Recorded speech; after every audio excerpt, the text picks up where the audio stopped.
Ah, very good. Yes.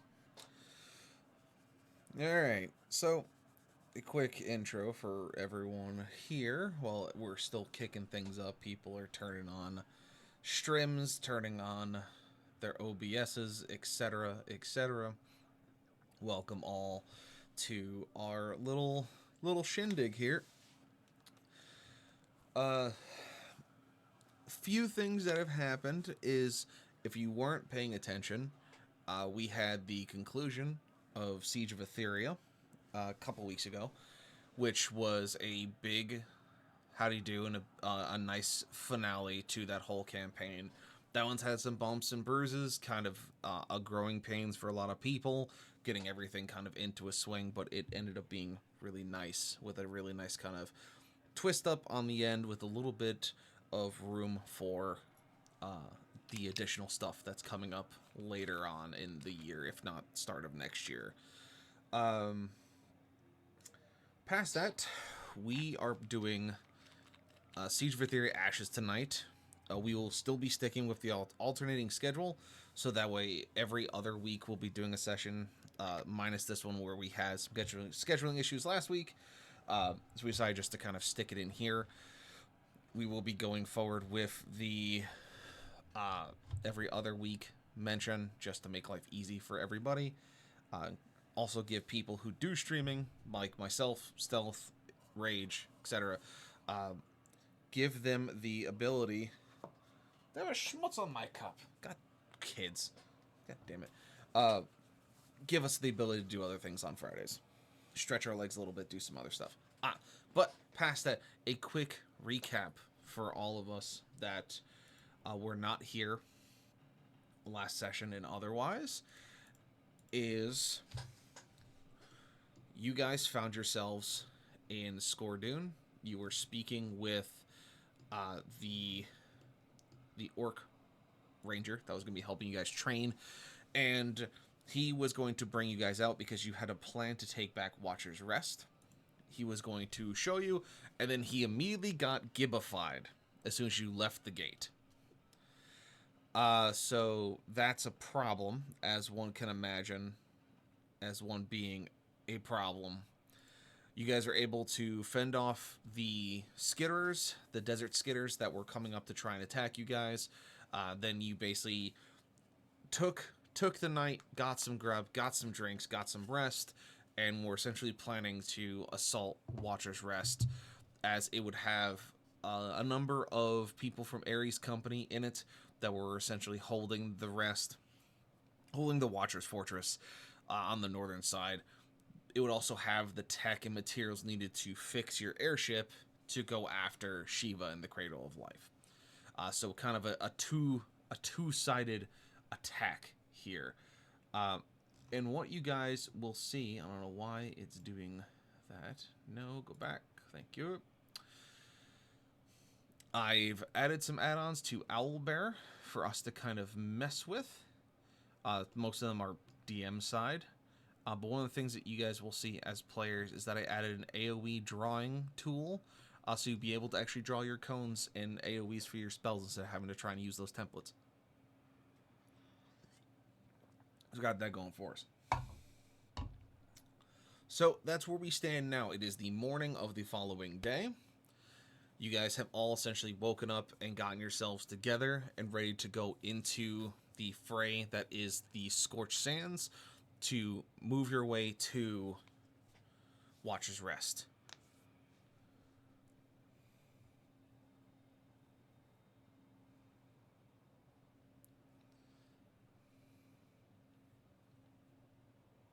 Thank you, Stel. I was like, what the fuck am I looking at? Yeah, so that's where we are currently at this point in time. So, with all of you here, we're going to swap to the D&D window and make sure we switch ourselves off of Siege to Ashes. And I need to flick you guys over to your other avatars, which I won't have to do for a while, which makes me happy. Don't have to keep flicking you guys back and forth. There we go.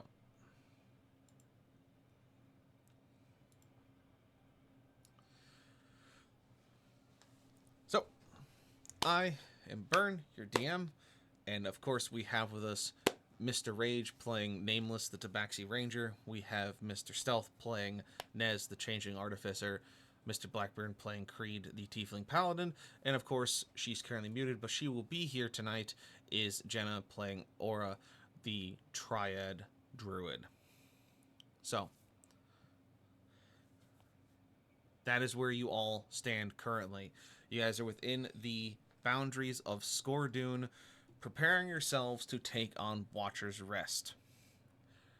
As you guys haven't really come up with a full plan yet, this would be your time to kind of think of one based on the information you have gained, including what you found in the journal from the fallen ranger that was taken to the infirmary after his unfortunate run-in with an ambush.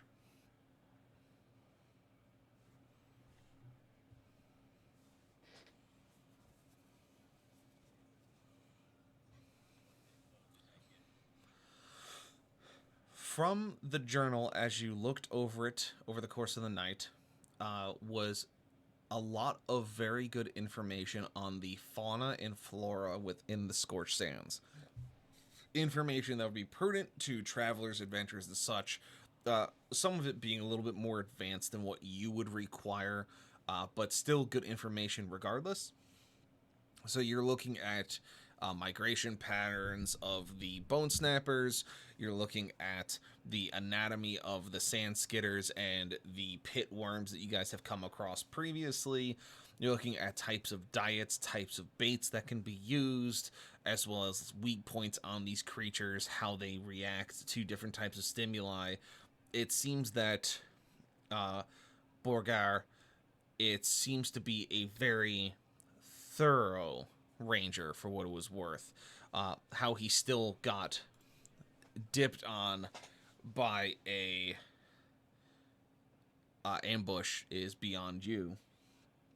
Otherwise, it also tells you a couple of things of how you can use the products of these animals to your own ends, to the point of using different types of poisons manufactured from the creatures, different types of fluids they create that's from like their intestinal layer, they're from their skin, use their body as armor, etc. And so there is a wealth and trove of information kind of at your fingertips. A lot of it doesn't make sense to you. You kind of make heads or tails of a few of it, but the most specific part that you find that is extremely interesting is the bait and behaviors of these different creatures. Not just the three you found, but everything that is in the Scorched Sands.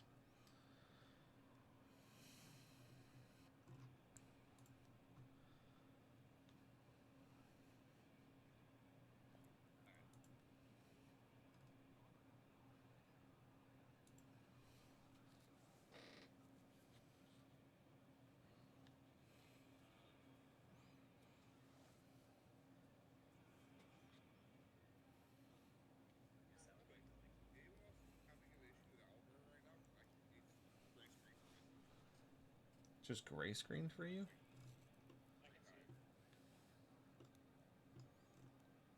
Hmm.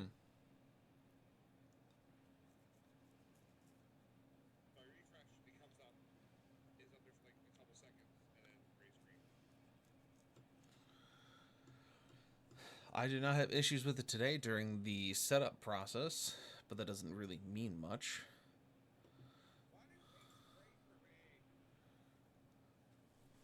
Are you going off of a bookmark? Just like to Owlbear or to the room that we were in?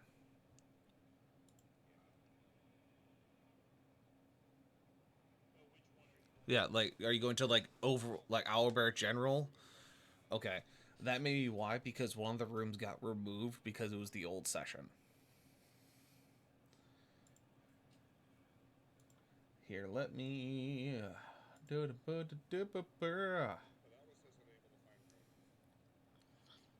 Okay, so when you click the first. Okay, so it does.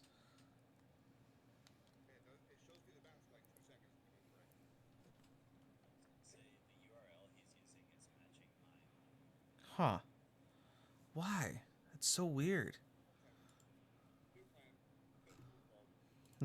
Just kill it. Kill it with fire.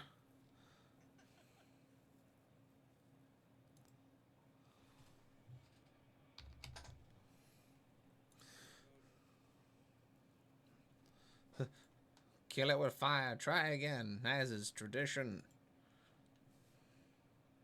All right. So while we're getting that all stored, it's fuck. Jesus.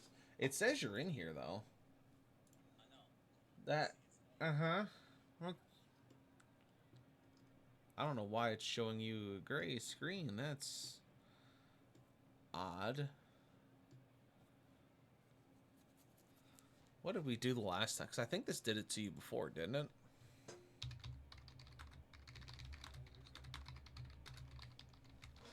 Let me see.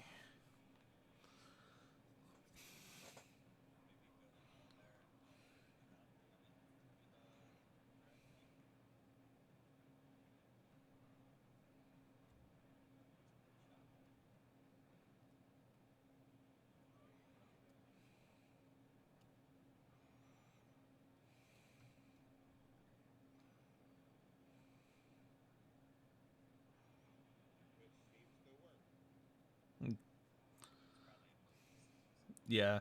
It says Owlbear lives in your Google cache. So if there's an issue, it's probably where it's sitting. But anyhoozle. We have found ourselves in Scordoon. You guys have that information that Stealth or Nez has acquired. And you guys can kind of just go through it and see what's going to be most useful to your ideas for how to take back the fortress. And so I'll leave that up to you. You essentially have feeding habits, behavioral habits, and very basic anatomy of the different creatures that live within the Scorched Sands to play with.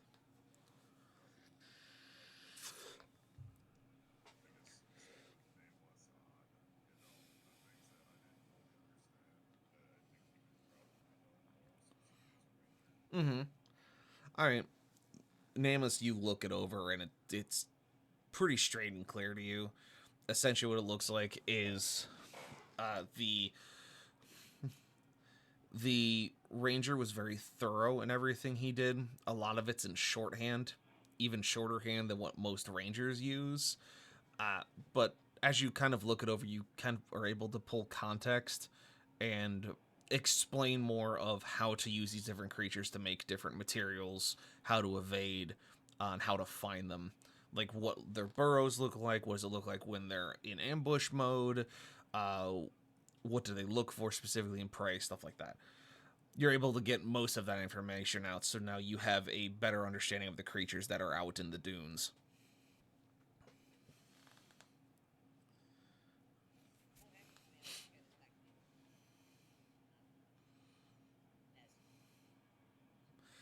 Yeah, and Nez, you are now able to read Orc shorthand.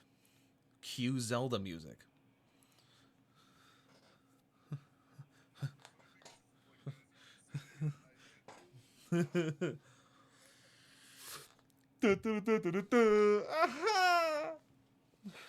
Yeah.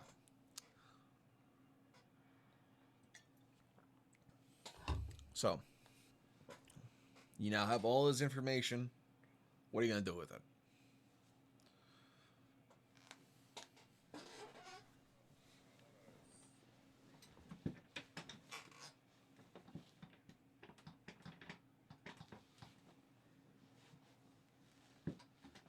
Sit in chair. Being stupid. Yeah. Yeah. I mean, it's most of the bait that he lists is based off of different types of meat, on whether they are gross, decomposing, or fresh. All things you can probably find around here, or at least ask for it. If you ask for any kind of good meats to use that people would probably have for their own consuming or eating, it'll probably cost you a couple of copper off the nose, but that's pocket change to you guys at this point.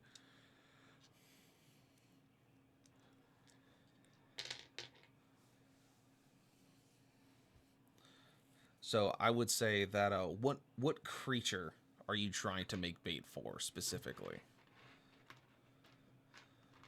Out of out of the three you've encountered.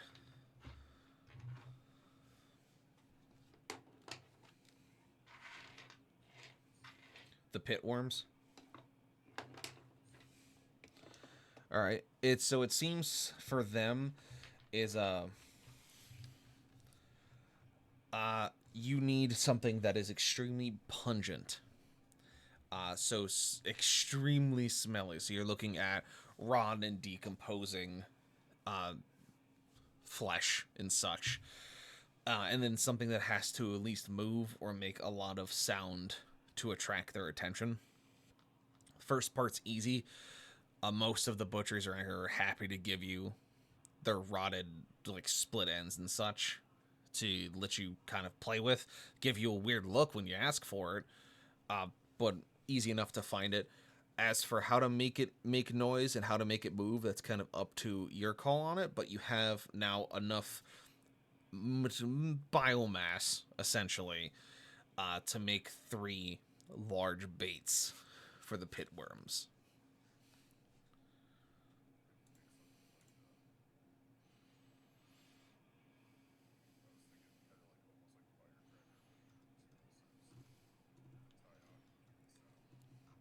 Yeah, that'd be easy enough for you.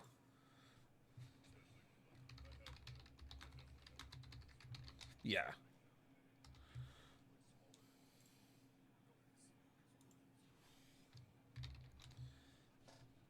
Yeah, I mean that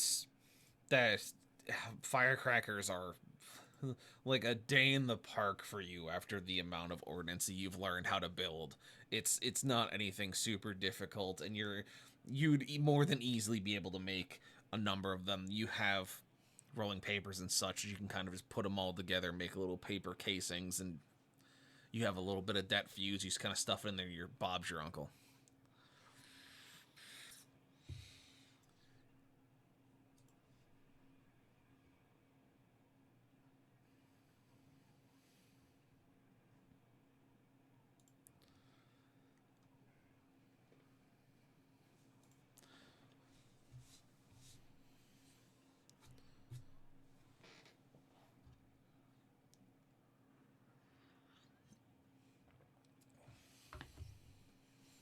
Boob's your uncle. Thank you, Rage.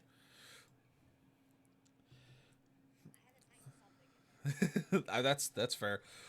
Also, in the encyclopedia channel of the War Room where we're doing the session, there are the two pictures of the Sand Strider and the Pitworm.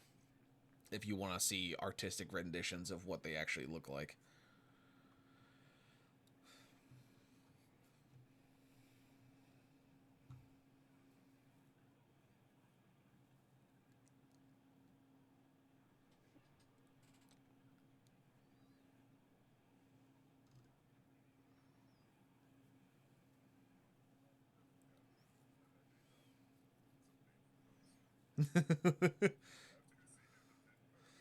Yeah, yeah. It hides underneath like soft land and stuff, and just kind of yeah.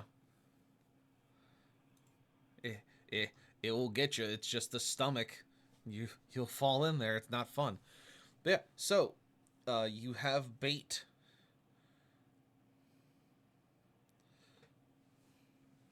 So the most you know from who you've talked to about Watcher's Rest and what it's shaped like, what you're looking at, is that the walls themselves act as battlements. That's where they hold most of the weapons, where they hold most of the ammunitions, where they hold most of the cannons, the thing that shot you down, etc., is in the towers, battlements, and walls. Basically, the things surrounding the internal building, which is, for the most part, the important shit is on the first floor. The rest of it really isn't all that important. It's mostly barracks and like offices and maybe some storage rooms. But it's a large building in the center of this compound that you would essentially have to break into the actual fortress itself, or the watch fortress to the center building, and you'd either would have to essentially force them to give it to you, persuade them to give it to you, or make sure that there's no one left to argue that it is yours.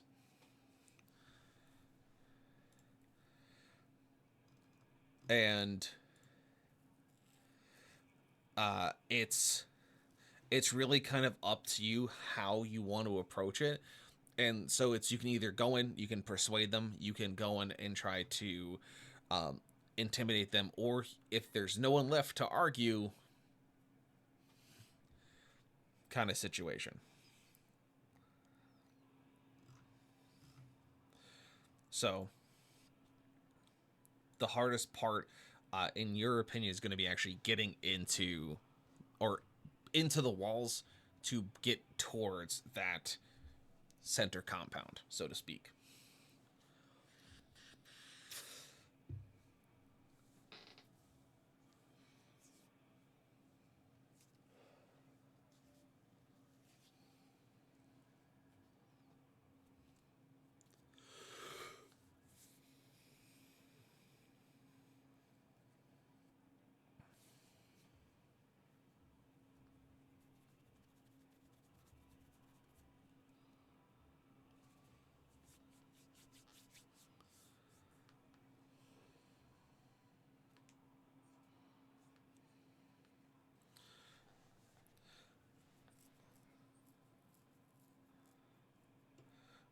So the area that has the Scorched Temple in it is basically in between Skordun and the Watcher's Rest. Yeah, that's the big three-tipped mesa that was kind of like stuck out of the ground that was near a crater.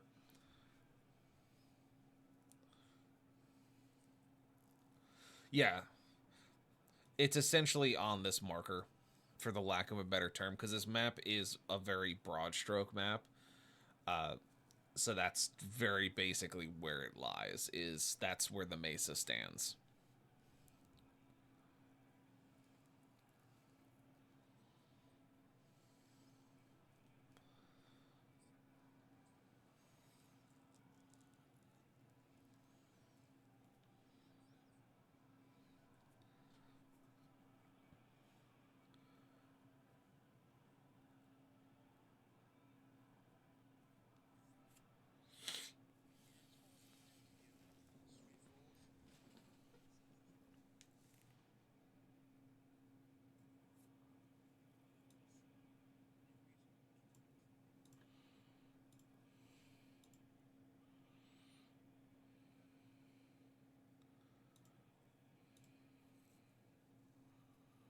Sorry, I'm eating.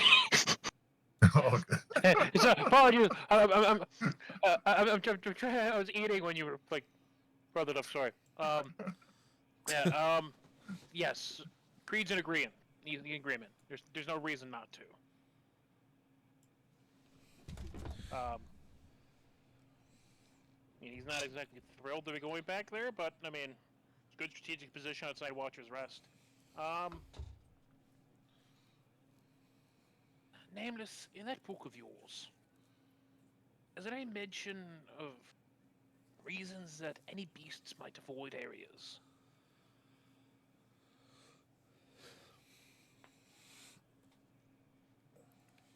How dear does it? You kind of take a look through the book really quickly. Being a ranger yourself, you kind of know what to look for in the sense of what behavior traits would be most beneficial if you're trying to keep something away. And it seems that with these creatures, they don't like difficult prey.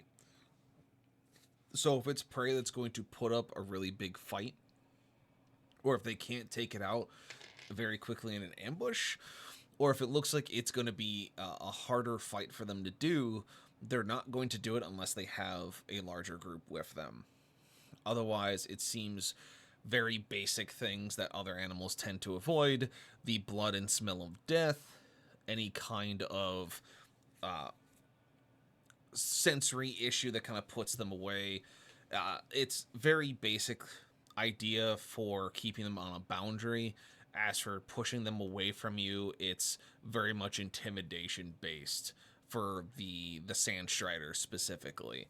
For the pit worms, that's more of setting up things that they can run into and make it difficult for them to get close to you. And for the bone snappers, it's again doing a show of force, making sure that they know that you are not an easy target, that they're gonna have to fight for it. Which, as you can find in most of the books, these creatures don't like to fight for their food because food is scarce.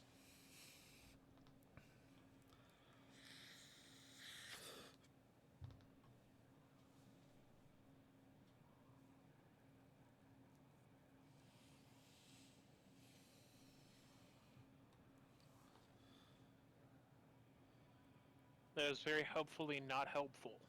How's that helpfully not helpful? I mean, moving ain't sufficient enough party that we're not gonna have to worry about them, I guess, messing with us, but kinda try to figure out some way to use it to our advantage. There goes multiple plans. Suppose stage the Scorched Temple and see what we're dealing with.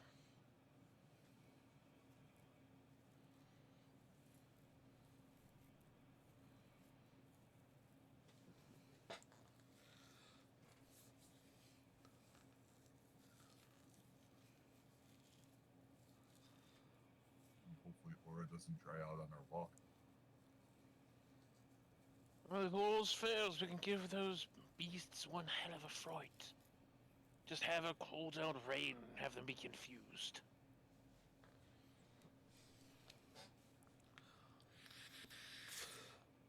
So, if you guys are all in agreement to move toward the Scorched Temple, it then becomes the question of when. Currently, right now, it's about 9 to 10 in the morning. So the sun is not at its apex, but definitely has been baking the desert for a minute. You can either leave now, even though the Scorched Temple is a couple hours walk from the Score Dune. It would put you at the Scorched Temple probably just after the sun's apex. So you'd be dealing with the worst of the heat, and then you could rest as it's cooling down. Or you can leave later on in the day and try to keep yourself better that way. Because most of you are not accustomed to desert traversal, you have to kind of take that into account.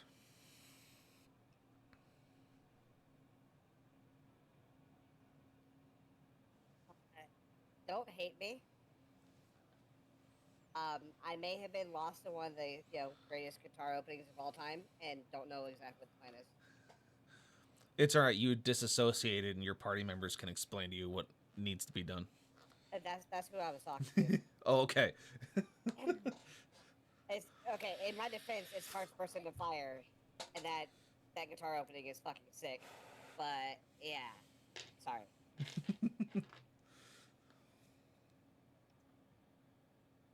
I know the book is entertaining, Nameless, but it's best if you pay attention to planning.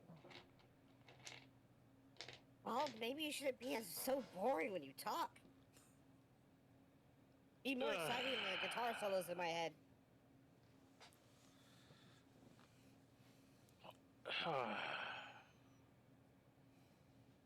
We could leave now and get to the Scorched Temple when it's hottest, or we could wait and depart at a later time when it's cooling down.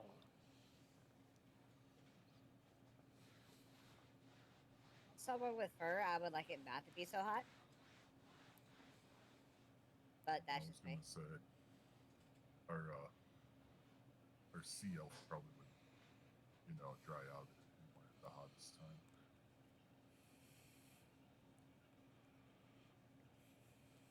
Yeah, I don't need her to turn into tuna jerky.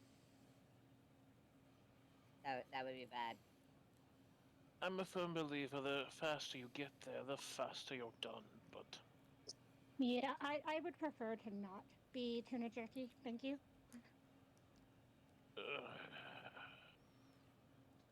Although tuna jerky sounds pretty scrumptious right now. The creature's just gonna go ahead and run his hand down the front of his face. I choose life. Oh, depart later it is. I mean, we're just talking about a couple hours here, Creed. It's not like we're waiting days or months. Again, the faster we get there, the faster we're there.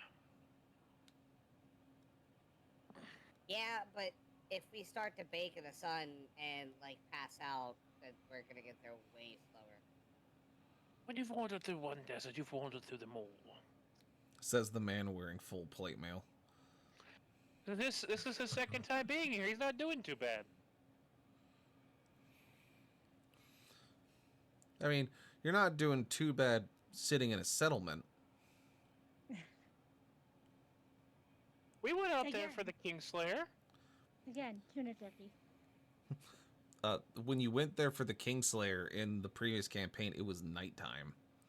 Yeah, like it wasn't that bad. Alright.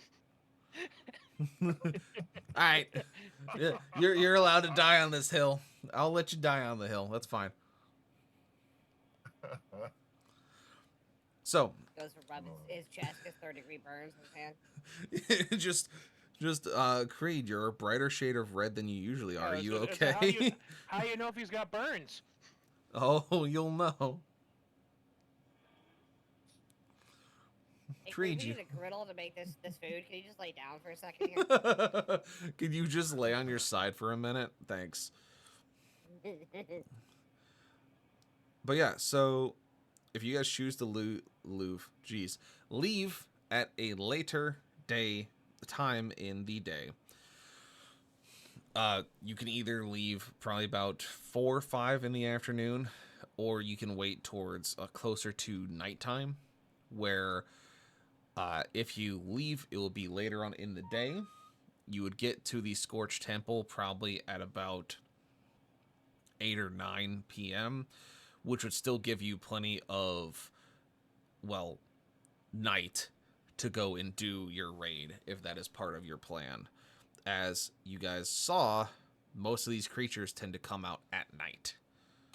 So if you are going to try and bait them or try to use them for any sense or another, probably would be the best time. But it is up to you.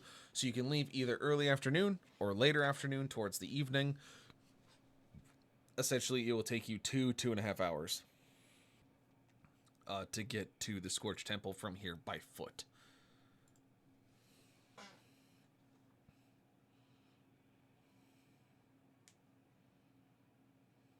I would say for leaving probably around like 5. I don't That care. way we get As long as I tuna there. jerky. That way, like, maybe we have a little light still when we get to the Scorched Temple.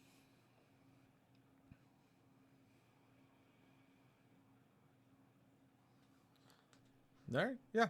I mean, that's easy enough to set up. So, in that essence, what do you guys do over the course of the day while you're waiting to get ready to leave?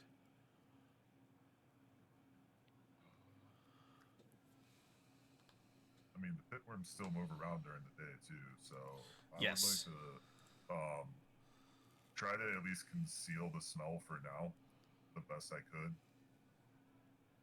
That way, the bait's not bringing it right to us as we're walking. Okay. I mean, you would essentially would get a waxed paper of sorts, and would just kind of, Butcher paper. yeah. There's some place I can get, like, rags from scrap clothing.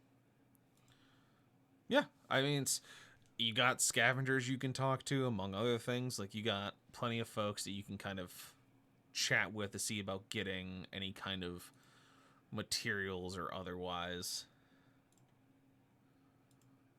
Creed's gonna try to find some scrap, like cloth and things that are too worn out, even burlap, and cover up the armor. The Smart. last thing you need is Creed being a walking mirror in the middle of the desert. Just Or the is gonna Just the burn your eyes 3000. Or Yeah, is gonna go that- find water to soak in to prepare.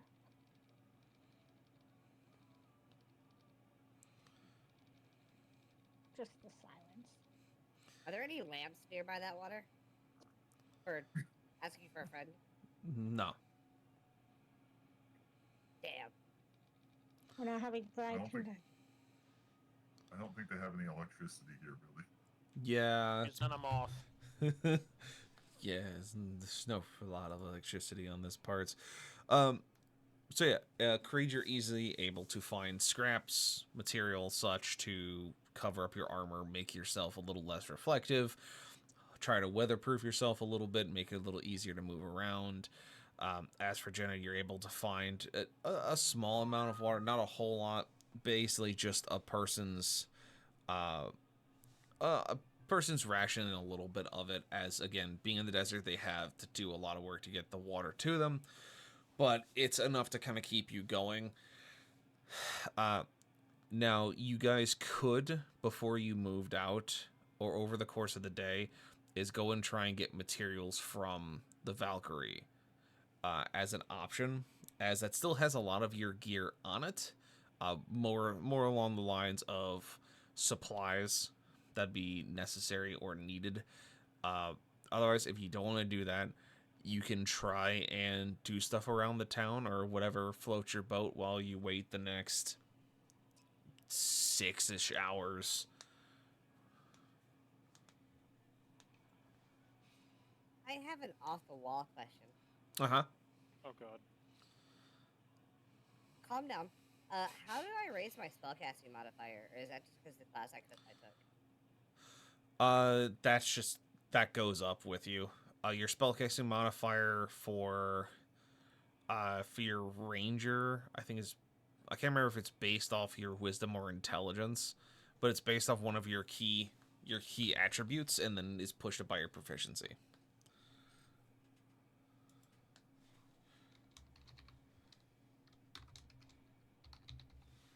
Alright, so I gotta figure out which one that is. I can take a look-see real quick. Which one it Also- is?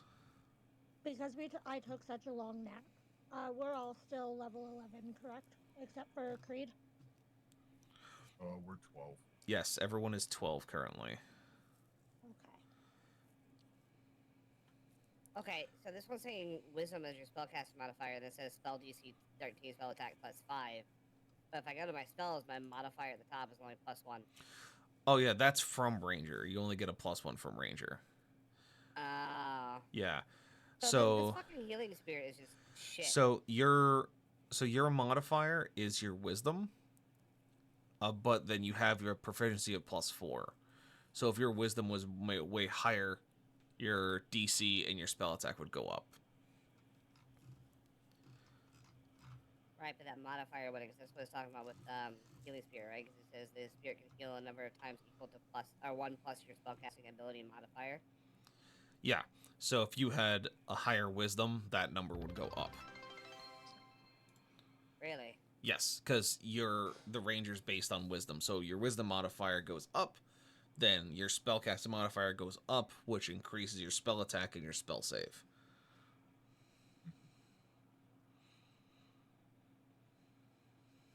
I may have made some mistakes building this character.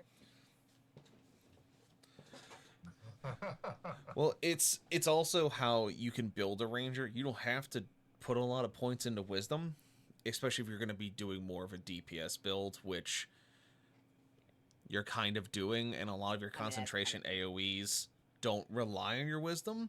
It's more of your utility ones rely on it. So it's kind of like, how do you want to deal with that? And then we got Carson coming in with the 69 bits and the fun fact, which she has now asked that I do them in Clem's voice, because of course. Oh god, no. Oh god, no. I'm leaving. Goodbye. Oh yeah. Oh, yeah. Fun fact of the night. In all Japanese theaters, salt was sprinkled on the stage before each performance to prevent evil spirits from casting a spell on the actors. Happy Friday. I want to say that actually makes sense in a weird way. Yeah. It makes sense in a spirit sense. It's haha. Any hoozle. So yeah, you guys got 6 hours to burn. So however you want to do it, you can do it. You can, for those who are wondering, train up your attributes. It just takes time. It takes much like days or weeks, depending on how high you want to push it. So if anyone's interested in getting their ability scores to go up, that's something you can look at. As for now, you got 6 hours to kill. You guys can do something online of scavenging for supplies, looking through other stuff, making more plans, or just resting, or maybe modifying weapons or looking for new gear, etc. So whatever floats your canoe. So who's got what? What would y'all like to do? I can't remember what the title is called. Green will get additional. He's gonna get more water from the more canteens from the Valkyrie, Mm-hmm. and then he's going to go looking for the town. The town, like I assume there's a clerk or something here, like somebody keeps records, Yeah. and he was going to sit down with them, and I'm gonna DM you what he's doing. Got it. I guess I'm gonna work on wisdom if I can do that. I know it's only 6 hours, but 6 hours is better than no hours. Yeah, I mean, you can definitely work on it a bit. How did you want to work on it? Did you want to try and find someone to help you, or did you want to try and find a book or find an item that could assist you? Ooh. Yeah. Let's go for an item. All right, I'm just looking to see, trying to find the right one. Trying to see if it even exists before I just have you go on a chase to find one.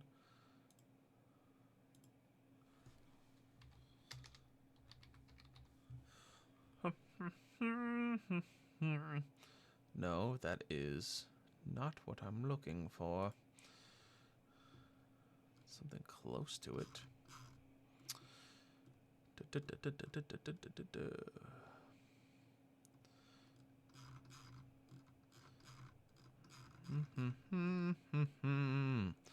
Where is it? Bodily health. Golem, gainful exercise. That's Almost strength. Question mark. It might be underneath tome instead of the other keywords, because of course it would be. Why can't we just put it all underneath the same word? Because that's stupid. It's like, oh, well, thanks. Yeah, it's tone of understanding is what you're looking for, because there's manual of quickness and manual of bodily health, which do different ones, but then it's like, we're just going to do a tone of understanding instead. It's like, can't just use the same fucking word? That would be too easy, wouldn't it? Alright, so that is that one. Icky dicky. Yeah, so that's something you can definitely go and try and find. That is in the abilities for you.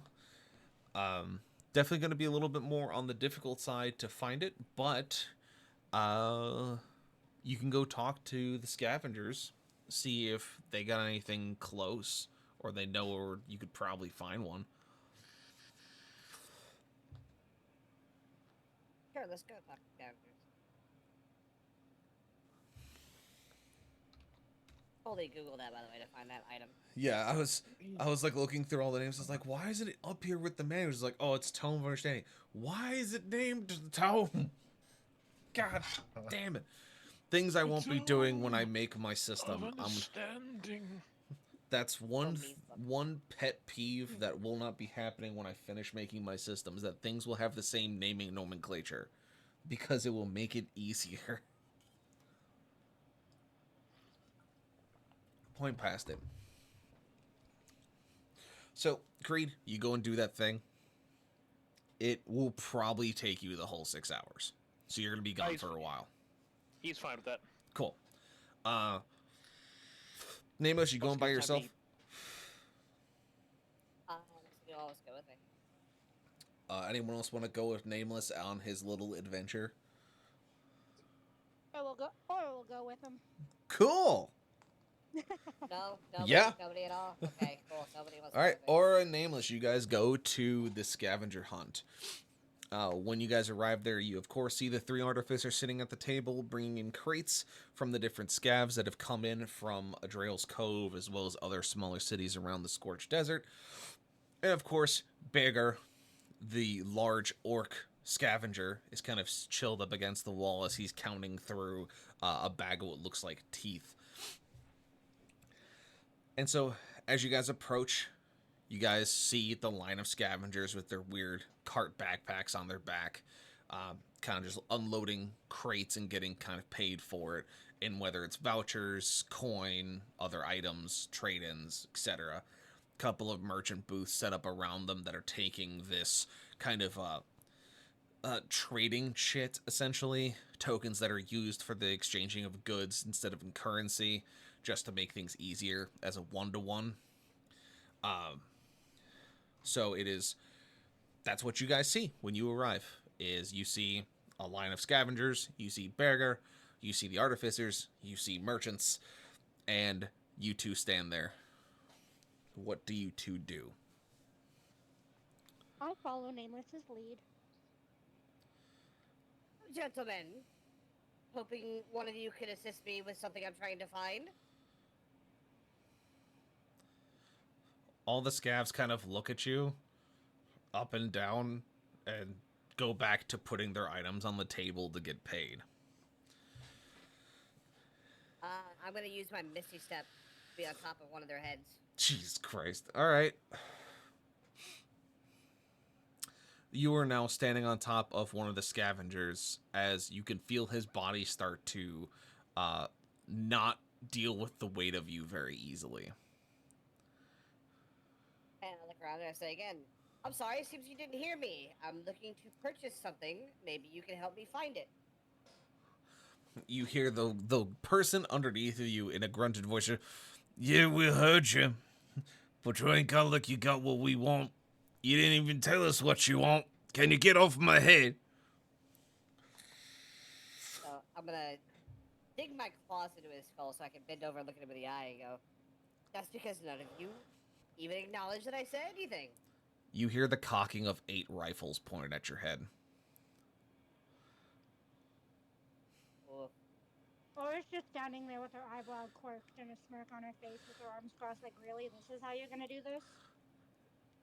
As so Hey, you come see... up with any ideas? You see 8 muzzles pointing at you, including a large revolver pointing at the man who you're standing on is pointed at the top of your head as you're leaned over. He goes, "I asked you nicely to get off my head." Nameless, I suggest you get off this nice man's head.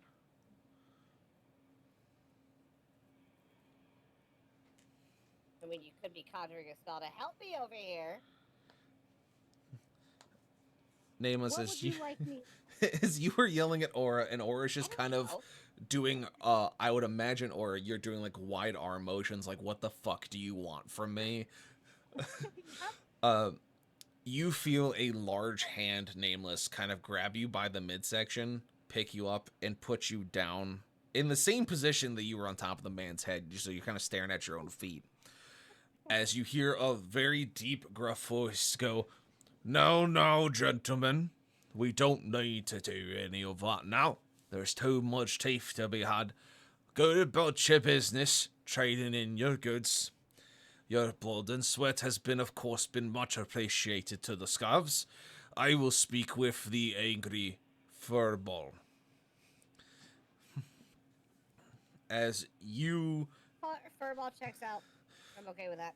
I imagine you kind of straighten up your posture and you find yourself looking at a 7'8", the 7'8" tall just orc in what looks to be scrap clothing. He's kind of like stitched together over the years.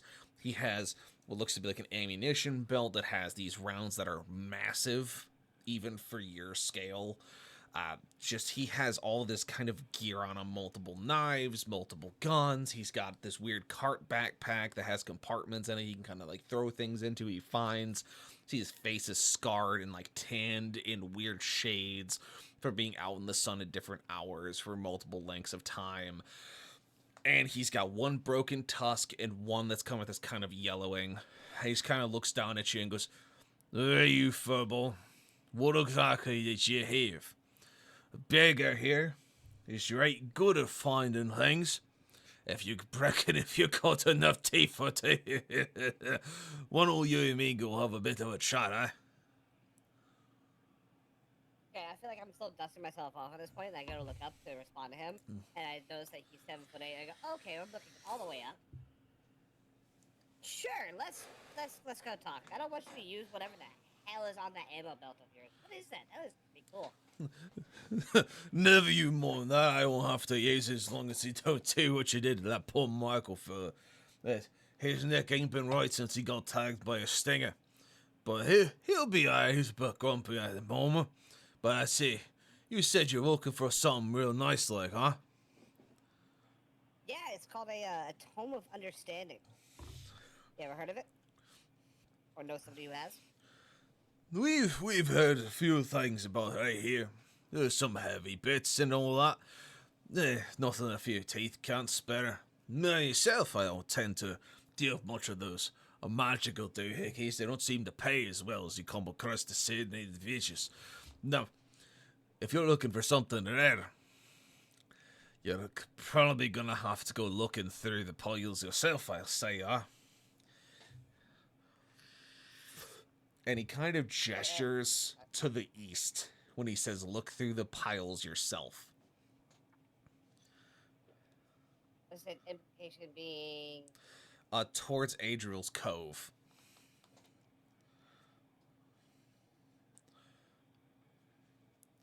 Basically, the town, or the was town to the east, that is now a ruin where most of the scavs go to get their goods to sell or trade in. Let me. That's a bunch of the teeth there is real good work, eh? That's a right dangerous town, I tell you. But if you're looking for something more fancy, that's where you'd go to find it. Ah, okay. Well, I guess I'm gonna go looking then. Here, take this for your trouble. I kind of thumb flip him with a gold coin, because that's all I have. It's not teeth. That's Not right, teeth, Tafe. but- That's good enough. The idea behind it is what matters. The philosopher told me that once. What a smart git he is. He had some screws in his head. A bit screws, am I saying? As he kind of chuckles to himself and he goes and sits on the bench. He goes, "Now you be careful on that. It's them creatures over there in the cove ain't nice to those who are new to scavenging. I thought I got all my teeth. Well, I lost this one here. You'll be right. Wait. If this is as good as teeth, what do you sell teeth for? It's not as good as teeth. It's teeth margins. Money's much better than the gold coins. Coins is good for the folks around here, but teeth get you the real big pickings, make you real strong gits. That's what teeth really give you.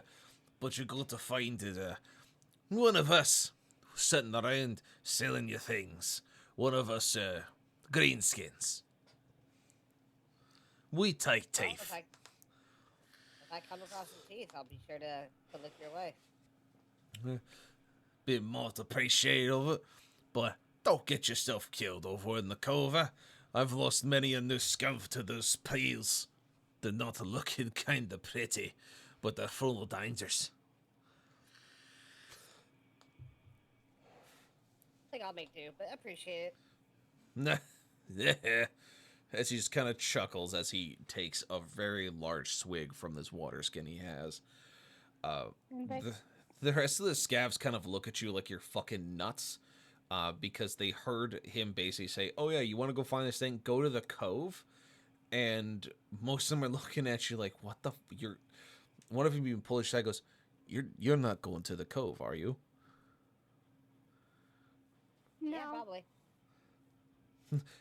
He makes a cross symbol on his chest and whispers a small prayer and goes, "Pray to whatever god you follow," as he kind of turns as he's carrying a crate of parts. At this point, or like, what did I sign up for?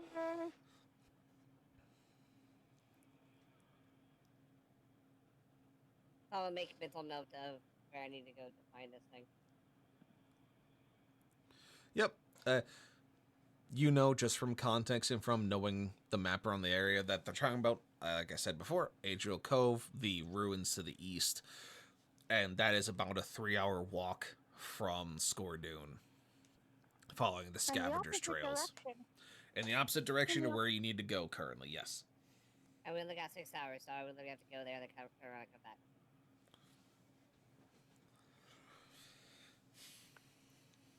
Yeah. How heavy Yep. is Nameless? Nameless, how heavy are you? I don't know. I would say that Nameless being about 4'4" in a tabaxi, he's probably sitting around like 45 kilos, give or take. Oh yeah, I was thinking 43, 44. Yeah. So yeah.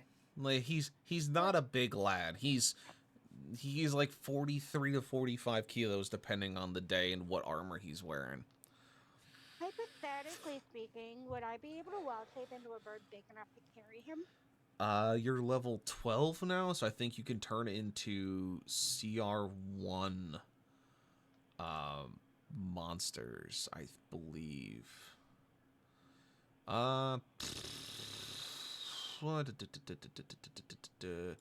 Let me pull up my bestiary real quick and take a look at what is possible for you. Because hypothetically speaking, how quick could we fly there? Obviously, given slowed down due to his weight on me, but So it would take him 3 hours to get there because he is small. So if he is able to fly, let's see.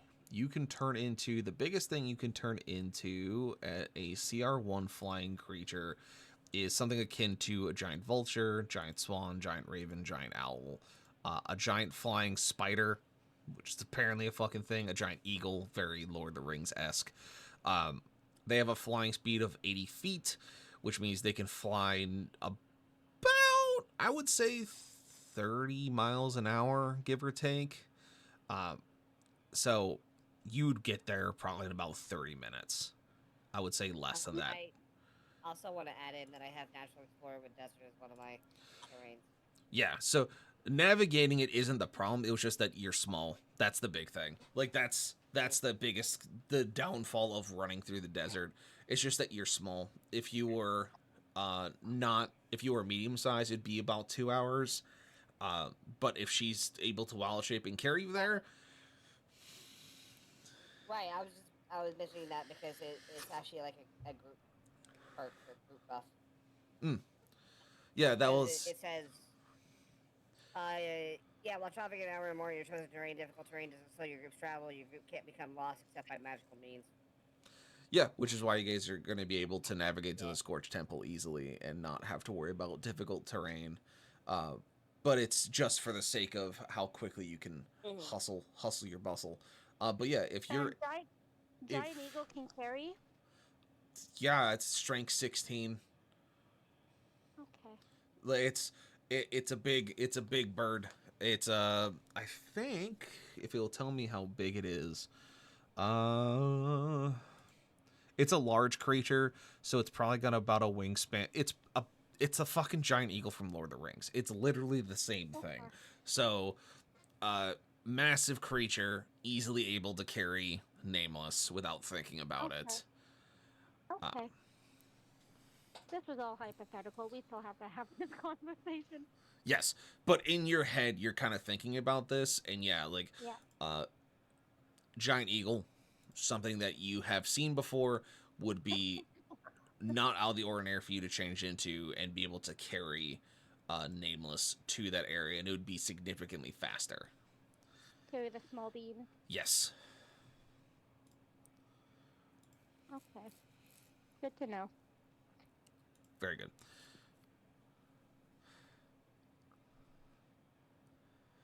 So, you kind of have that mental monologue.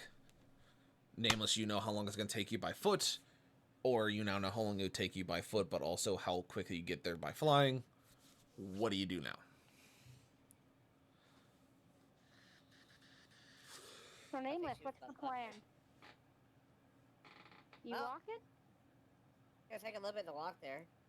I don't think I have enough time, so might have to check back on this later. Do you forget who you're speaking to? Oh, do you have an idea? I do. What can what can my tingly finglies accomplish? I don't know. I haven't seen you in like 3 months. Potato, potato.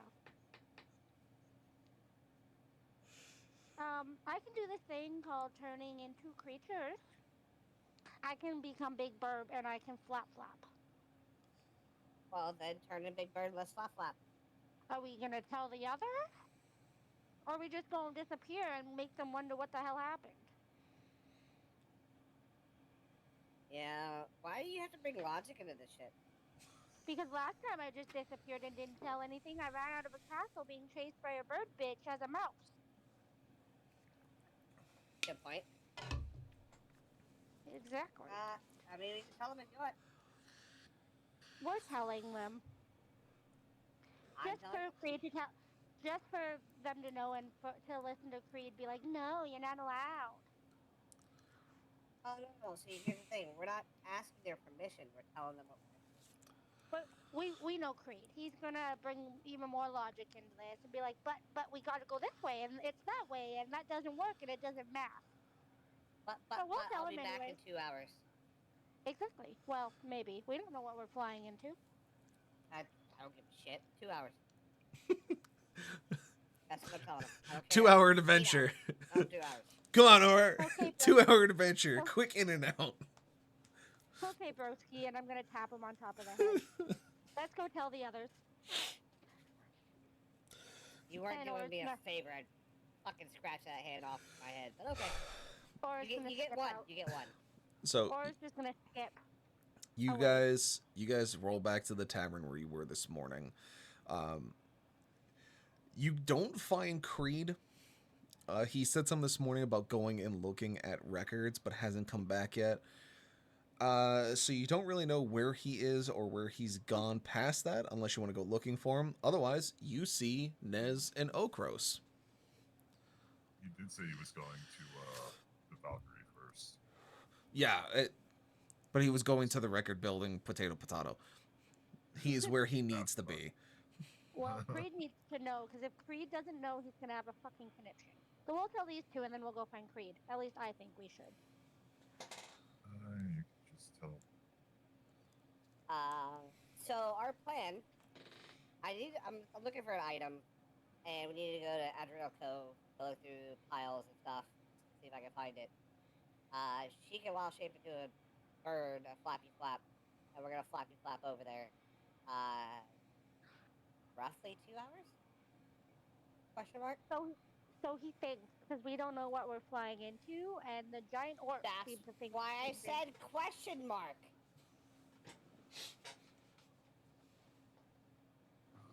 If you're going there, if you see anything interesting, Why don't you hop on? Well, Ned? would you like Before I to say that, come should I with carry us? both of them?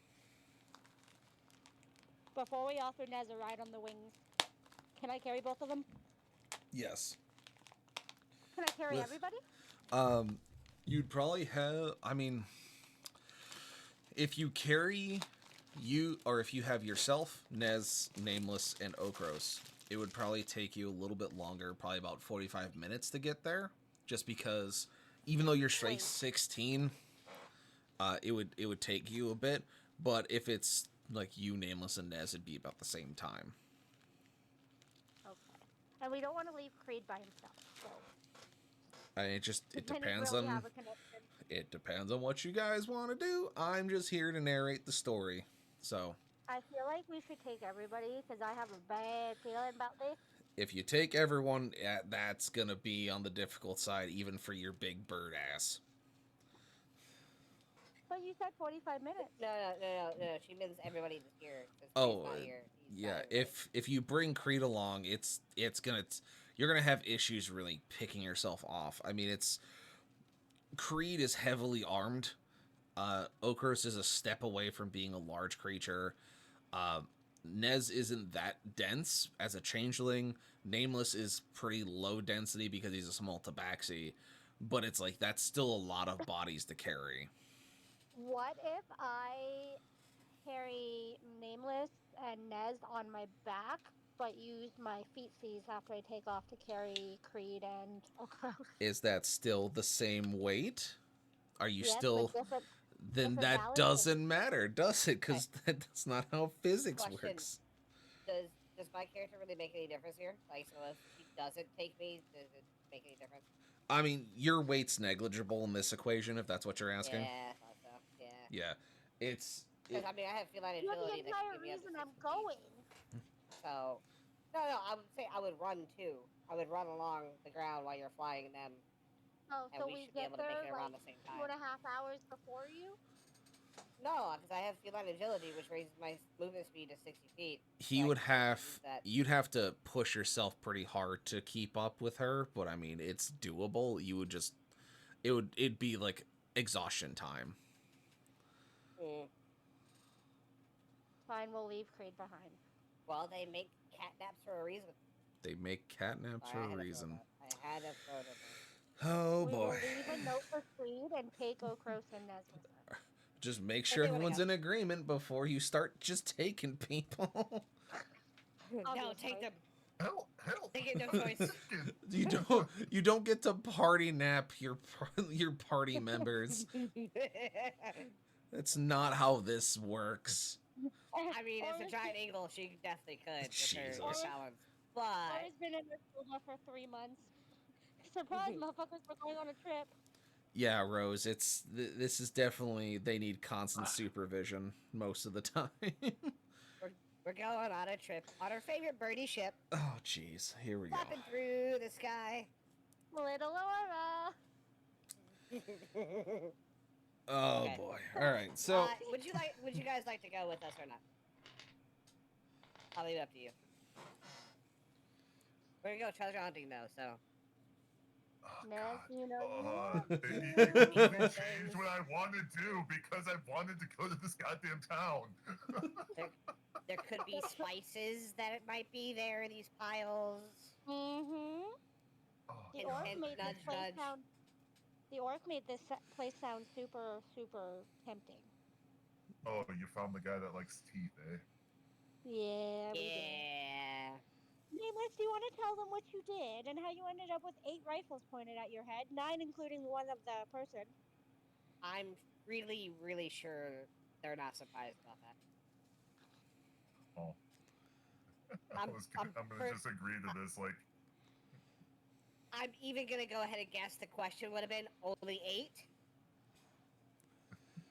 Yeah, he jumped on some poor soul's head demanding answers. I has asked he been having politely. fun with his spell? Listen, Yeah. maybe. I'm sorry. When you said that, all I could think of was this. Oh, jeez. Pretty much. Nameless had 8 guns pointed at his head. Oh, you. Yeah, and it wouldn't be past Aura just to yank her whole ass party and be like, "Hey, we're going places." And everyone's like, "No, please." Just be glad. Rose, they should just be glad I don't have speak with animals anymore. I mean, you're a druid. You technically always have it, but I mean, potato, potato. Not only would she turn to a bird, she would try to figure out why herself is angry at herself. The few times that speak with animals would be good when we're trying to turn the animals on Watcher's Rest. Yes. Can I speak to the bear? Stop. Cease. Why are you angry?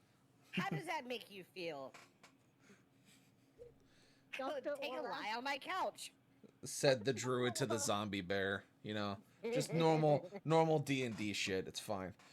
Anyway, I would like for those who are gonna go with Aura and Nameless to agree to go with Aura and Nameless before you get bird napped.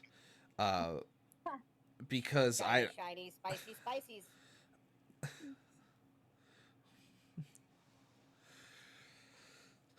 I'm laying my case out. I'm sorry. Aura's gonna tap her wrist like she's wearing a watch. because you're definitely one that has kept time before. Anyway, Shut up. I literally want to look at her and be like, so what's the time? Time to make a As if decision she's before I doing just it. time to It's make a just a decision freckle before I plus just a hair. before I just volunteer you you're coming. I mean, I do already said not I'm coming, volunteer people. But everyone keeps talking over me, so I don't think anyone's heard me say I'm going. I've heard it. Okay. And now she's gonna turn and look at Okros and tap her wrist again and just stare at him. By the way, you're muted. You didn't know that. Crisis. There you go. And now she's tapping her foot too.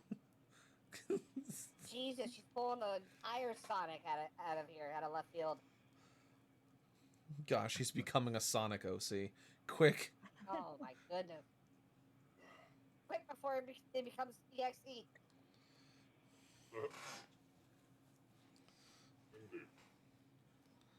Start singing Kesha TikTok. Indeed. Does that mean indeed you're going? Oh, gross. I mean, yeah, I guess. Hi. Just- Yay, road trip. Just I mean, Okros. Leave a note for Creed. I was gonna say leave a note for Creed.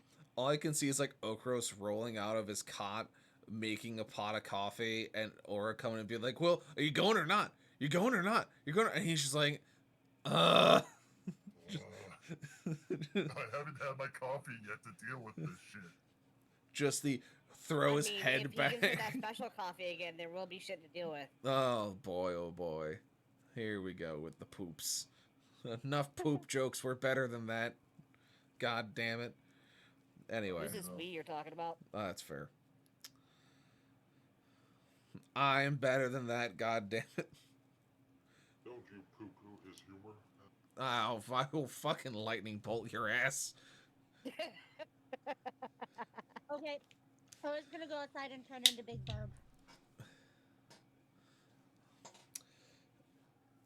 All right, Rose, I don't need to be catching shit from you while you're in my chat, okay? That's not how this shit works. You don't get to just come in here and be a plebeian. But Ignore where's him, the Burb. lie, though? You're allowed to. Fine, fucking fight all of you. Anyway, We are commandeering his stream right Come now. at me, bro. Do as you please, bros. all right, so or you turn into Big Burb. You are now Big Burb. Caca.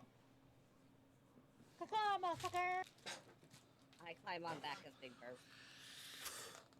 You do so. Big Burb is now trying to tell me my ABCs.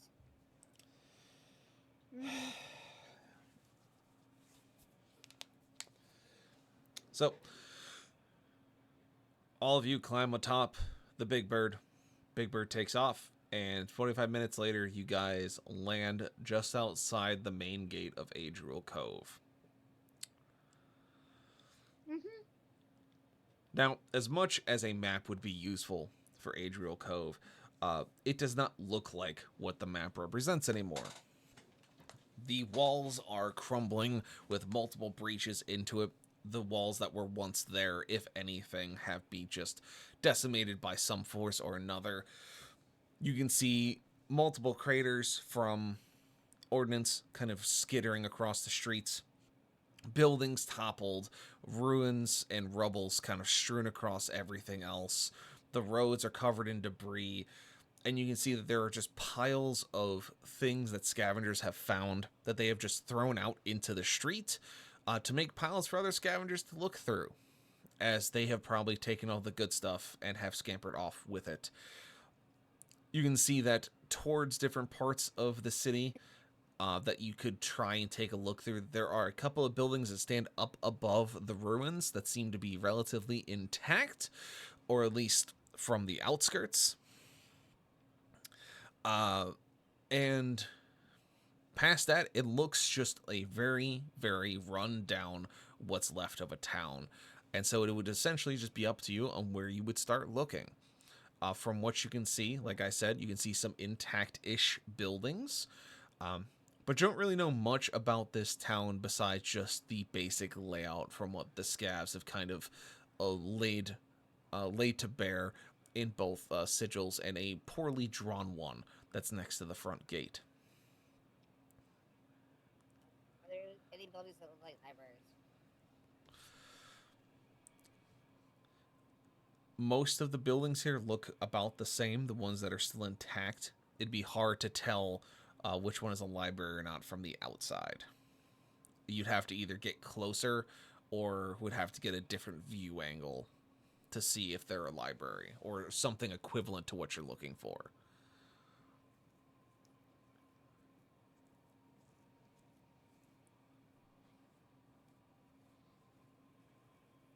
I mean, I guess I'm gonna ready a weapon. Go ahead. I was gonna say, while we're like walking around, I also want to just like be looking for any kind of tech that I haven't seen, possibly that hasn't already been scavenged. Give me perception, Mr. Nez. Give me perception. Or it's gonna fly back up into the air and just fly around above to see if she can spot anything. Do you need a perception from me too? I will. I got a 19. All right. I got a 22. There you go. All right.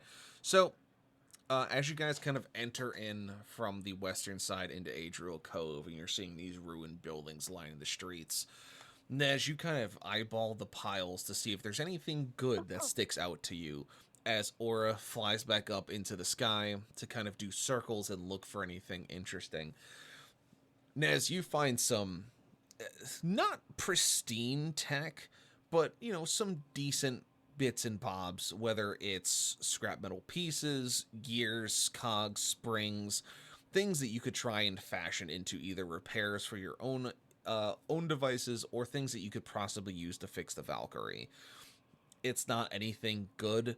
It looks rusted. Some of it looks okay, but you do find a few pounds of parts that you could definitely use to help fix the ship. Aura, as you're flying up above, you do see one U-shaped building towards the center. It seems to have a few of these other intact buildings around it, and this one seems relatively put together, but you don't see a lot of those piles near the building. It seems like no one has really gone towards it.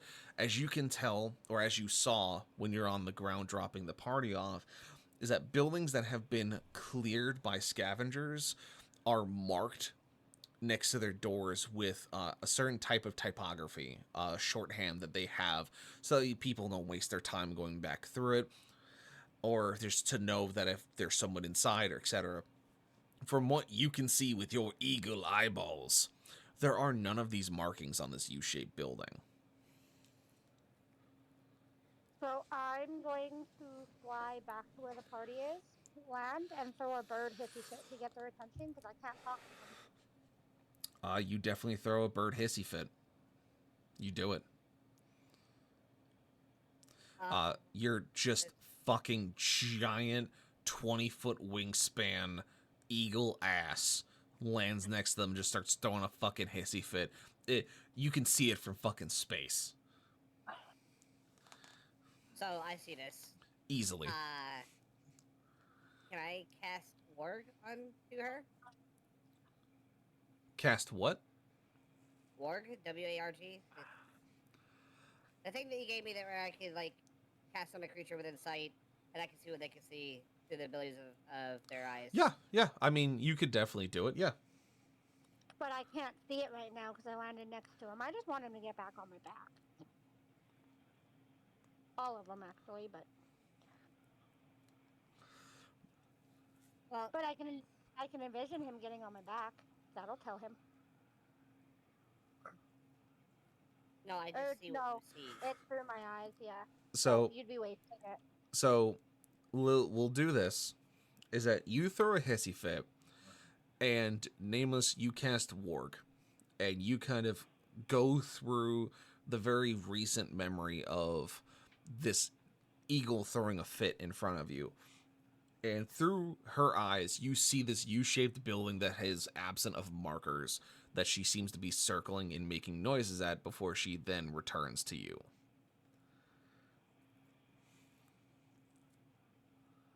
Okay, can I see what direction it is? Yes. In from where we are. Yeah. And I'm gonna start heading that way then. Weapon drawn. So Just in why would case. you get on? Why would you get on the bird that can take you directly there? Because it's harder to shoot things from a moving object. I don't have an M134, okay? Why?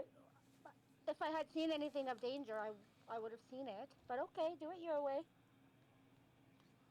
Yeah, but I cast Word on you, so I still see, like, through your eyes. Yeah, it's this. The spell is still on you, where you, from his explanation, you would know that if you fly back up and go circle the building, he'd be able to see through your eyes while he's moving towards the building. But from where we are to the building, who knows what's lurking? Is my thing. But okay. No, you do it can your way. literally. He sees through your drone. Jenna, Yeah. Aura, you are a drone now. So if you fly the road to the building, he will see the road to the building because you are now drone. Okay, I am drone bird. You are now government drone. You are a pigeon. Go forth, drone. Do job. I fly back up. I do job. You do job. So as you fly up, Nameless, you see through her eyes that the street leading to the U-shaped building leads to a ring of semi-intact, taller buildings that seem to be of a higher quality than the ones that you're kind of walking past. Some of them have markings on them, some of them do not. But you don't see any hazards in the street. But it does seem that the closer to the center of the city you go, the less piles and less markings you see.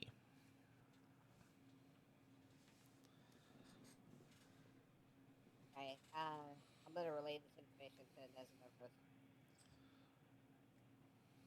And I'm gonna be talking to them about anything I see through Aura's eyes. Very good. Big burb. Through the burb. The burb. So what you're telling me is there's some undiscovered areas still. There are. That's what it sounded like. I'd pop out of my pile that I'm in. What, like a fucking trash gremlin? Just like, like, Fucking huh? bolts to the new area. Where there's nothing included yet. wait a second. You're telling me there's shit to find? Hell yeah.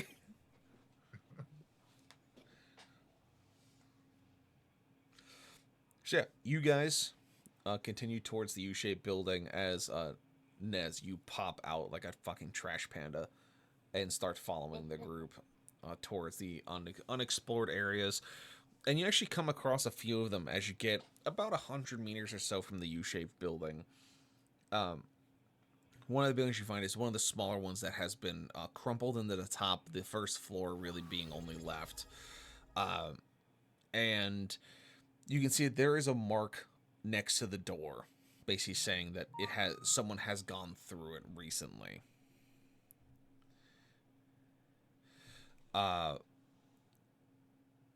But then you kind of see why there's not a pile in front of it, as there is a body underneath a sheet next to the front door.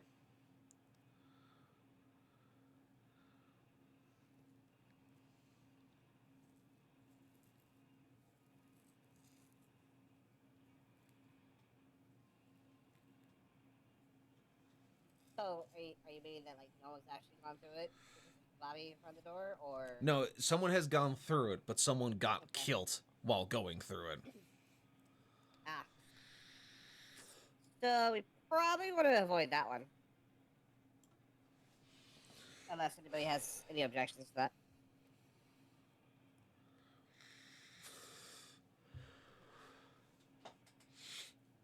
Is there a way I can see if like the door is booby trapped? Yeah.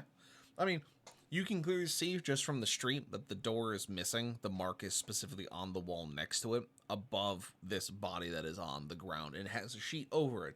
So if he was deceased, he was found by someone, or he was deceased when the last group came through, and they just kind of covered him out of modesty and then went about their business. So basically, just by like me looking over, like, oh, it's fine at the moment. Yeah, you can see from where you are that it doesn't look like the door is being trapped, as there isn't one. But you can't tell from this distance how this person met their end. So it's kind of hard to see what exactly you may be dealing with going into this area. I mean, I think we should maybe go look at that body. It might help us understand what we might come across. Good point. Can I investigate the body? Yes. So you walk up towards the body, and you can see that as you can imagine, a body under a sheet. It has a normal body shape. This one seems to have a large lump mound on its chest underneath the sheet. So it has like a regular bump on its chest underneath the sheet. The sheet is gross. It seems very dirty, sandy, grimy. It was probably pulled from it was God damn. Seth and Jenna, don't be competing in the damn chat. I just read that at the same time you did. It looks like the sheet was pulled from the house. So it looks like it was just dirty overall. You can pull back the sheet if you wish to kind of look at what you're dealing with, or to try and find out how this person met their end. I will pull back the sheet to look. Okay. I like join him. Okay. So, Nameless, you come up, you see no hazards around the body. Nez, you follow with him to kind of check out what is going on with this person. Why are they the deceased? Explain yourself. And so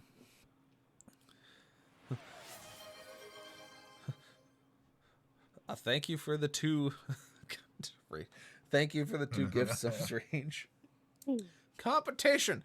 Anyway, so Nez, you pull back the sheet, and you clearly see underneath it that this lump is a creature that was also killed, that is sitting on his chest.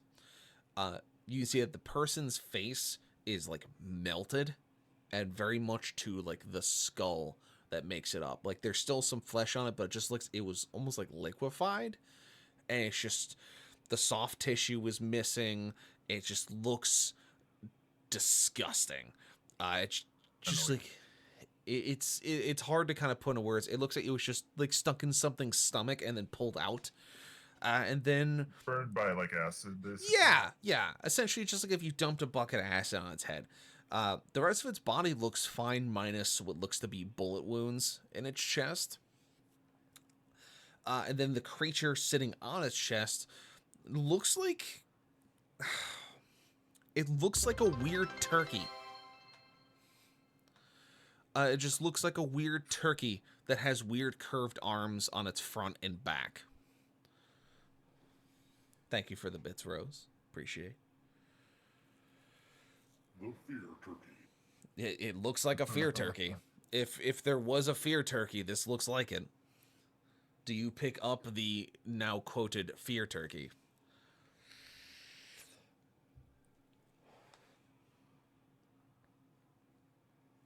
I want to poke it with my rebar for a moment to double check that it is actually It is. deceased. It is. You poke it, and it it's a really weird feeling when you poke it, because it doesn't feel like any body or corpse you've poked before.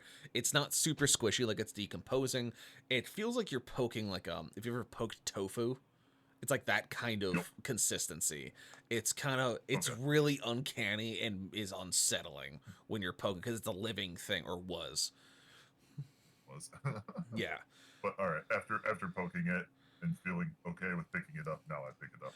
So you pick up this quote unquote fear turkey, and you see that it has these weird clawed legs on its front and back that kind of look like they would clamp down onto something or help it climb. As you kind of just like, you pick it is just round and bulbous in its center. It looks like almost like a roast turkey would. It's just kind of just chunky. But then you flip it over and you realize that this is not a normal creature. As you can tell that it has a mouth. It's in the bottom. And the mouth socket this thing has on the bottom of its body seems to be almost head shaped.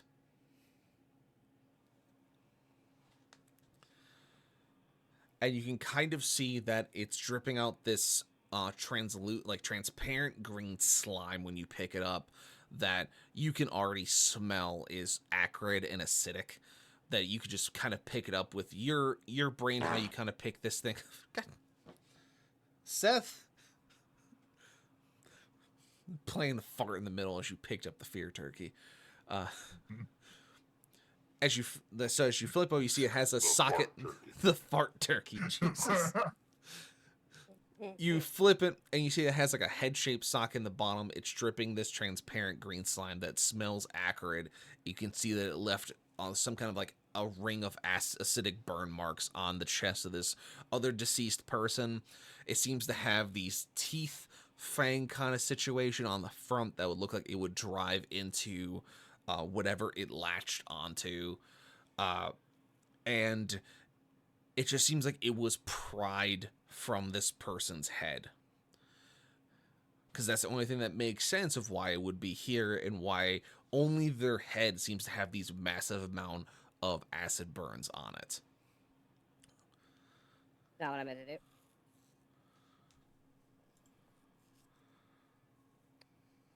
High low, Mr. DM. Low. You win this round. Very good. I don't know what I won, but I'm glad. Fourth wall break. Ah, very good. So you win, so I don't do it. All right. So, that's what you find. You find this thing on there. You see that he has wounds in his chest that must have been stopped by somebody, whether he was trying to attack them or not. Yeah. What do you do with this information? I mean, the person who's deceased has their teeth. The thing you picked up has like 2 fangs that I guess you could extract if you wanted to. I mean, there's a certain orc that only trades in teeth. I'm thinking of. I mean, you got the tools and the gumption. You extract 2 of these creatures' fangs. You now have 2 teeth. You have 2 fear turkey teeth. Write that down where you see fit. Hey, 2 fear turkey teeth. In my notes. There you go. I'm gonna relay like that to everyone. Like, oh guys, don't let this get on your face, because pretty sure this is why his face is burnt. Or you would not know about the fear turkey as you're flying around, unless you want to fly down and meet them as you see them stop moving. But can I see what they're looking at? Just don't know what it is. I mean, you can see them looking at something. Do I see Nez like pulling teeth? I Like, mean, can I you tell that's see what he's Nez doing? messing with what looks to be a turkey in his hands, like a defeathered turkey, which begs the question of where he got a turkey. Since Nameless is like looking through my eyes, can he tell when I like squint and when I move my head? I mean, yeah, he sees what you see. So he sees you looking at them. And I'm just gonna like squint and like shake my head, like, what the fuck are they doing? Or roll me perception. Okay, my perception's +8, so Yeah. come on, lucky dice. Better roll high. I got 20. So, as you're kind of flying around, you're kind of squinting and shaking your head at them as you're just keeping an eye on whatever could possibly be happening. You see motion in the second floor of that building. It looks just like a very slow moving shadow, and you catch it for an instant, but it definitely it's giving bad vibes, if you will. It definitely does not sit well with you seeing motion in that floor. It has a bad aura to it. Sure, it has a bad aura to it.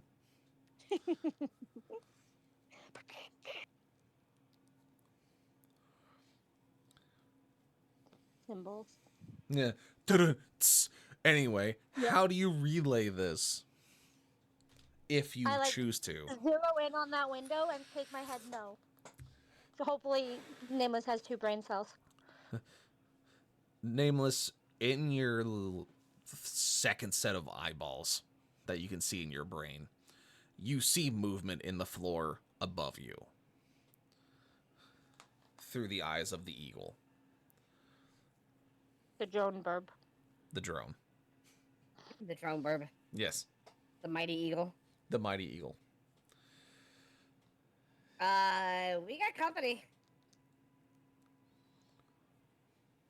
Second floor, Version of that Eye of building. the Tiger starts playing. I Yeah. am the eagle. It's the fear of the thrill fight. of the fight. I don't want to get punched in the face. Yeah, so no Thank you. sooner... Oh God, what was that shadow? Is it an enemy? Are we Oh gonna dear try to God, I'm retreat going at any to point? fucking die! Are we Yeah, taking a yeah. retreat at any point? So as soon as you say that, Nameless, that you have company, you see this body fall through the ruined ceiling of the first floor, the floor of the second floor, if you will, and just kind of falls and thumps onto the ground in front of you guys. In the Still kind of... distance, you just hear, yeah, my ice cream! Pile of wet spaghetti. Jesus. uh, Full of them tonight. Yeah, he's full of them. And so you see this body fall and just kind of thump and hit the ground in front of you guys. Still kind of in the darkness of the building, not easily able to be seen as you guys are still working during like the apex of the sun, so the shadows are very intense. But you can easily see the silhouette and you heard it. It was not quiet. Did it sound like a pile of wet noodles falling? More like dropping a tube of salami from the second floor. Just kind of like a wet, deep thump. Just a boom.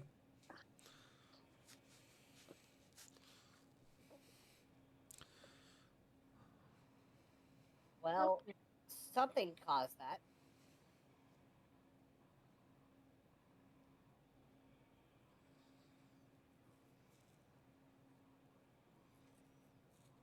What would Might be happen if another I fear dive trick, bombed yes. the building? You would probably fly into the building. But would I, like, break things? Probably mean, bump your head and go night-night. Probably, break things, break yourself. Eagle plus stone doesn't exactly mesh super well. Like, Oh, dang it, I can't kamikaze? Okay. I mean, you can, but you can only do it once. Hmm.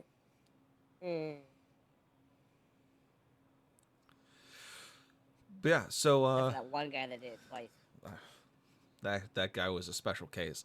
Anyway, so yes, you know something made that noise. Nameless, you're gonna have an idea of what you're dealing with. What do you guys do with the information that there was something above you that fell and slapped the ground? What do?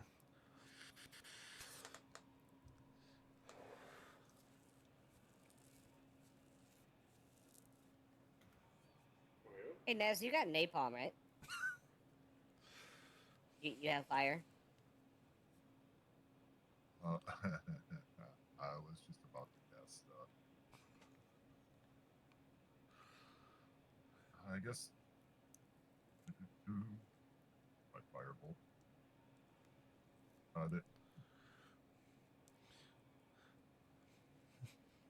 Thank you, Rose, for clipping our little impromptu song. Very good. Very good. So you would cast Firebolt if you could see what it is. You can barely see the silhouette.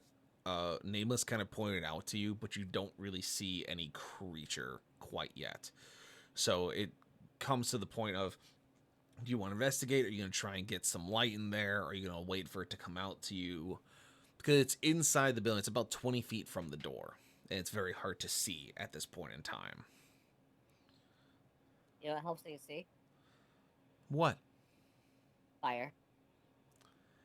I mean, it's up to Nez at this point. I just want to make sure I gave him the context. I was just because I did grab as an ability like spell sniper, so I wasn't sure, like that's what I was like kind of questioning a little bit too. Just because if I can hit anything that's even half cover without half cover. I mean, yeah, it would just be hard for you to see, but you could definitely fire in the general direction if you so wish.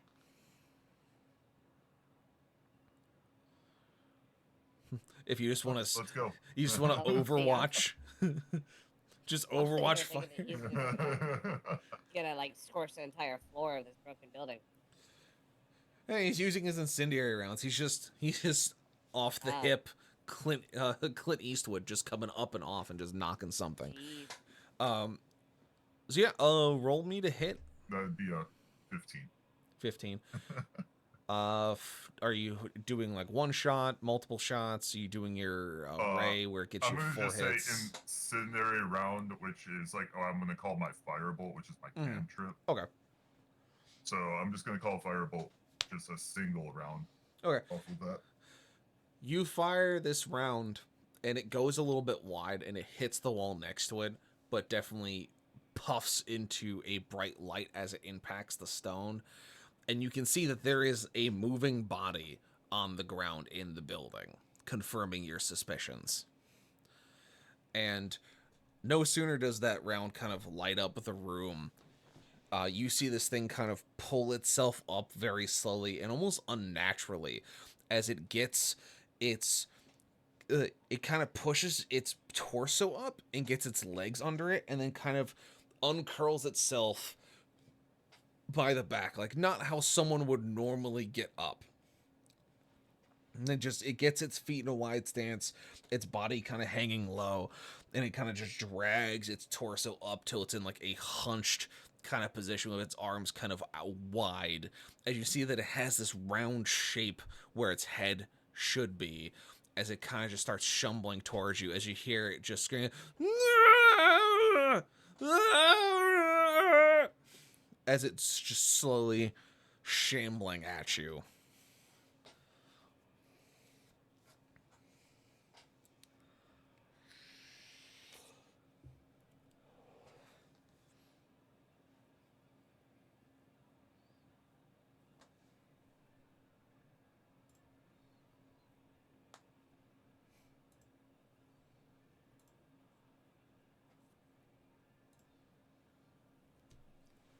So it's just one. I mean, I don't yeah, know it's about just you, the but one. It sounds to me like that man's just sad that somebody took his ice cream. Ice cream. Yeah. Yes, he does sound sad that someone has taken his ice cream. But yes, what do? There is a shambling creature walking at you, spooky-like, with a fear turkey on its head, or what it seems.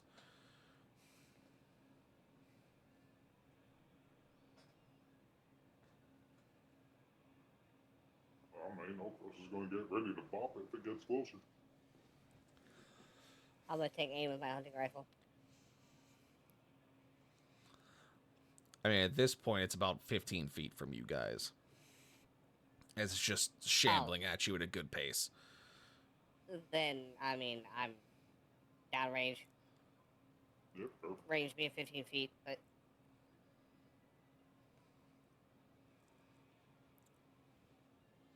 I'm gonna shoot it. All right, where are you shooting it? In the round thing on his head that should be his head, but it's not there. All right, roll the hit.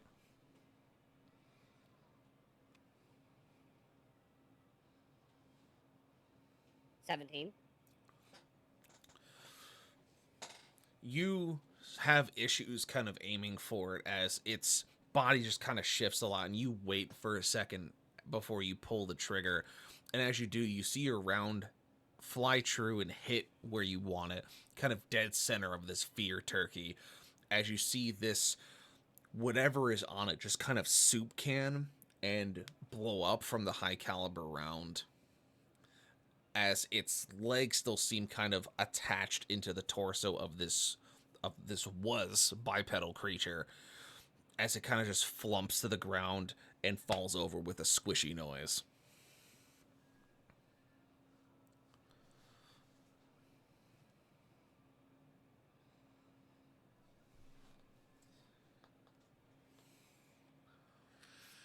Dude, it was coming right for me.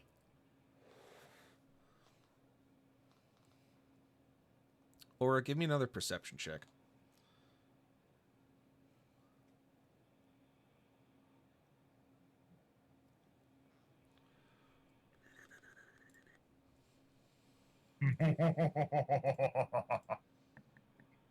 I got a So much nin. for that. I got a 9. Got a natural 1. Yeah, I got a nat 1 and a +8, so 9. So with the 9, you wouldn't see much. With the natural 1, it definitely not seeing much. You're just having issues kind of seeing it. There's a gust of wind came through and just kind of hit you right in the eyeballs with the sand, and it made you kind of just lose sight of the situation for a moment. As you guys start hearing that same kind of gross thump noise from the buildings around you. As you start hearing more of the yelling of someone has stolen my ice cream. Can I load the dread with red rounds? You can. Well, fuck.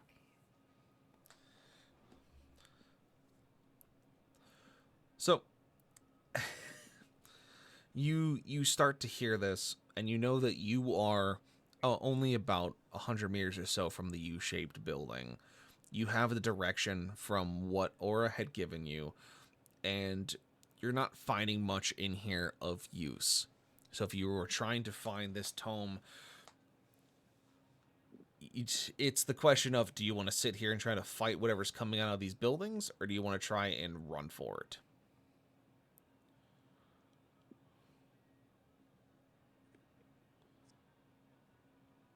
I'm for it.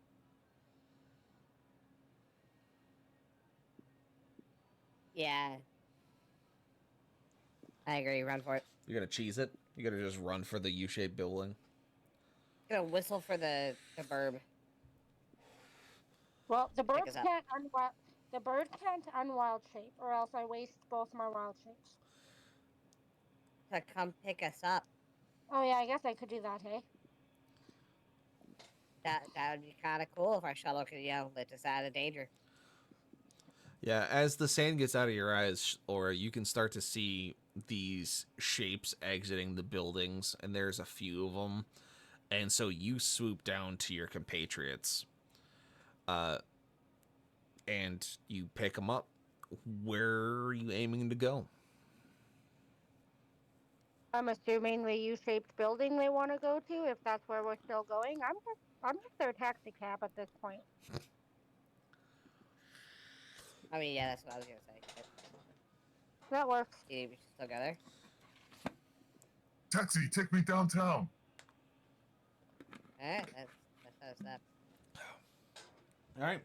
So, We're still going to the U-shaped building. yuppers. Okay. All right. That's an Okay. easy, short jump for you guys to get there.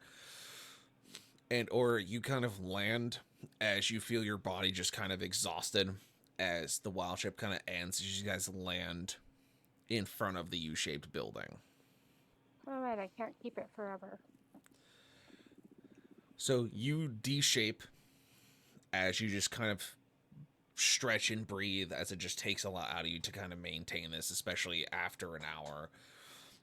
And so you kind of recuperate yourself, you drink some water as you look at your party members, as you guys are now in front of this large U-shaped building that has no marks on it. Most of the glass in the windows is gone. Some of the entryways have been kind of collapsed a little bit, but otherwise it looks relatively intact. And across the top of it, it just says Brown Mesa across the top of the archways.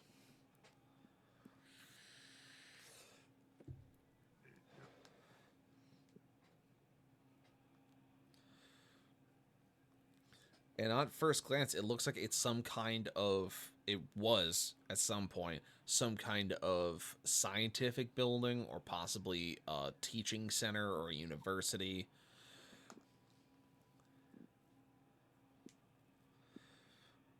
But you Well, boys, feel now good. what?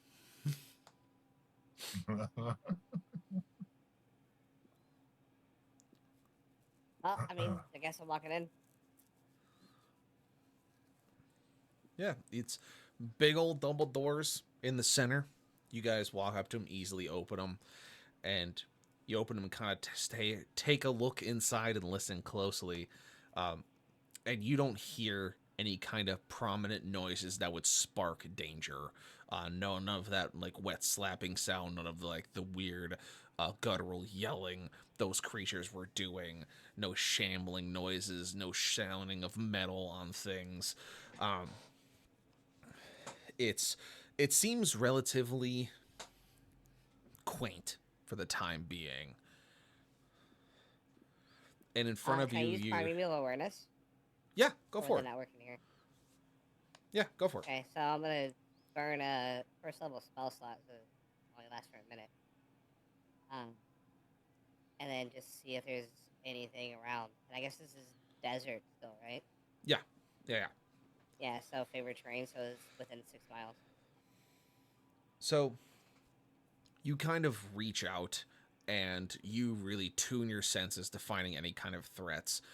As you see yourselves enter, as the light kind of comes down from the skylights in the sand that aren't completely covered in sand, you see that you're in this weird kind of atrium. And as you step in, you don't hear anything or see anything. You do feel that there may be something deeper into the building, and you kind of get a sense of where you need to go, as some of the signs are still legible. They haven't been knocked over or broken. As you can kind of see a sign pointing you towards Research Library. But otherwise, you're not seeing or hearing anything super crazy. You see that people haven't been here in a while. There's a bunch of sand and dust everywhere. The front reception desk that seems to be in front of this very strange symbol that's been encapsulated in a statue behind it. Just no one's been here in quite some time. But you do have signage that points you towards some form of research library.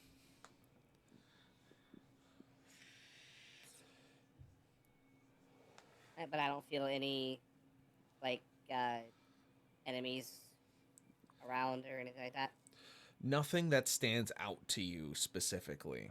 Nothing that is very adamant of something that is out to get you, that is a threat. You do feel just a feeling of unease as you kind of tune your senses to the building, as just it doesn't feel right, but you can't pinpoint what it is. Okay.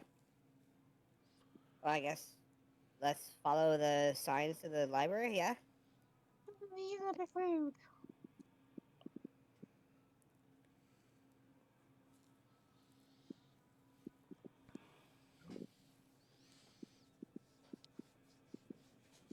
I'm asking the party here.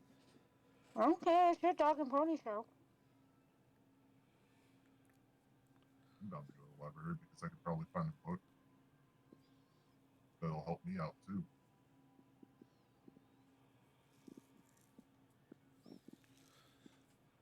I'm just a bird napper. I'm just a bird napper. Jeez. Bird.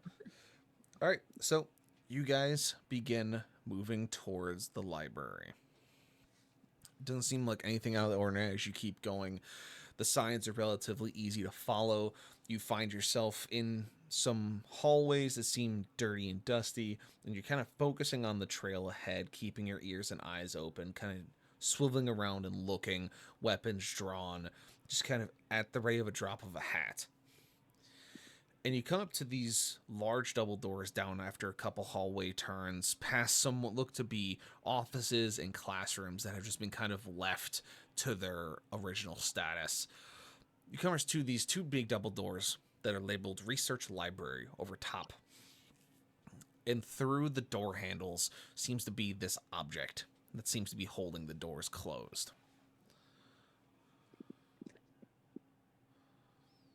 Oh, that's never good.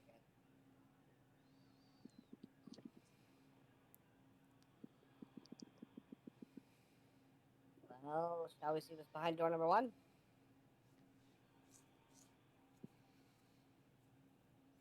I'm gonna drop Lucifer before we open this door. All right. Oh, I brought Lucifer with us too. Lucifer's in those bags you have like foldable chairs in. That's essentially what Oh. Lucifer lives in when he's not deployed. He's an umbrella. He's actually Essentially, carried around in one of them backpack baby carriers. he's treats in it a very- baby Bjorn. That's actually even Yeah. better. I'm good with that one. Yeah, Like I every like Let's time- that. roll with that. Every time Lucifer gets deployed, like Nez leans over, gives him like the like a little rub on the top of him. He's like, "Come on, buddy, You kill." got this, buddy. Kill him. Lucifer Get him. takes a bumper. Get him. But yeah, so Nameless, do you go up to remove the object from the door handles? I guess before I do that, I want to cast Find Traps. You sense no traps. It seems that there are no traps here. It seems to be just a regular research facility, science facility, whatever the purpose of this building was. And it seems that you don't sense anything trap-wise going forward, not even tripwires. You would think that if someone was trying to keep something in, they'd have done more. But it seems that they just put this object through these handles to keep the door shut. So yeah, let's open the doors. You go to pull the object from the handles, and the handles just kind of come off the doors from dry rot. And as you pull the object away, the handles kind of slide off of the metal tool and just hit the ground with a thunk. As you hold this strange object in your hands, one end of it being curved into a hook, the other end being more of a slight angle and tapered to be used to lift or move heavy objects. It feels odd in your hands, yet oddly satisfying. So a crowbar. Shush. Yes.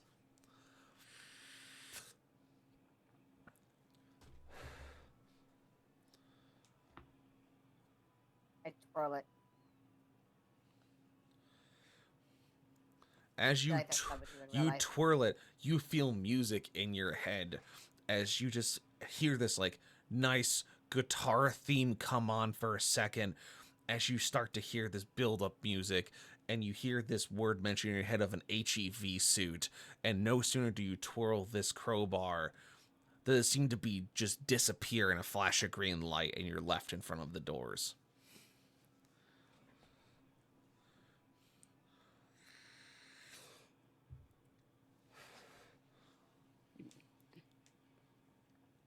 Oh, okay. I did just have something in my hands, right? Like I didn't just imagine that. Yeah, you had a metal stick with prongs. Where did the metal stick go? Did you drop it? It just vanished. As you're kind of swinging your hands looking for this object, as you're very confused, you see that In place of the metal tool is a note in your hand. Can he read said note? I'll read the note. He's not illiterate. He can read. I didn't know if it was in his languages of knowledge. It's in common enough script that he can understand it. But This is where we all find out that Nameless can't read. dear God. So Nameless, you look at the note and it says, "Sorry, I needed this. GF." Get fucked. God damn it. Burn. Oh wait, is GF an actual person? Yes. Well, I thought it stood for get fucked. No, Oh, it's that's still initials. It is still good, but no, it's initials of somebody. I needed this. Get fucked. I love how Seth is just like squirming in his chair. He's like, "God damn it." I don't know who GF is. I feel like I should. Gordon Freeman. Who the fuck is that? He's the main character of the game that we're referencing currently in this whole enemy situation you find Yep. yourself in. Look, sometimes you say things that hurt me. I say things that I are don't like, like the games I know that is. Listen. It was really bad during as a tangent of people say things that hurt you. During my D&D game I play on offline on Wednesdays, I was making a reference to the movie Nobody because we're kind of in negotiations with the Smuggler's Den, and I was going to do what he does in the movie where he essentially walks in with a claymore in one hand and the tripwire in the other, and is like, "We're gonna talk or we're all gonna go away. Like, it's fine. I don't care." I've also never seen that movie. That's either. fine. It's a movie that it's like a really niche. It's fine. It doesn't matter. But Rose has seen it. I imagine most of us have seen it for the most part. It's very John Wick parallel kind of situation. But like I referenced that scene and everyone's looking at me like, "What?" I said, "Has anyone seen the movie at this table?" And all of them looked at me and went, "No." And I went, "Son of a bitch." There's a lot of movies I haven't seen people have. I was like, "All right, I guess I know what we're going to have for D&D movie night in a couple weeks." Shit. Creed, I'm in the same boat. I've made grown men cry with movies. We I've never know. You- We You've made know. me cry. You've made Blackburn Sag. Legitimately. Anyway, If there's So- any constellation I haven't seen. seen. Like, I know nothing about John Wick. I've heard about it, never seen it. I also know you haven't seen any of the Aliens movies. anyway. So, you have the That's note in your okay. hand, Nameless, and the handles of the door have fallen off, and they're kind of just like swinging open from the wind. Just kind of lazily open and close. Oh. Uh-oh. Open the doors. You pull them open to see a large square room that seems to be where people would go to conference and study things, in the sense of much of a library, but more built on collaboration between multiple disciplines, as there are signs that are kind of half hanging from the ceiling that read words that don't really make much sense to you, but they're like this word that's PHYSICS for physics. There's one that's chemistry. There's one that's theoretical. It's just these really big words of talking about these specific disciplines, biomechanical, bioengineering. Oh, hey, look, I'm going to point at the bioengineering sign and be like, oh, no. I already saw the sign. My eyes are just twinkling and look at you and you're pointing at it. I'm like, huh? Nez is just having knowledge overload as he's looking around like frantically. But you see that it has these very long tables that had places that you could store books and notes, and it's kind of these weird boards on wheels that have a white background that have these weird cylindrical marking pens with them that as you mark them, you can then wipe them away. It's a very strange kind of setup they had here, but it looks to be just a place where whoever worked here would come together in groups to answer questions. Some of the things that are written on these boards are in a completely different language than you guys are normed to seeing. those who would have any background in science would recognize them as theoretical physics and quantum mechanics questions and theories. But just to you guys, it is straight goddamn gibberish. But you can see that there are books upon books in these bookcases against the wall underneath these different categories on the first floor and the second floor. And just, you see on one of the whiteboards in that circled multiple times, just says this phrase, "I'm with the science team." Oh god. You know, you don't have to take everything from the game. It's because Rex is posting and it made me giggle, so fight me. In the distance, you just hear a pain. Oh. But yeah, so you see all of this happening.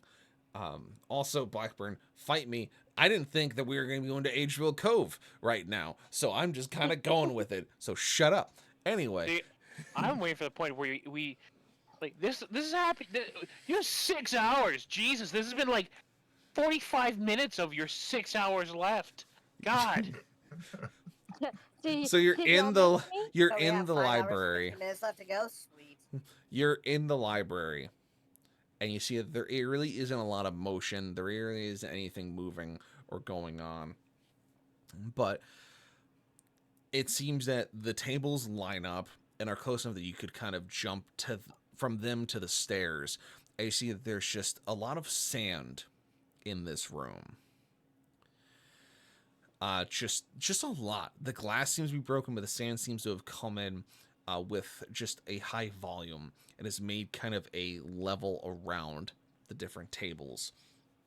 And as you guys step in, you see that there are objects sitting in the sand that they look like they've been there for a minute.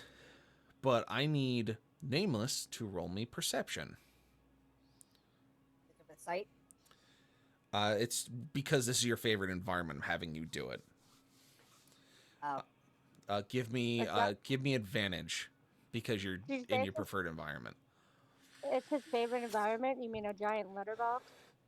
I mean, you're not wrong. 23. 23. With 23, as you see Nez begin to walk out onto the sand as he is just fixated on these words, and everyone's just kind of looking around, making sure there's no threats coming to you. You stop him as you can clearly see eyes in the sand looking back at you.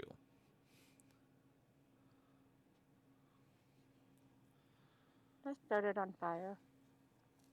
Nez, back up. I'm gonna like freeze for a moment, and do All I I see can what imagine. he's alerting me to? You don't see Get back up exactly. towards me. You're fine. You don't see exactly what he's warning you of, but you feel the need to back up a little bit as you kind of start scanning the sand. And no sooner do you see a shape move underneath of it and then disappear between some objects. I would say I definitely jumped back off of that.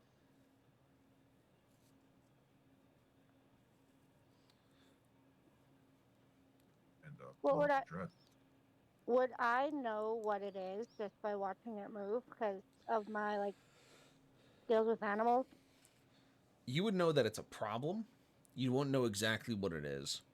But Okay. Nameless and Nez would probably have a better angle on knowing what exactly it may be, as they have the Deceased Ranger's Handbook. Which I should probably look at. Wouldn't hurt. Eventually. Considering Oh. I am also of the earth. I think I chose that when I made Aura.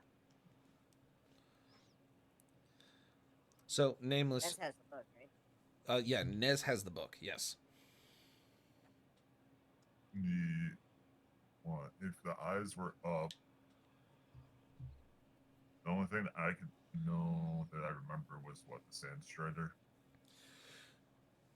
You would think it's a sand strider, but you haven't seen any tails This looks like it's something further into the book. You start looking through his entries, trying to find what creature this could be, and it just you're not really finding anything, but it seems that it acts the way it moves around the sand, kind of looking. It almost acts like a bullet, something that you've run into before in your travels, where they seem to become land sharks, so to speak. But this doesn't have the trademark symbology of a bullet. It's not aggressive. It's not loud. It's not looking for food. It's not even that. It's fast, but it's not as fast as what you've seen. And the only entry that kind of matches what you're looking at in the book is something called a I'm trying to remember what I wrote it down as a red-bellied twister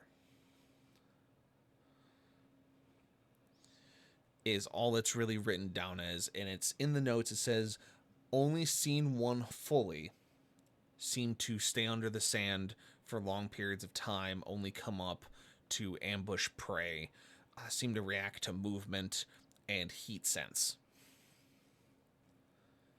So no fire. Okay. Extremely active at night and during cold or cooler periods in the desert. Does it have any weaknesses in the book? From the partial sketch that's in the book that the ranger left, it seems to be akin to that of a anaconda of sorts. So it looks to be just like a big snake, but kind of mixed with a gulper eel, where its front jaw seem to open very wide as it just kind of comes up and scoops you. So as for weaknesses, mostly staying away from it or getting it out of the sand limits its mobility. The only two things you can really think of based on the information you have at hand. Or kill it? Or kill it. Which that's kind of an obvious one, which is why I didn't say it. Yeah. So, I mean, it sounded like what? It likes cold more than heat, though? It likes cooler places because it makes seeing heat signatures of its prey easier. So if we bonfire the fuck out of this room. That sounds like something you need to ask your artificer or your ranger about for an idea. Hey, yo, Nez. I mean, I've already been thinking about how I can throw the heat signatures off as we move around. That's why I just was like, it seems like he likes the cold more, and that's for the reason why he likes it more. Hey, yo, Nez, can I start this bitch on fire?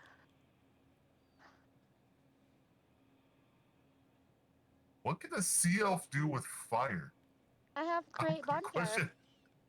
I have create bonfire. As a cantrip.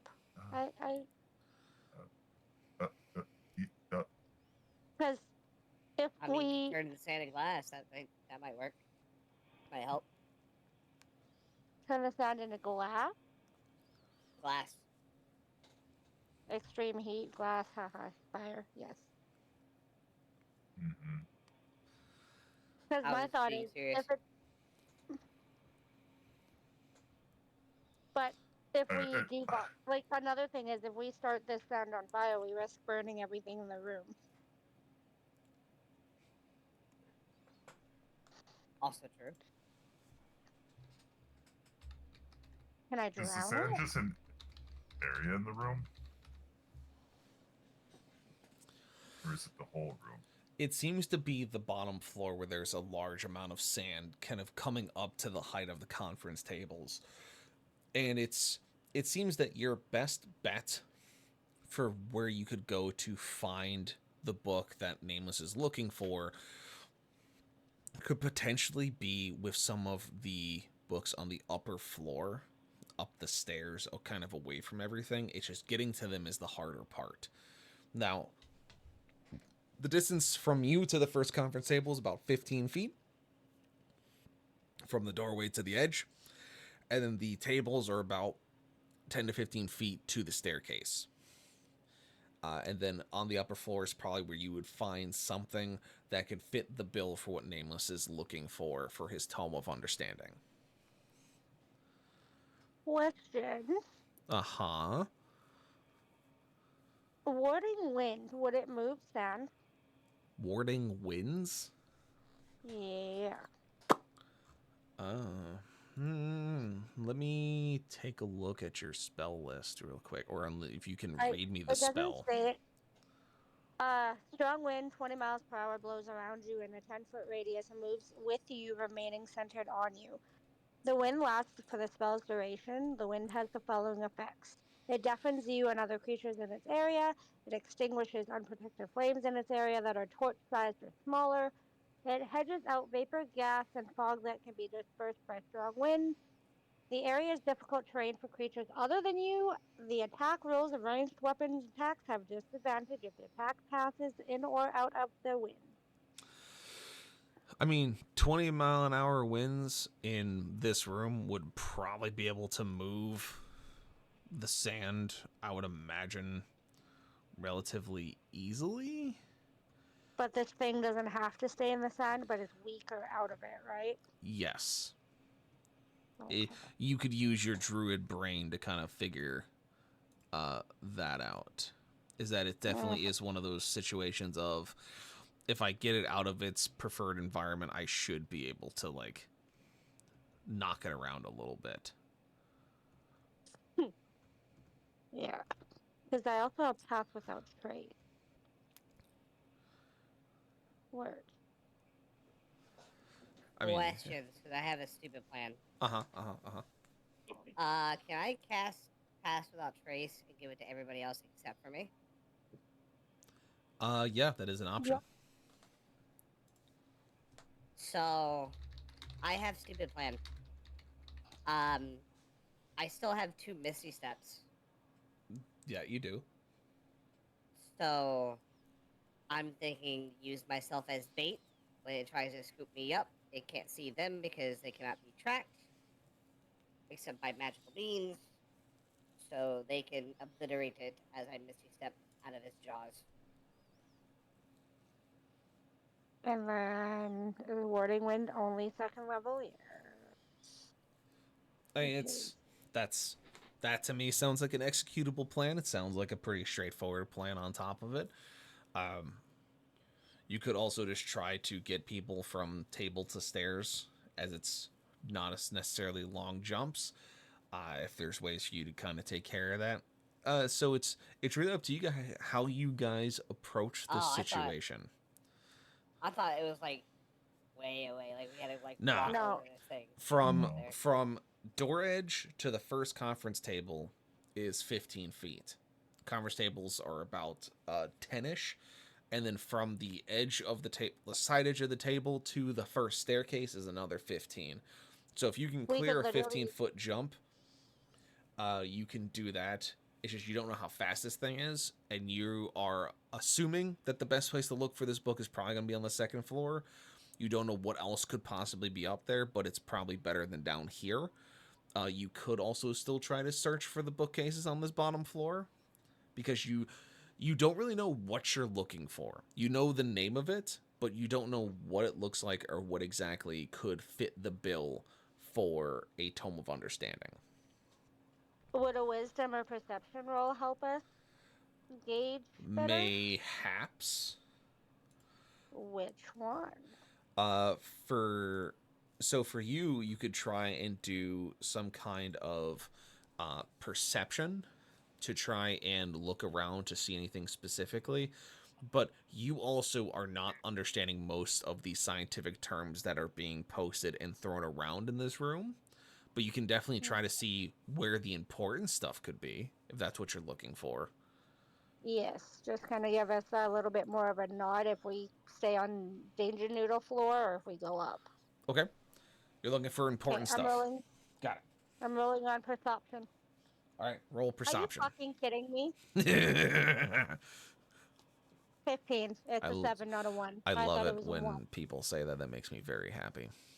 It's a 7. I thought it was a 1. I thought I got a nat 1 again. So 15.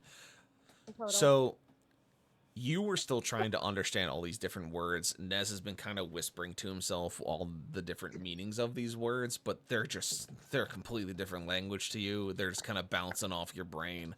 But you look around to try and find where important things would be, and you can see that on the upper floor there seems to be a category of rare finds is what it's set up to be.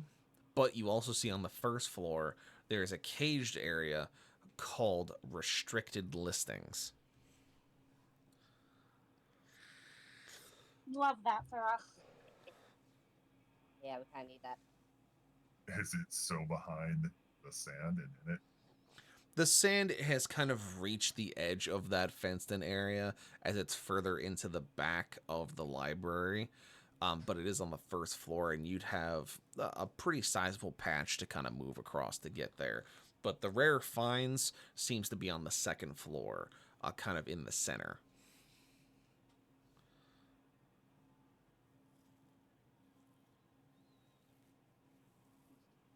If we cast Pass Without Trace, would this creature know we were there? I'm not sure if Passive Without Trace removes your heat signature. heat or motion, but I mean,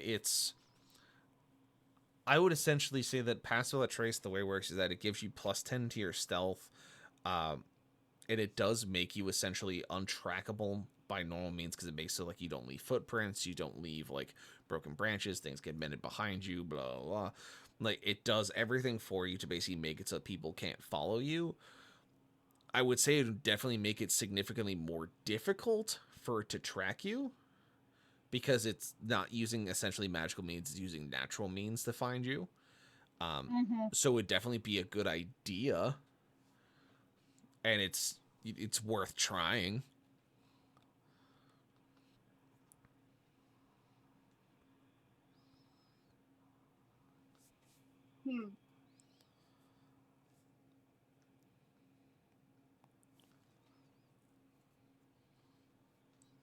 Need Well, I tinky. mean, I had a plan to use myself as bait, so we could just take the thing out, or attempt to take the thing out. But we also don't know how fast this motherfucker is. No, but I mean, I have missing steps. As soon as I feel something move or see something move in the sand, I'll just step away. Like, even if I had, so if it had me in his jaws, I could still missing step out of it, right? Yeah, because it's a somatic. It's just hand signals. Right. I was waiting for him to say fuck around and find out. I really was.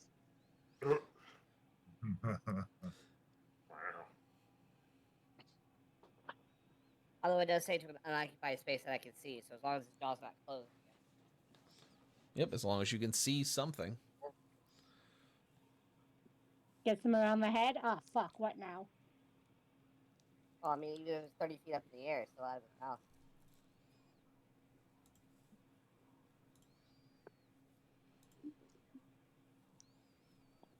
Well, we can fucking send her. So I'm gonna cast Without Trace. It's a level 2. So what do I have to roll between again? 1 and 19. Hello? I heard you. Does it I have to roll stack? between- I would say it does not stack. Between 1 and I 19. was just looking. Oh, 12. You did it. I got to 12. I Yeah. know. So You hard. made it happen. You didn't blow up. Congratulations. This time. We know my track record. with Yeah, these huh? small dice. Okay. So we have Pass Without Trace. Pass without trace. Yeah. Very good. Heavily pass without trace. Well, you don't pass without anything because you're still at home. Speaking of which, as you're all casting spells There it is. and getting yourselves all Every together time. as you're making your plan, we swing back to Creed as It's been 3 hours. It's been a minute since you went in to go to the Valkyrie, go to the record office, and do the thing that you wanted to do. You decided to give yourself a break, go get some food and drink, and just kind of think about what you're doing and see what the rest of your compatriots are doing. And that's when you come back to the tavern, you get yourself a nice slice of meatloaf and a nice, flagon of ale, and you kind of sit down.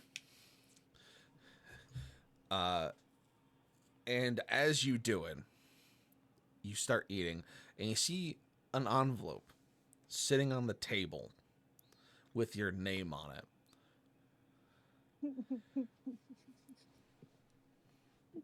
Oh, I can't think of his name. It's the I feel it's about to be the head chef from Ratatouille. Yeah. Just you open it, and your eyes just start getting I'm wide. just sitting there, I'm like, I wonder what it is. And I'm like, cut another piece, like, just open it. Huh? Shit's What? so shocking. Creed changed nationalities, and suddenly he's going sacre bleu. Okay.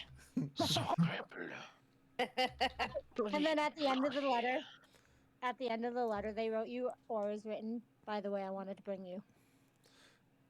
I posted it in the session chat for you guys to see what he's referencing.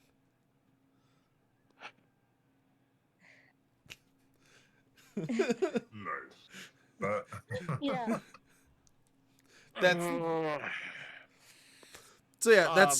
That's what you read, Creed. Is you essentially So- you open the envelope, you flip open the letter, and you start reading through it, and you see that it's essentially Nameless telling you he has this idea to go find this book because he feels like he needs to make himself better. He talked to the scavengers, and they said, "Hey, what you're looking for is probably in the untouched areas of Adriel Cove. By the way, it's got some nasty shit in it. Don't die." And he went, "Bet." Or is turning into a bird to take them there, and the rest of the party's coming with them, and they couldn't find you, even though Aura wanted to take you with them, and so they decided to leave you this letter so you didn't worry. So what Creed is going to do, he is going to very calmly fold it back up, he's going to put it in an envelope, and he's going to tuck it in one of his pouches, and he's just going to grab the piece of meatloaf with his hand. And he's just going to walk out, and where's the nearest tavern? You're in it. Oh, I'm perfect. Even fucking better. I thought I didn't realize I was already a tavern. Perfect. He's gonna get a beer. You He's gonna had get some one. alcohol. You had one in Fuck. front of you already. I'm already doing He's gonna good get then. Dwarven rocket. You're already No. halfway there. He We're is gonna getting get- the good shit. At the end of We're the gonna letter, get it's gonna back, be like, and Creed's gonna be sitting there with like a long, wispy beard and gray hair. yeah, no. So At the end of the letter, Aura wrote, I wanted to bring you, please don't beat me. Creed is going to go to the bar, specifically actually up to the bar. Mm-hmm. And he is going to put 3 gold pieces down to slide it forward and be like, "What is the best I can get with this money?" They go, "We have this nice French wine for you to have. We don't know what French is, but it was the name of the man who made it. What else? That's it. We're in the middle of a desert."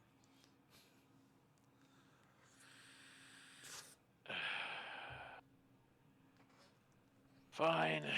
And he's gonna pay. He's gonna take the gold. He's gonna take it. Yeah. Apparently, you were ahead of me here. Mhm. I gotta admit. And yeah. So he's just going to still gonna eat the meatloaf with his hand, and he's just going to go to the corner, and actually I can do this because my lineage. Yeah.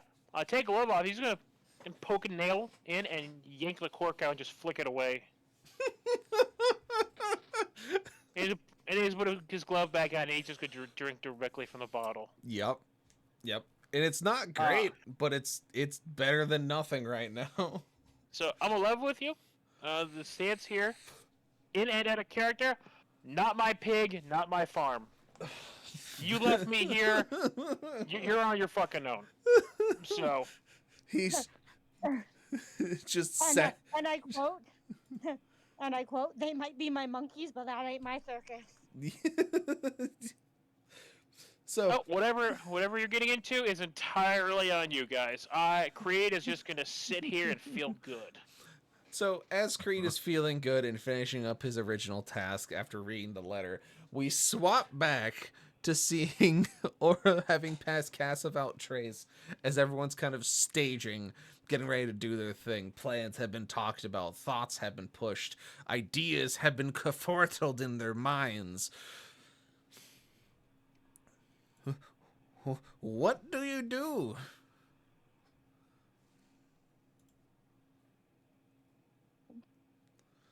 I want to go home. I want my mommy. Not an option. I mean, I could wild shape and leave their asses here, so yes, it is an option. You just had to deal with the consequences. That's fine. Still got Curry. Yeah, actually, I'm staying here. Yeah. Would you rather risk going Oh, back without your wow. party members to Creed? No, he gonna hit me. Mm-hmm. I would tell you out of character he would not. He wouldn't hit you, but he would scold you significantly. Somehow, even though this was not my fucking plan to begin with, I just tried to make it easier. It would be my fault. Somehow. He would not even do that, by the way, Mr. Grimm. Oh, what would you do then if you showed up without her compatriots? I'm going to do something even worse than hitting her or scolding her. Oh. Well, I'm going to hit her with that disappointed dad. Oh no. I knew it. I knew it No, was she'll be gonna like, be I'm not angry. I'm just I disappointed. had to leave him. I had to go, and he's just going to stand up and give her the sad head shake and just leave. He's not going to say a word. And she'd look at No. you. If you're doing the sad head shake, you have to do the slow sigh as well. I would just look at you and be like, "You're not gonna yell at me? Are you broken? Who hit you? Who hurt you?" You did.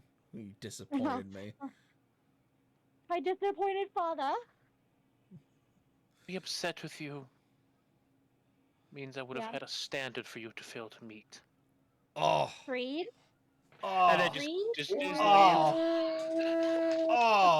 Oh, that hurt me, and it wasn't even me being targeted. Ooh. Or would just look at him and be like, "Okay."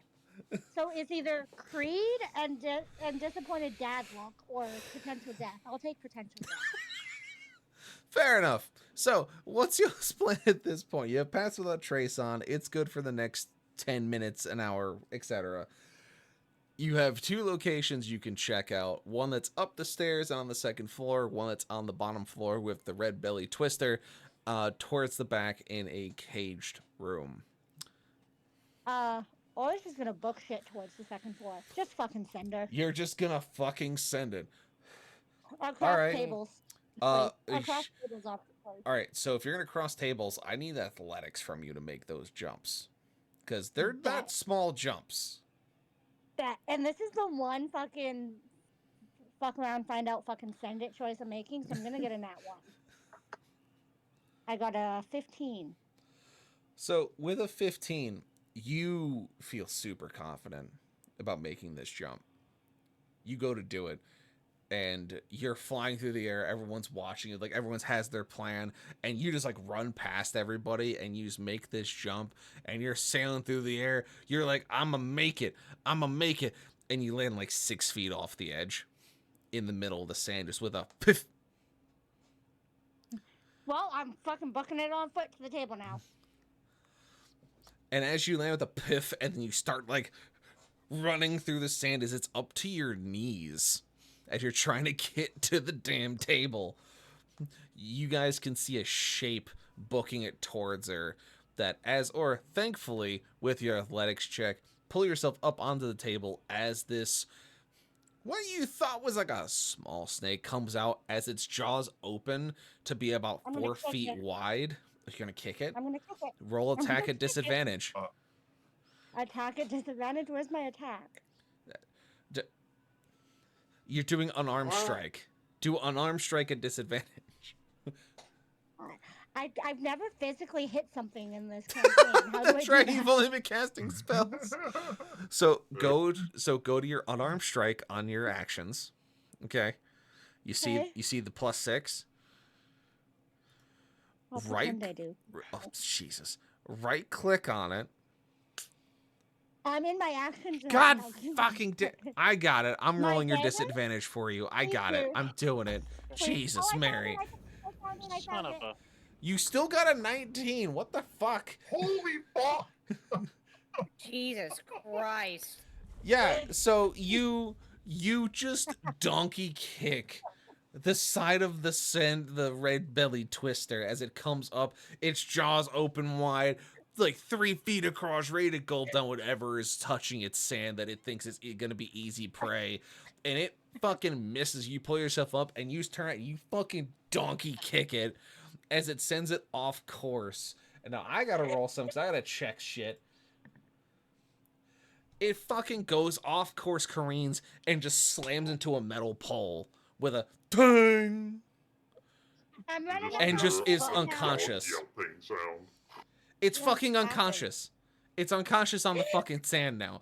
And you see this thing is at least 20 feet fucking long and is at least 3 feet wide at its like 2 feet wide at its widest part of its body.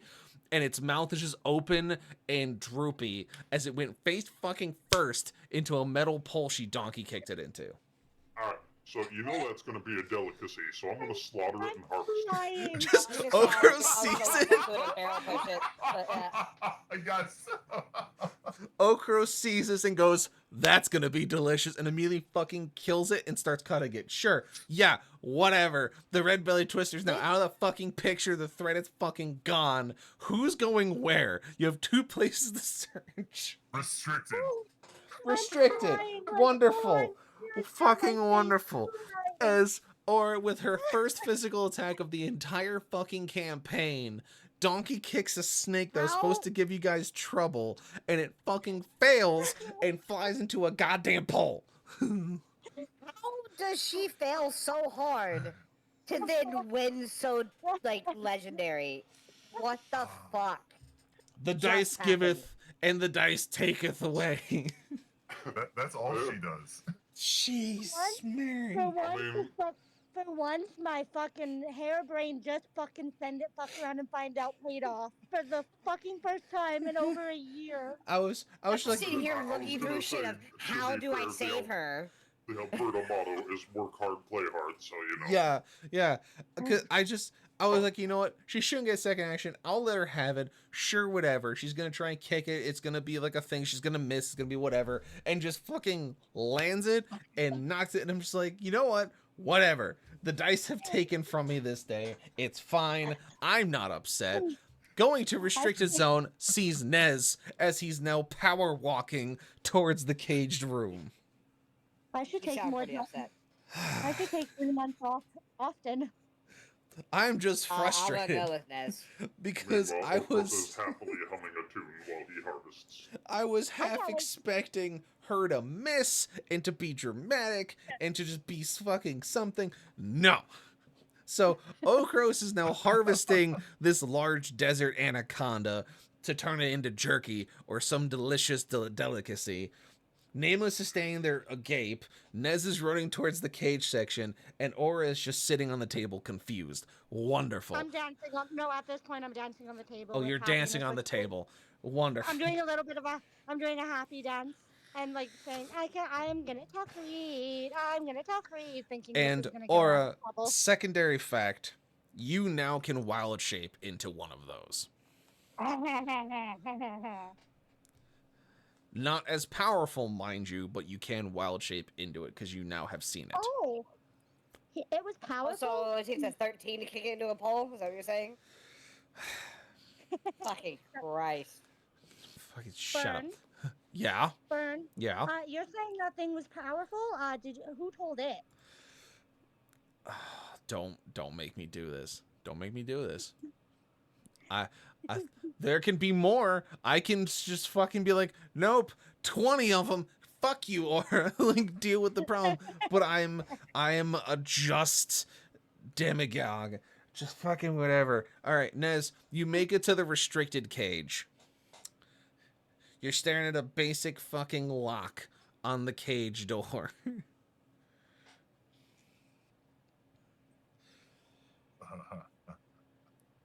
I'm still in I shock see. that this powerful creature got donkey kicked by a fucking can of tuna So am into a I. fucking metal pole. So am I am I. just- What the fuck? Ah. Weirder shit's happened. I just didn't want to happen right then, but whatever. But yeah, Nez, you're staring at like a pretty big standard fucking lock on this cage door. I'm pretty sure those helping hands of mine can help me get this open. Yeah. Or it's gonna go I'm upstairs. just gonna slowly walk over to Des to go to the restricted area as well, still just shaking my head at what the fuck it is. Yeah, you do it. You meander your way over there. Nez, what are you gonna roll to try and pop this lock open? Would that be engineering? You can, sure. Either that or you Sleight can of do hand. sleight of hand. You can try and attack it. You know, whatever floats your boat. Wait, You know, I'm a let me do cat. Can I do engineering. that stupid fucking nail claw thing as a lockpick? No. It's silly. God damn it. We- It is. That's we why can I only- wanted to do We it. can only have so many silly things in this game. Only so many wasn't silly silly. things. That was pure prowess. I don't know what you're talking about. Jeez, now I gotta fucking drop her ego by 2 sticks next fucking session. God damn it. Anyway, Wait. I mean, if it was sleight of hand or engineering, it's still fucking amazing. then just pick one and tell. 23 Cool. is engineering. Sleight of hand So 20. you just send your little helping hands to it as you kind of look at it, and you just easily fashion a little lockpick. They're holding tension. It's super easy. You just twist it, and you feel all the tumblers pop as you go to pull on the door, and you realize that it was open the whole fucking time. Why are you fucking with him, man? He's not the one that donkey kicked your fucking monster. It's because he never fucking checked it. So just I mean, that's fair. Or it's gonna He's look trying to at get revenge on somebody in the session. Well, Nez and Nameless are doing this, or it's gonna look at Okros and be like, Okros, give me its head. give you its head. Give you its head. Uh, What? You know what? Oh, we're gonna cross that bridge in a fucking minute. You hold your damn horses. I want to carry its head around. That's my trophy. Do you- I mean, you can I carry w- it around, but it's gonna be your upper torso that's carrying it around. yeah. May I, yes, may I ask Mr. something? Creed. back where everyone else left him, Yeah. Creed's got enough wine in him. He wants to try and get people in the bar to start singing. That would be a performance check. But they don't know the French national anthem. I'm not doing the French national anthem. Oh, come on. for the Also, love it's of- just a man named French. He's weird. We don't Damn it. talk to him. Well, that's a 9. Yeah, No right. one's singing with him. No, people are interested, but they're not singing with you. Not yet. Probably fine. Free will sing. Very good. Is there someone there with a guitar? Or some Probably. stringed instrument? Probably. I wouldn't be surprised. I'm going to give him. Creed's going to give him gold if he'll play a song that he'd like to. Sing. Seeing the gold piece in front of him, more money than he's seen in months, he happily will play wherever the fuck you want. Beautiful. All right, perfect. Sing it. Oh, Sing it. what? Sing it. Sing Oh, it. you whatever want me you to sing it? Sing it. You don't have to. Just Sing it. Shut up, bird. Oh, Sing it. hang on hang on one fucking second. I put in the song in here. No, I was yelling at the DM. He was trying to talk you out of it. Oh, I live the life of the mercenary. I live by blade and shield alone. I do not settle, love nor marry, lest I leave a widow alone. I track across the land, seeking the jobs for helping hands. If any need a battle to be won, And when I'm given one, I don't rest until it's done. No, me, my sword, and my mercenary band. You can roll me performance again with advantage to try and get people into it. As the guitar just starts playing, and it sounded wonderful. People were like, "Yeah, this guy knows what's up." That's a 19. People start joining in with you. People are singing the chorus, and you're leading an entire tavern bardic circle at this point. Beautiful. All right. I Wonderful. just want to keep doing stuff so I can keep myself entertained. Fair enough. Hey, they're fucking over here decapitating, get like tearing fucking flesh of a monster. I'm just sitting in a bar getting drunk. All right. Yeah, like, it's fair. Well, I wanted to take you with us, but you weren't there. Shut up, donkey kick. I'm Anyway. not tearing the flesh off of a creature. I'm securing a delicacy. Yeah, Okros By the does way, educate you that he is harvesting the food stuff to make foods. So if you want to take the head, that is up to you, and you look at it, and it is the size of your midsection. Yeah, I changed my mind. I don't want the head anymore. I don't want to drag it with us. However, if there are any teeth in this thing's skull, I will harvest them. There's a lot. And Yeah. I was about to They're go all back. getting harvested and I get credit given for to the Ness. teeth. I You get credit for the teeth. all right? Hang on. You can get credit for the teeth. It's just Okros is the The one teeth pulling it is- because he has the tools and hams. Yes. Yeah. Don't tell the big man he can't pull damn teeth. He's gonna do it. You can get like a fang as a trophy if you want. Yes. I want Okay. the fang. I want Wonderful. small fang that I can fashion into Alright. necklace. Oh, I mean, I was gonna say I could fashion it into a necklace for you. Yes, that works too. Oy vey. Any hoozle. You find about 47 good teeth in here, and you pulled the prettiest fang out of the mouth of the red-bellied twister to fashion a necklace for Aura. It can go with my copper piece. There you go. Anyway, Nez, as you have rolled your engineering and you have found that the gate was open, but you unlocked it provisionally regardless, you see that you are now in a small 20 by 10 foot room that is encaged that has independent bookshelves that are about 4 feet high, and there are 4 of them in this room. The books in here seem out of place. They seem strange. They talk about the history of the region. They talk about the history of these different places. They talk about magical phenomenon, supernatural phenomenon. They talk about cryptids and creatures of the night. Things that are, to a scientist, uncanny, but can be linked back to something if it means they're trying to get an idea. And so this seems like a really good place to kind of dig your heels in and look for stuff. So at this point, I need you and Nameless to give me investigations.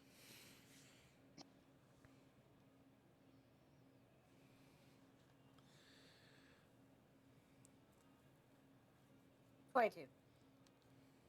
Very good.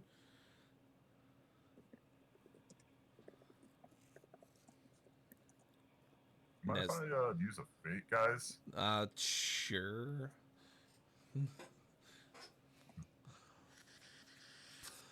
I just Or- realized. I mean, he got I a didn't- 22, so.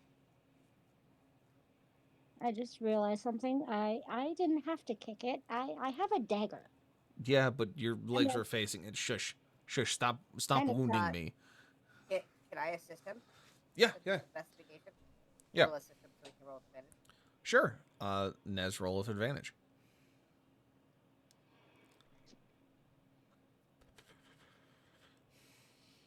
That really didn't help. Well, I fucking tried, okay? No, you tried. I fucking tried. God. No, it's funny because I rolled a 1 and then I rolled a 2. Oh, jeez. Fuck. Fucking Christ. So 1. you two definitely just are taking your time through it. You're having a real hard time processing most of it, as there are some books in here that are really, they stick out to you at first, and then you pick them up, you're like, oh, this is shit, and you put it back, and you're having trouble finding exactly what you're looking for. I mean, you came across this book about a land called Calgary. You found one about this place called the Crown Lands. Uh, it's just super odd geographical books. You see some there talking about this place called the Vale, uh, which seems to be a place beyond where you are. There's a place called Etheria. There's different docks. There's the lore of the Mad King Mangst. It's of human colonies once located in certain places, the history of different fauna and flora, especially those that have been twisted by magic radiation. Talks about a case study of this place called Black Marsh Keep that was super irradiated by magic and had a bunch of twisted amalgamations come out of it. It's all very odd, almost just like if you went to the occult section of a library. Like it's all just strange, out of place, eccentric books. You come across one that even says it's the Hitchhiker's Guide to the Galaxy, which is really odd because Answer 42. yeah, you finally it says that the answer to life's questions is 42, and you don't know what the fuck that means. And you kind of look at it and go, huh, and you keep on going through it until you find a couple of smaller books. They're not as big as these larger volumes if you come across. They're smaller. They're probably about, I would say, 6 inches long and about 4 inches wide. Like travel size books almost. And they're all wrapped in this brown paper with these red almost security ribbons that have these wax seals on them. And they just have this strange writing on it of potential magical object do not open without supervision.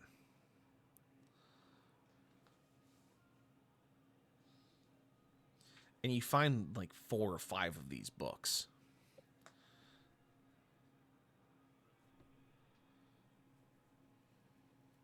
Mm.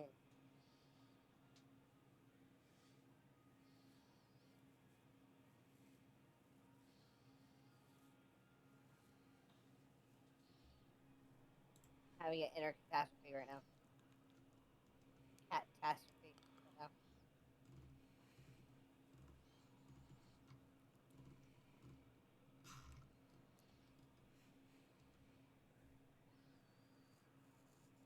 Why are you having a catastrophe? Because part of me really wants to go, I don't know what that word means, and open them anyways. And the other part of me goes, yeah, I know what magical items could be, and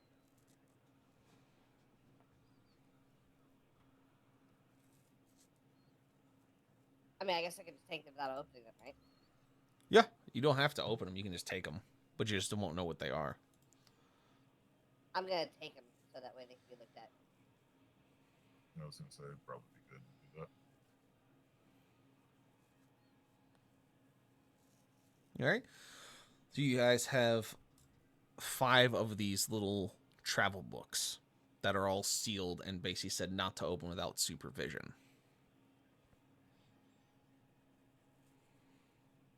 Hey, Nez, you're supervising me, right? Hey, person with me, you're supervising what I'm doing, right? Yeah. I would say Creed is our supervision, judging by the actions that have taken place since we've arrived. Would I be able to identify these? Not without opening them. Not without opening them. Like opening up the wrapping that's around them, essentially. So even if I was to, like, use my artificer identify, like, I'd still have to open it. I mean, you can tell these are definitely high-level magic items. What they are, you'd have to actually open them and see, or at least get past it, because you can identify it, but with the amount of magic coming off of them, and as well as the amount of fuckery going on in this area, because if you had a Geiger counter, it'd be going off. So it's one of those things of, you could try and identify it, but it would be easier to actually just open the casing, so to speak, and just see what it is. Maybe that will tell you. But you know they are they're powerful. You know, you got that much.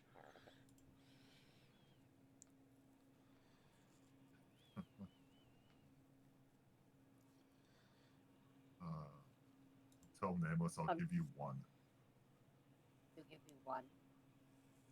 at least for right now. Which one do you want to Fuck open it. right now under I'm supervision? opening one. Oh, jeez.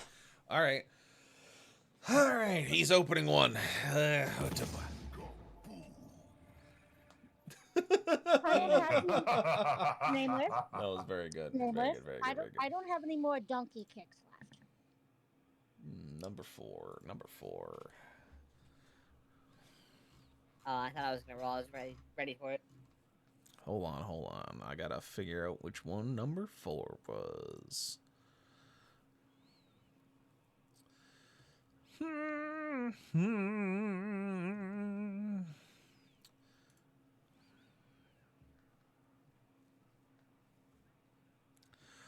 So you open it, and with a dry crack, the wax seal breaks off, and the wax paper that this seems to be covered in just opens easily for you to look upon it. At first, you thought it was a book of sorts, as it was in the book section, but this, it seems to be a small box.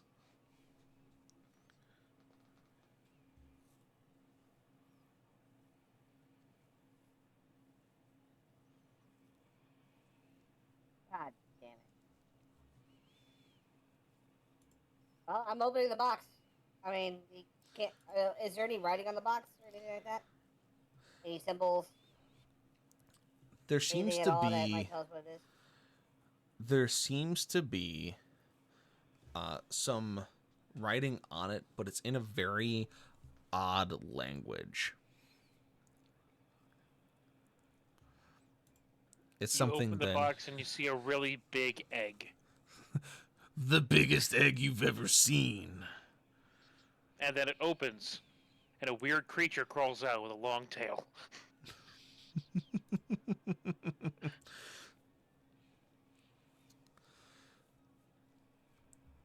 Yeah, I'm gonna open the box. I've come too far. You've come too foul. All right. So you open the box, and as you open the box, you're kind of looking inside, and you're imagine you're holding it away from your face as you're opening it. Oh yeah, I'm definitely like head turned, squinting back at it. Safety opening it, squints yeah. on. Yeah.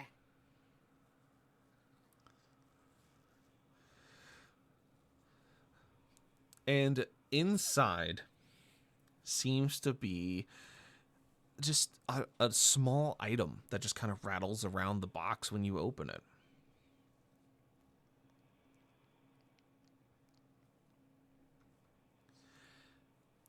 Inside, Can I see this? Oh, yeah, I mean, he could see it. He can see that it's like a small item in there.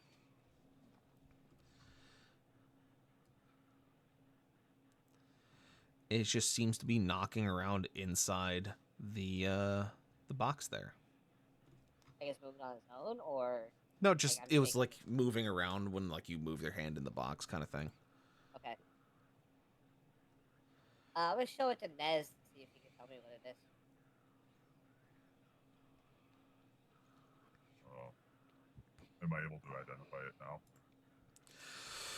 Yeah, you. As soon as the box was open, you began to feel just a sudden cold kind of come over you as you're looking at it, as it's just. It just feels odd. It It was feels. at this moment that he knew. He fucked up. it just feels uncanny. Just something to the point of where it is itching the back of your mind. And it just seems to be a piece of a crystal.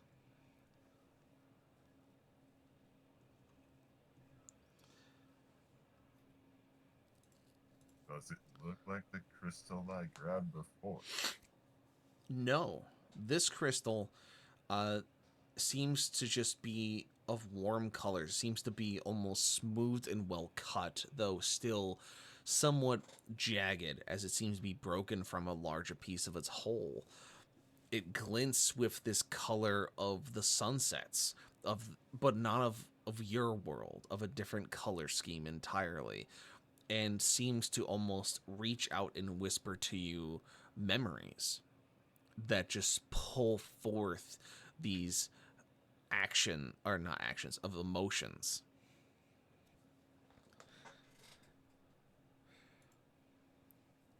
And it just seems to whisper in both of your minds, as Nameless, you kind of are looking at it, as you see that is this crystal that's about 6 inches long and 2.5 inches wide, that seems to be smooth yet jagged in certain places, almost changing in shape, as it just reaches out to your mind and just speaks the words, "You are not alone."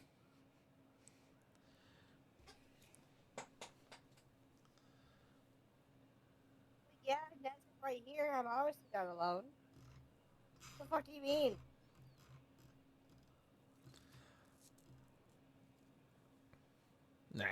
That's all you feel from it. Just seems to evoke emotions from inside of your mind, from suppressed memories, and seems to glint with the colors of an unknown sunrise. And that's it.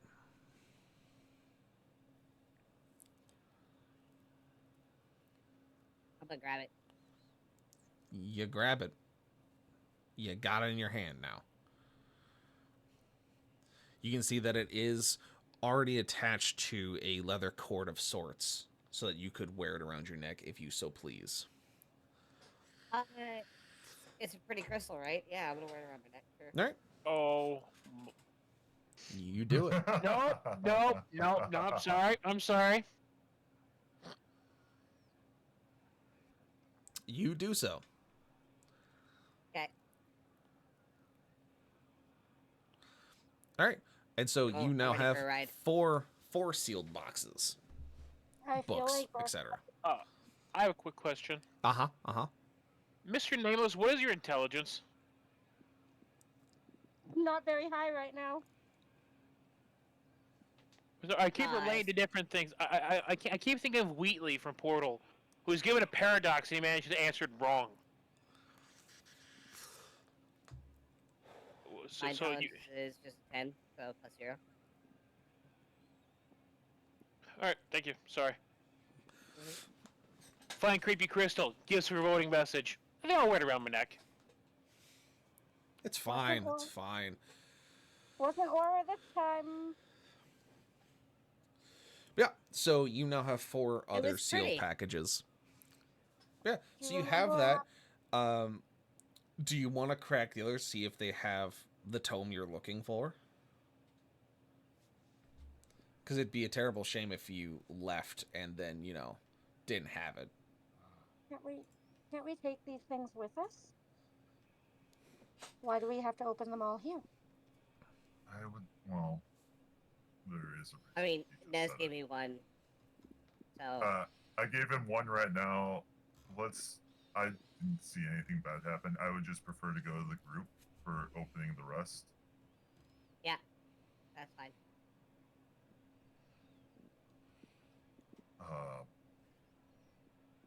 So I guess instead we'll go check the second floor.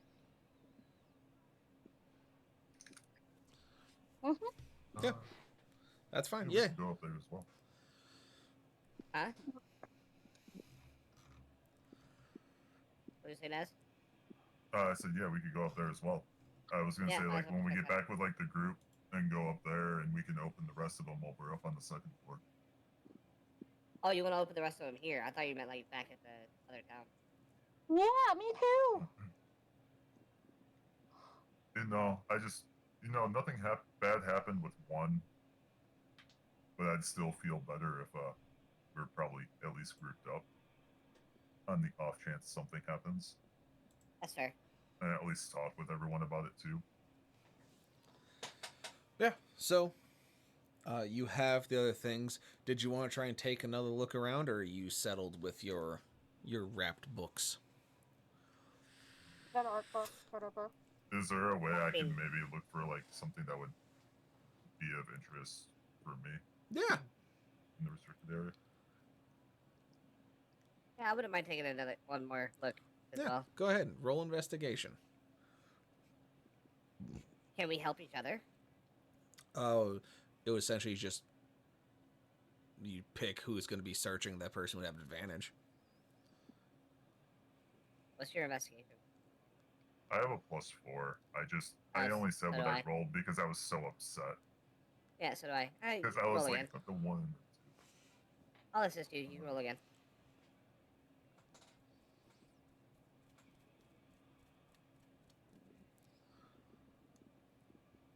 What? Fucking. Oh, God. That was so much better. I rolled a 2 to start that, and I was so upset. And then I got a 19 roll, There you so that's a go. 23. So, between the two of you, as you go through it one more time, because you swear there must be something else here, you find a book that's about a certain type of engineering prowess. It seems to be based on this very strange race you really can't understand the whole works of. But it seems that their technology was pretty good. It was well beyond its time, allowed them to do multiple things. The letters on the cover are in what you assume to be Dwarven, but it's really hard to tell just due to what it looks like. Even the book is strange. It's in what almost feels like stone book bindings with metal hinges. It's very odd, but it's dense. And as you open, you can kind of see that it has schematics in it for multiple different structures, for these weird autonomous, like defense automatons. Like just very interesting kind of work. It seems to run off of these intercoiled energy sources and steam, and just very odd to have such an advanced level of tech using such a primitive force of energy. But it sparks your interest, and it seems like it could give you a few ideas on how to either fix or make better redundant systems for something else.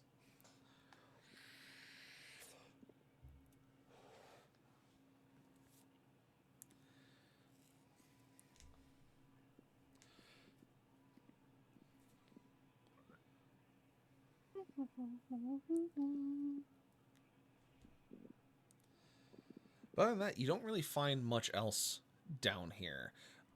It's very peculiar, but you find just a very interesting book, and so now you feel like that maybe you need to go take a look upstairs to see what may be in the rare finds section. Agreed. So once you're up there, you don't need to roll investigation for this because these are relatively out in the open. They don't have a bunch of red tape markers or anything. It's all very just there for you to look through, and you kind of take your time sorting through it. And Nameless, you eventually find what you're looking for, or well, it's between you and Nez, you find something close enough. And it says situational awareness and you, a guide to understanding the wisdom of combat.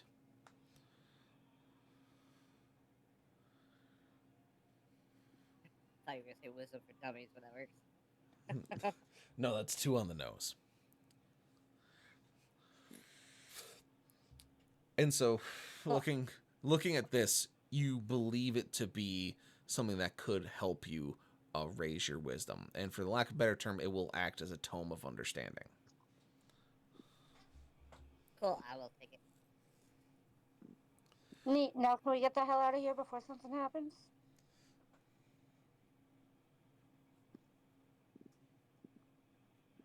I gotta read it. Take it with Jeez. you. Fine, I'll take it with me. All right. So you take it with you as you guys are kind of all regathering and getting yourselves ready to go. Okros, you have finished harvesting the very large sand snake. As you begin to hear just what seems to be like very loud, labored breathing coming from down the hallway from where you guys came. Is there windows in this room? Yeah, the windows are broken. That's how the sand got in. Okay, that's all I need to know. So I say we go out the damn window. I become a birdie bird again. Hey, and we get hey, the fuck hey, out of hey, hey, hey, Aura. You didn't hear the noise. Okros heard the noise. I thought we all heard it. Sorry, my bad. Yeah. But at this point, you guys are coming back into the room, yes? They've been Right. in the same room. It's just you are closest to the door. So you hear this noise before it gets like closer. You hear it at its farthest range because you're closest. Yeah, we're coming down the stairs to you. Well, then I will notify them. We have company down the hallway.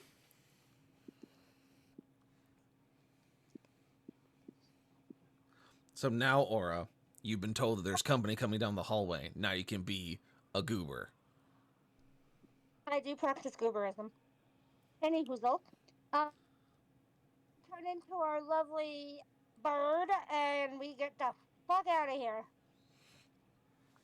You turn into your giant eagle as you get everything loaded and everyone together. As you go to take off. Oh, excuse me, Belchy.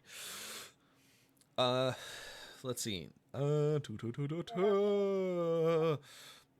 Nez. I need a perception check from you very quickly.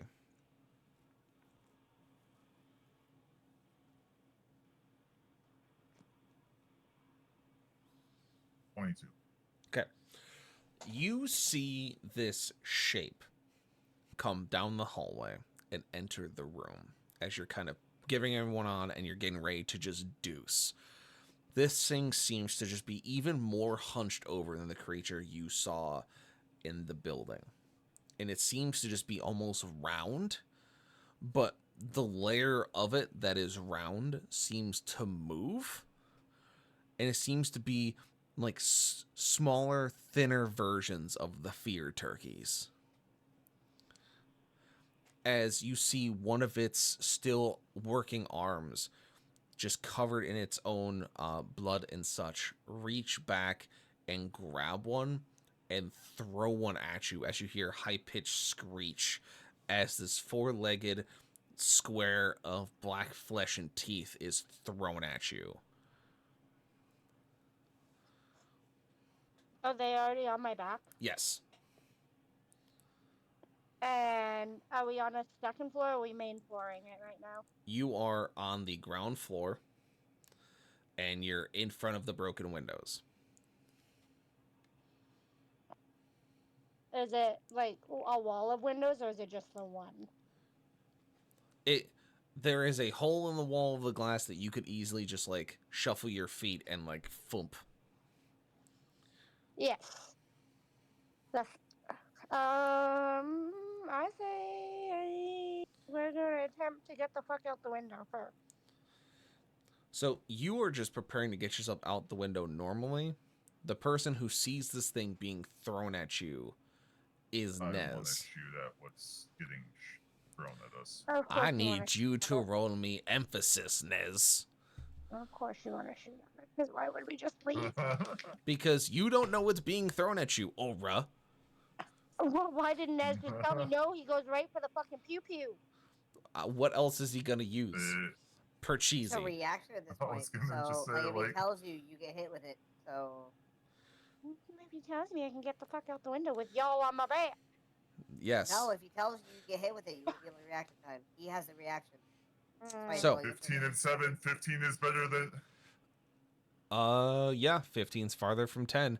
Yeah, so you pull from your holster your dread, and you just do a quick shot off your hip at this thing being hurled at you. And you just fire this round. You see it hit dead center, punch a hole in it, as it just goes and falls to the ground and just kind of twitches, as you still hear this just huffing, puffing mass of like flesh continue to like slowly shamble at you, just as it goes to reach back for another one. At that point, I imagine you like spur Aura in the hips. Yeah, like We get the fuck out the let's window. get. And Aura takes off like a bat out of fucking 9 layers of hell. You take This off. motherfucker is cowboying a fucking eagle. Let's just take a moment to realize that. You take off without a hitch. As you fly up, you can easily see that around the U building are multiple silhouettes of those creatures you had fought previously, along with some other ones that look odd. There are even some that looked thinner that were running up the piping on the walls that were used for the gutter systems and climbing up onto the ledges that seem to be just like breaking through the glass and going into the upper floors across the building. And you wanted to stay and read the fucking book there, Nameless. Yeah, because you knew what the fuck was gonna happen. Don't be all high and mighty now. I mean, and right now all he's hearing is blah, blah, blah, blah. Anywho, so we're flying back to Lecturing Crete at this Eagle point. intensifies. So yeah, so I still see the you, sheep, right? yeah, so you can see all the creatures around the U-shaped building, and you take off without a hitch as you see that the building was surrounded, and it's just you were slowly running out of time before that all kind of came crumbling down. And so you take off as you see that the sun has begun to set as you fly back towards Scordoon, and you land in front of the tavern as you de-wild shape for your second time, Aura, as you all land gently with your stuff in tow, your teeth, your meats, your sanity, your books, your other things, and you all just kind of are there. As you Pause for a hear... moment. Pause for what? You made me unwild shape and I didn't have to. Because I can stay in B shape for 6 hours. You can stay whatever the fuck... If you want to stay an eagle while everyone's No, I going meant into the the first tavern... I meant the first time when you forced me to de-wild shape. Yeah, because it was part of the story, Potts. Did you want to be circling the building while they did stuff inside? No, because then I couldn't have donkey kick. So, You went into an area where your mount is no longer allowed. Deal with it. Yeah, so you de-wild shape in front of the tavern as you all hear singing and music coming from the tavern, and you swear the person singing is Creed.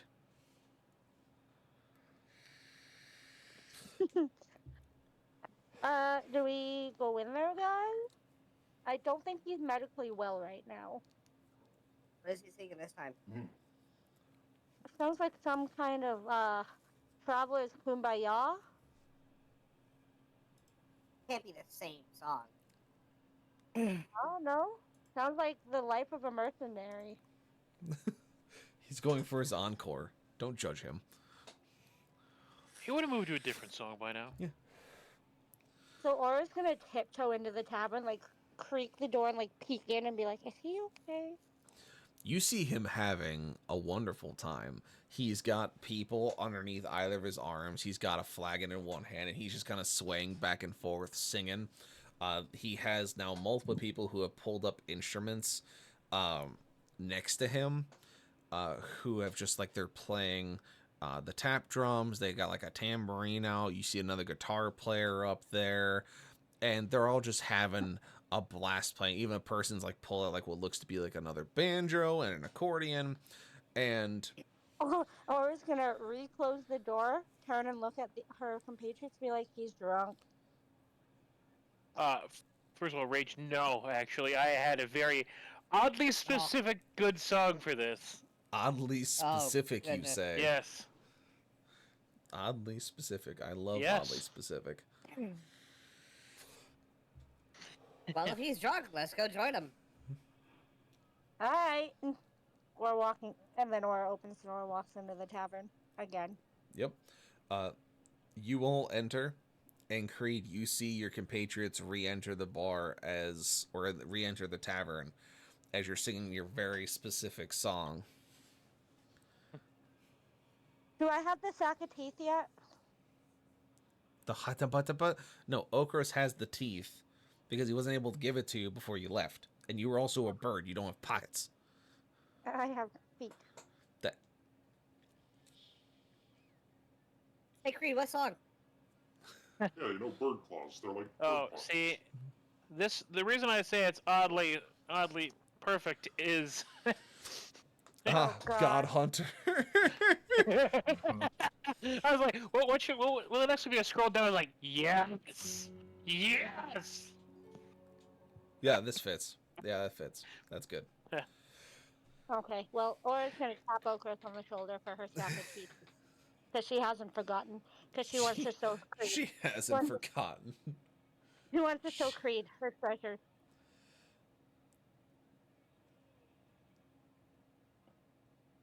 So, do I need to sing or not? No, you don't. You're good. No, You're good. fine. So all yeah, right. so you see the party Would I come have in. fashioned it into a necklace by now, or does I mean? No, I You- want all 47 teeth. You chill, I Aura. don't get all 47 So teeth. Okros, Jesus. Okros, you can decide how you split it. But you still have the fang. You haven't like fashioned it into a necklace yet. So I have such plans. Shh. Yes, to finish. He's fashioning.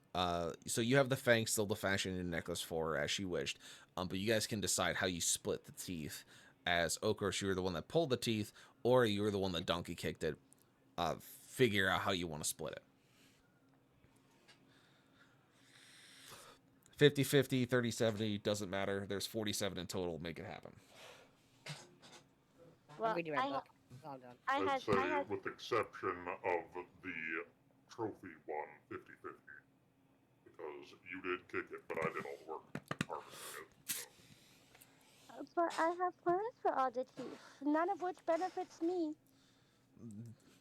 You have 24 teeth from a very specific large monster you donkey kicked. That's got some value to it. You'll be fine. Okay, alright. So you have 24 teeth. Okros should get 23. And then, or you'll also get the fang once Okros is done with it. Pretty teeth necklace. Don't be weird. Anyway, Creed, you see your party members walk in.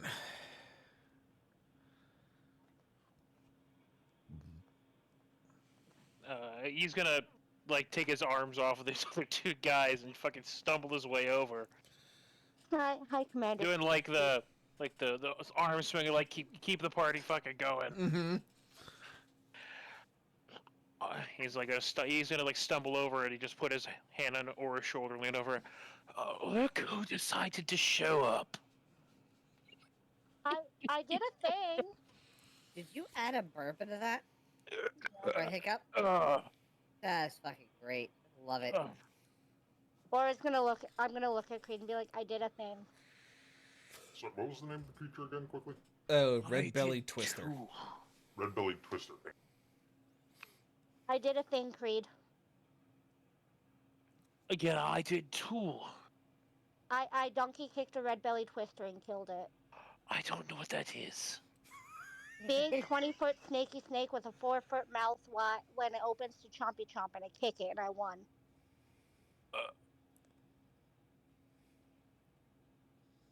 I stabbed down a giant spider that could reanimate the dead, and I stabbed it between its jewels through the back of its skull. But you're Creed, I'm Aura. I do dumb things and I lose. I did dumb thing and I won. I wasn't back then. He's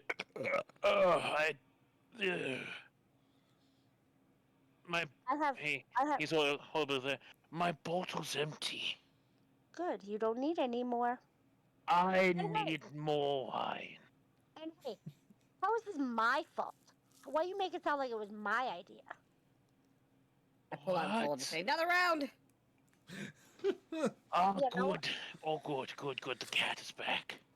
It was the cat's idea to go to Adriel, or I think that's what it was called, where we were.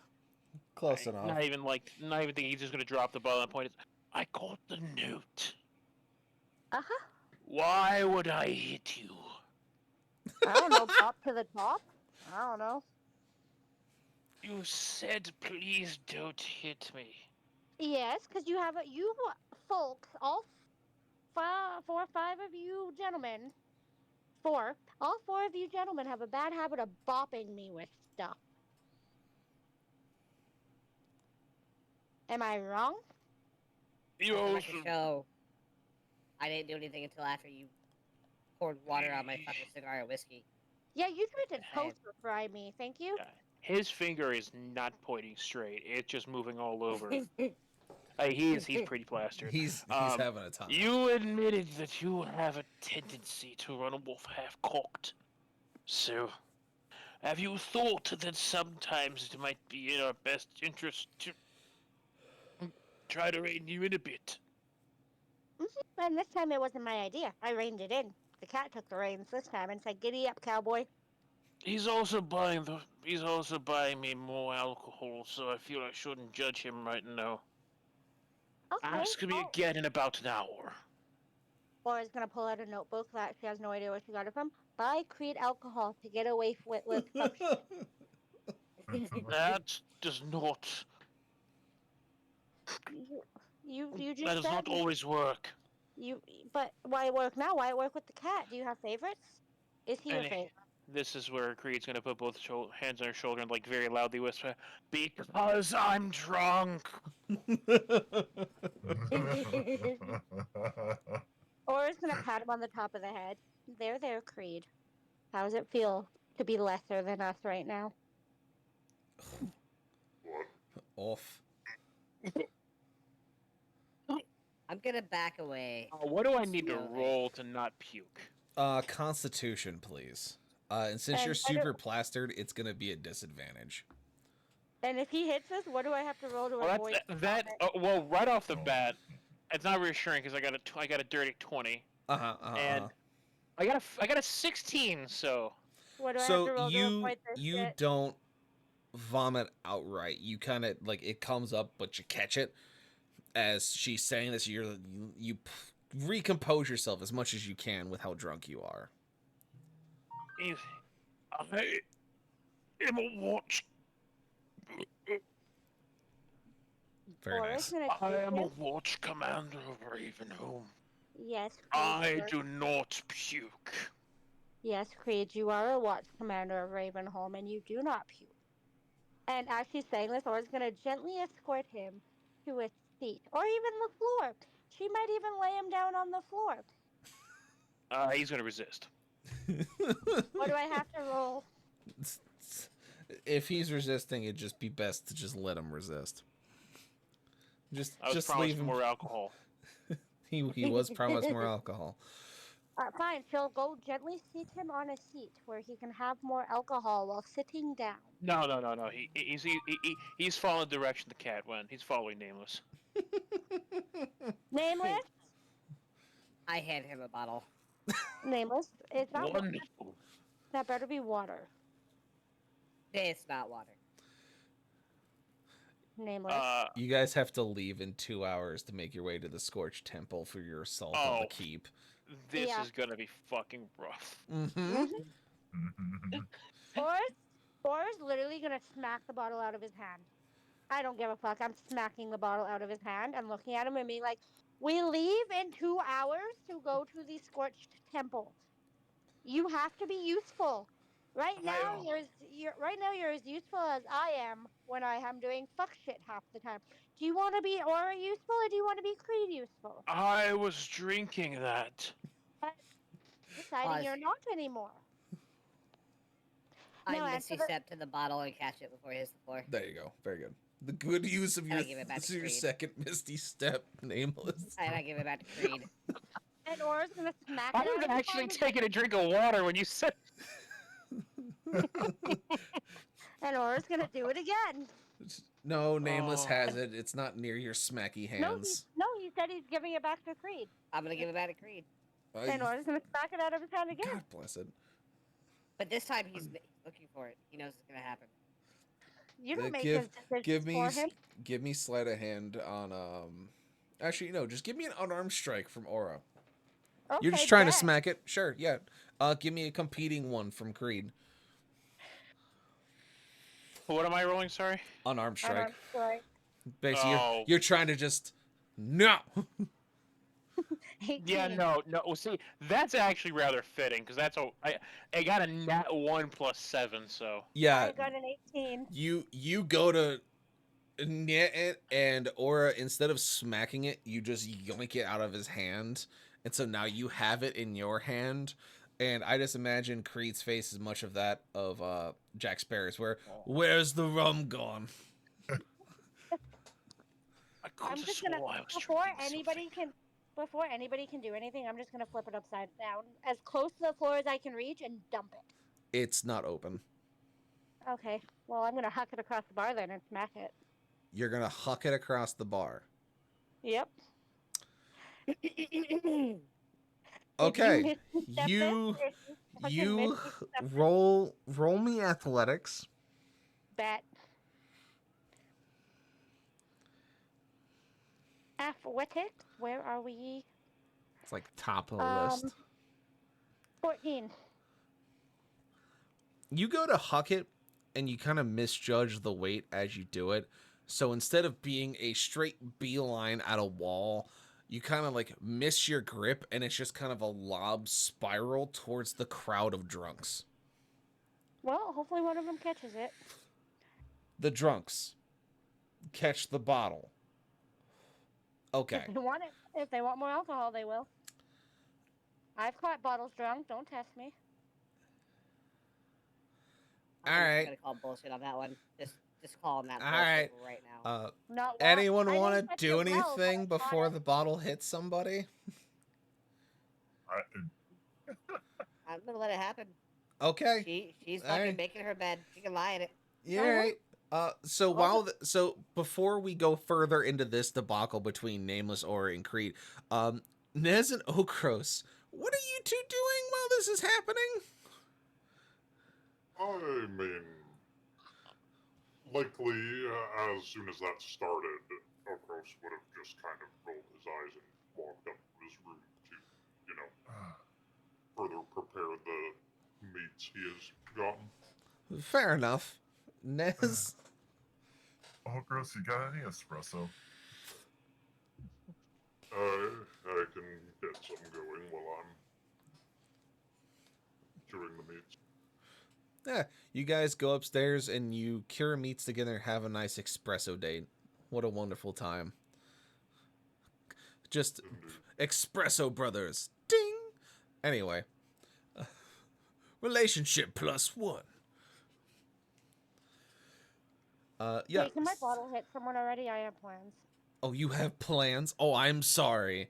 Did I interrupt your story that you spent time putting together and having to improv around someone throwing a bottle across a fucking bar?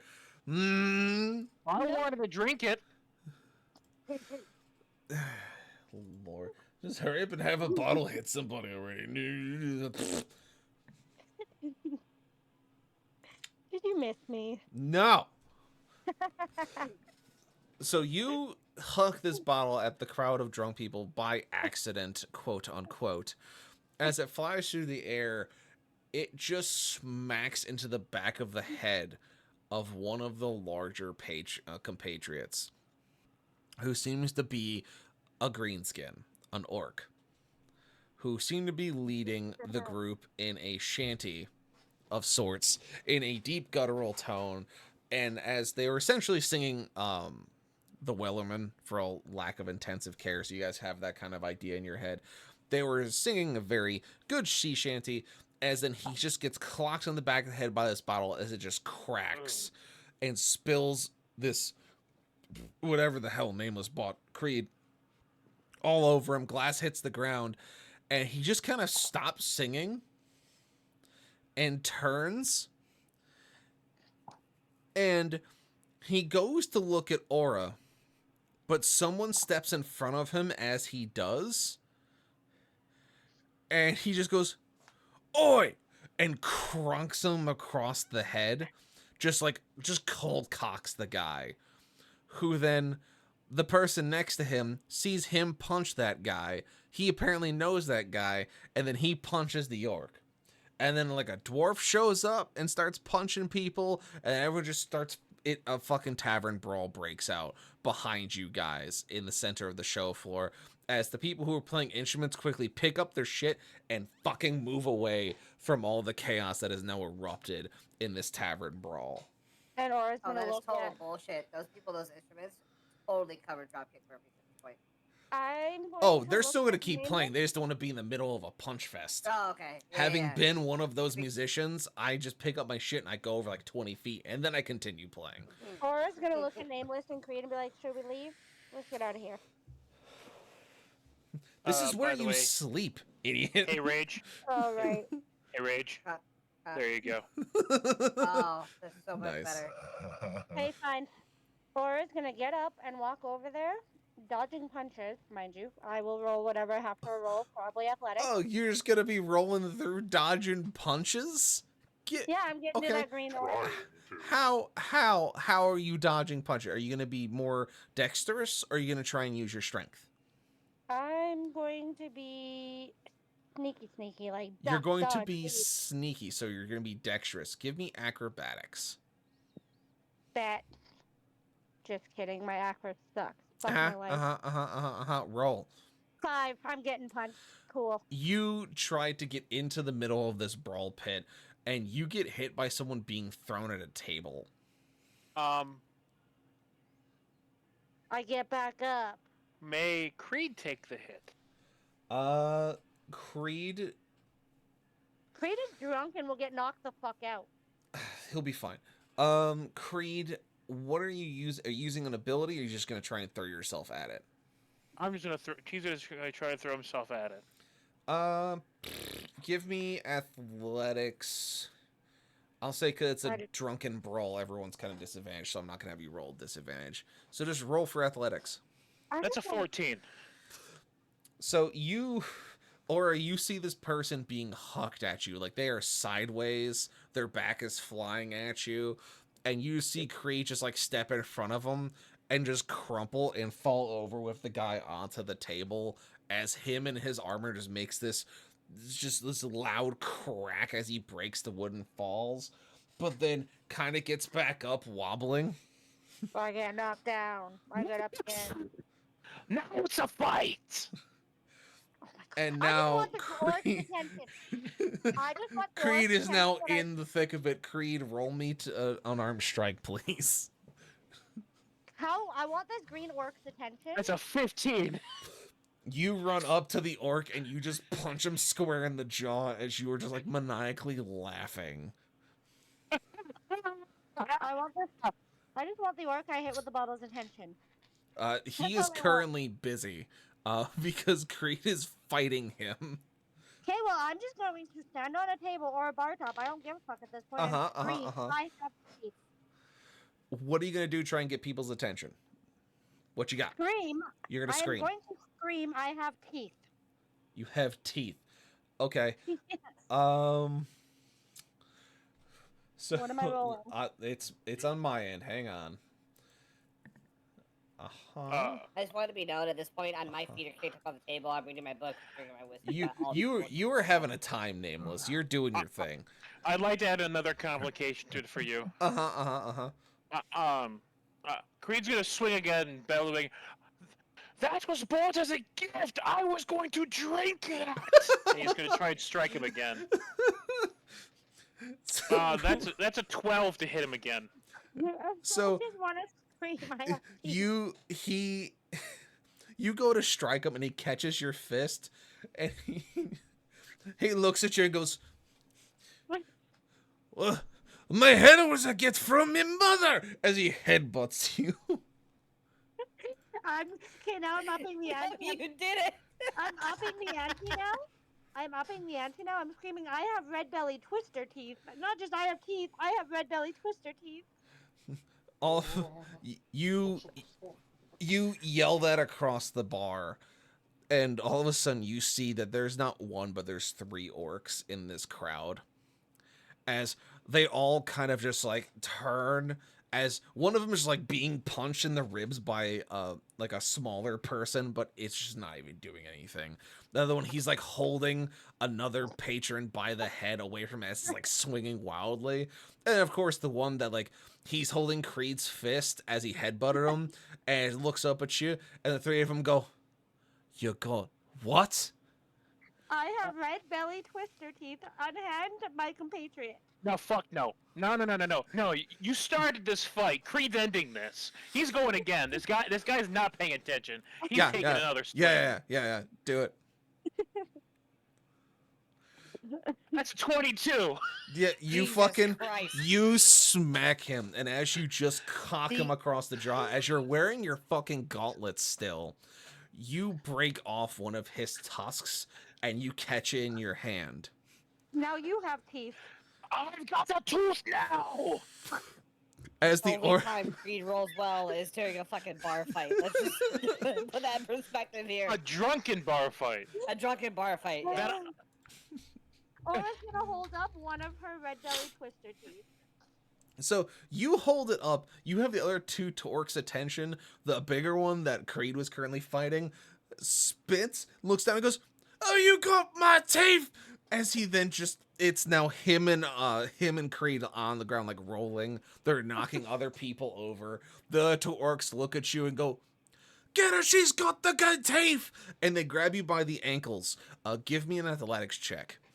I was going to offer them one tooth each. They can unhand me. So you are trying to reason with them as you essentially have gold if it was teeth. So in the middle of basically a riot. Yeah. So I need you to roll me athletics to not Athletics. get grabbed. 2 orcs. No less. 16. Yes. 16. So you get yoinked off your feet into the brawl as now the orcs are like trying to grab you, fighting each other, keeping everyone else away. Creed and the other orc are like rolling on the ground, like punching each other as Creed is just laughing at him saying, "I got your teeth." And it's just this whole fight, and you're in it, and you're just I imagine you're trying not to punch people, you're trying to get out of it. I'm going to look at them because I'm being manhandled. It's like You a are fucking- in the middle of a mosh pit that has gone way out of control. I'm basically a newly 18-year-old at the bar. Sure. I want to do something here. Yeah. Call high-low. Hi.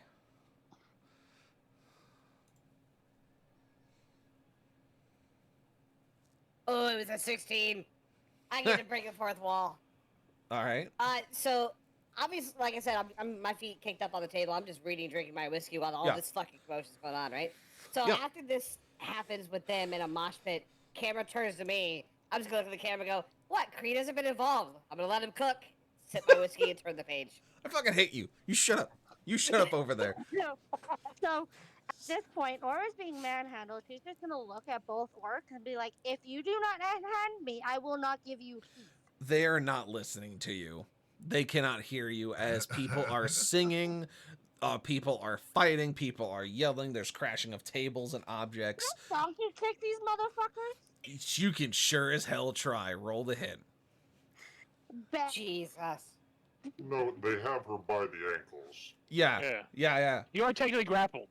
Yes. I'm going to have to donkey kick my way out of their fucking mitt. 24. So damn it. you're able to break one of your legs out and you just kind of kick one of them in the snarglies. And he kind of just crumples over. He goes, "Ah! Right in the momentary button!" As he falls over. As the other one locks at him, goes, "Ha! No teeth for you!" As I imagine you just come up and just like cold cock him in the face. Yep. And you just punch him and he's like, "Ah! Miss! There is a gift from my mother!" As he tries to turn and he swings at you and misses as you're now in the middle of this fight. Creed, you get the upper hand as you just like punch this orc again as he's just yelling at you, give him back his teeth. And as all this is going on, Nez is on the staircase sipping his espresso, watching this happen. Nameless is sitting back laughing. Okros is just curing his meats upstairs. And just I don't know, laughing at the whole situation going on. About Wondering? roughly where in the tavern am I? You're like dead center of like where the quote unquote dance floor would be. Any chance I could get him near a window? You're not throwing this orc out a window.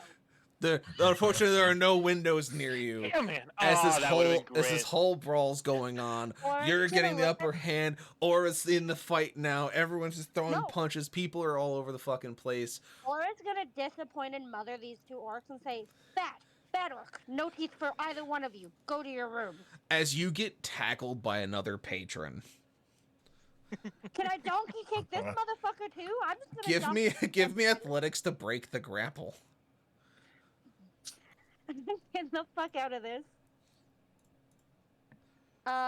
22. So he tackles you, and you just like elbow him in the spine and throw him to the side. As you continue to try and disappointed mother these two orcs who are not paying attention to you whatsoever. One is grabbing his face, the other one is grabbing his snarglies, and said you live here? are wagging your finger at them in the middle of this fucking bar fight. You are just like wagging finger disappointed as everyone is just constantly fighting, and then you guys hear a shotgun go off. And everyone stops. The music stops, the fighting stops, everyone just freezes. Is this who I think it is? Who do you think it is? For some reason, I think it's Leandros. You guys are on a whole nother fucking continent. Leandros is not fucking here. I didn't know if he came with us. I was in a coma for 3 months. Leave me alone. And he started a bar fight. Congratulations. That would have been a fucking good idea. Damn, I didn't think about that. I'm messaging another guy, and he said I should have stabbed the orc with one of his own teeth. Damn it! That would have been such a good idea. Oh man, I didn't think to do that. I didn't think to do that. Oh, that's such a missed opportunity. Oh god. Shotgun goes off. Everyone freezes as you see who is essentially the captain of the guard of the town of Scordoon basically walk through the front door and just go, "All right, which one of you dickless heathens started that fucking brawl again? We just fixed this fucking tavern 2 weeks ago." Laura's gonna raise her hand. As I wanted to be know that once the shotgun goes off, my cat signal's pointed at him. I'm aware, Just but FYI. then yeah, you see it's the captain of the guard, and you're like, "All right." Laura's gonna raise her hand. I Why? started it. Why? Why would you? fucking... Oh, fucking So he walks in, he why would calls you this admit to out. it? He sees a paladin in full plate on top of this orc just fighting him and is like in mid punch. He sees the rest of these patrons who are like in mid throw or mid tackle, just kind of like looking at him, who are kind of like slowly trying to get themselves back into composure, immediately being sobered by the shotgun blast. The two Oh, I'm orcs gonna be next to real. you is one of them is on the ground rolling, one of them is still holding their face. The bartender is now slowly wiping up the bar counter from all the schmutz. I have to point out, it's even worse if you actually think about it, because we've been beating the shit of each other. I'm a paladin in full plate with blood all over the front of me, more than likely blood coming from my forehead. Yup. I am punching an orc whose jaw is basically dislocated, with Yup. one of his teeth in my hand, mid-punch, like crouching over him. Yup. And for whatever reason, the party member most prone to doing the most foolish things, and just admitted to the cops that she started the fight. Yup. I did. I Like, threw the bottle. I He- cannot simplify how disappointed in you I am right now. He looks at you, I or, threw a bottle. the captain of the guard looks at you and just kind of chuckles and goes, "You started it." I threw a bottle at that orc there. And he looks By down. He accident. goes, "Thorben, what the hell are you doing?" And the orc that's underneath Creed goes, "I don't know. And you just hear like a sickening crack as he pulls his jaw back in place. "Getting my ass kicked, boss. Sorry." And he just waves to the orc. She goes, "Get your sorry asses up. Fucking shift changes in an hour. Go fucking pull your shit together, you fucking heathens." Oh no. And Or then gonna he walk- looks to the rest of them and goes, "The rest of you, fucking clean up the bar. You and you," as he points at Aura and Creed. He goes, "Come here." Laura's gonna walk over. Laura's gonna pull a tooth out of her rations between her and Orcus and hand him a tooth. You're gonna hand the guard captain a tooth. Don't, Yeah. please don't do that. Who's- Please who's don't do not that. an Please orc. Don't fucking do that. Please Okay, don't do fine, I that. won't hand him a tooth. I'll hand him 5 gold pieces instead. Kriya's gonna stand up and hold his hand out to help the orc up. You Oh, you can I do hand- so, and as the orc gets up, he goes, "Mighty fine crumping with you. Can I have my tooth back?" I'll do you one better. And Kriya's gonna hold it up and put his hand on the orc's shoulder and say, "As you say, you crump rather well." And he's gonna cast Lay on Hands and heal the man's tooth. So you just like set the tooth back in healing hands and just like fix the jaw. He goes, "Yeah, that hasn't felt much better. Little right old fucker.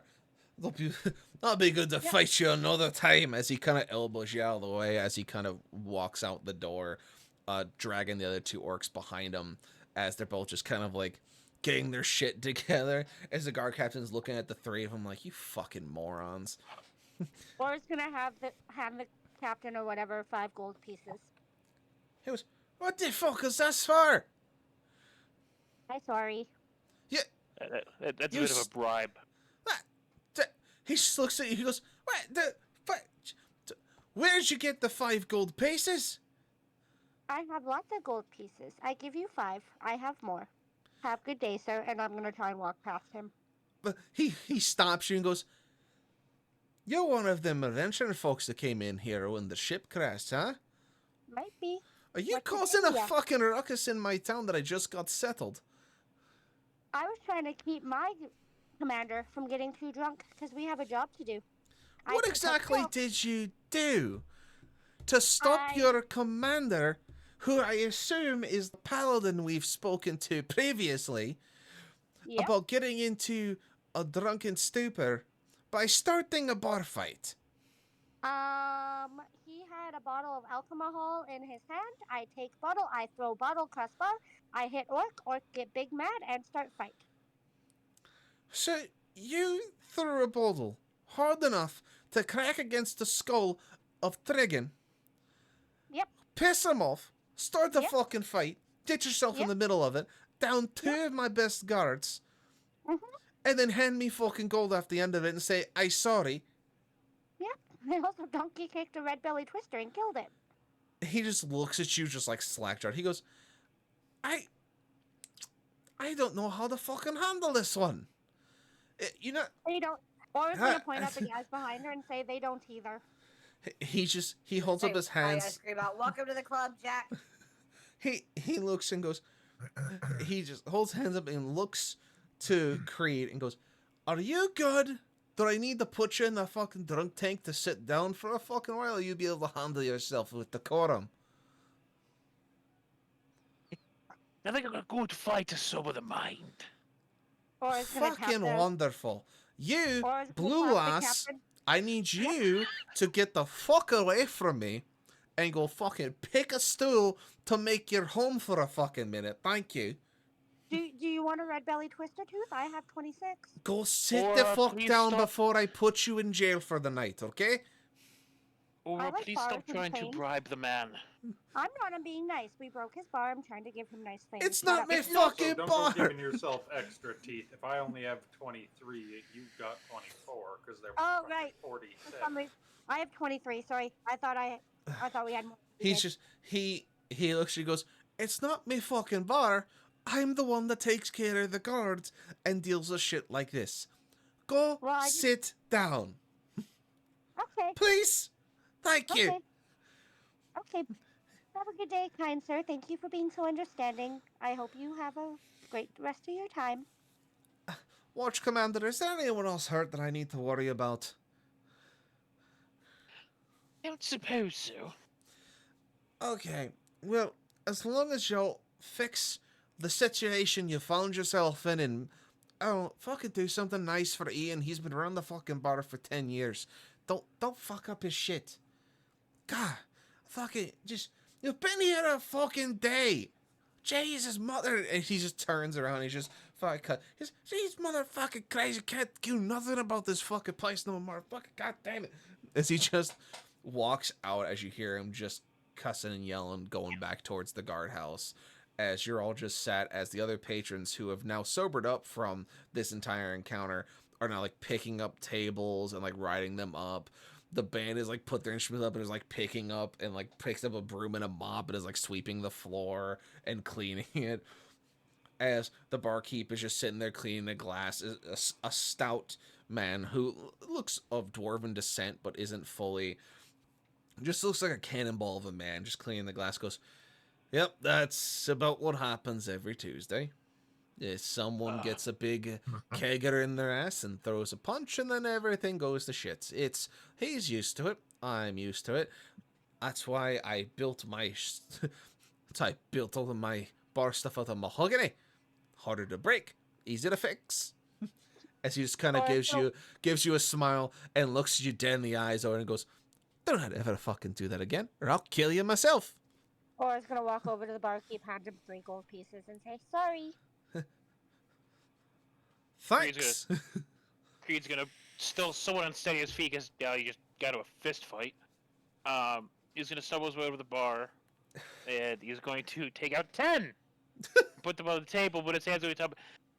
If I could also get a glass of water with some sugar and salt in it, I'd appreciate it. And then he's gonna like slide it forward, take his hand off the pile.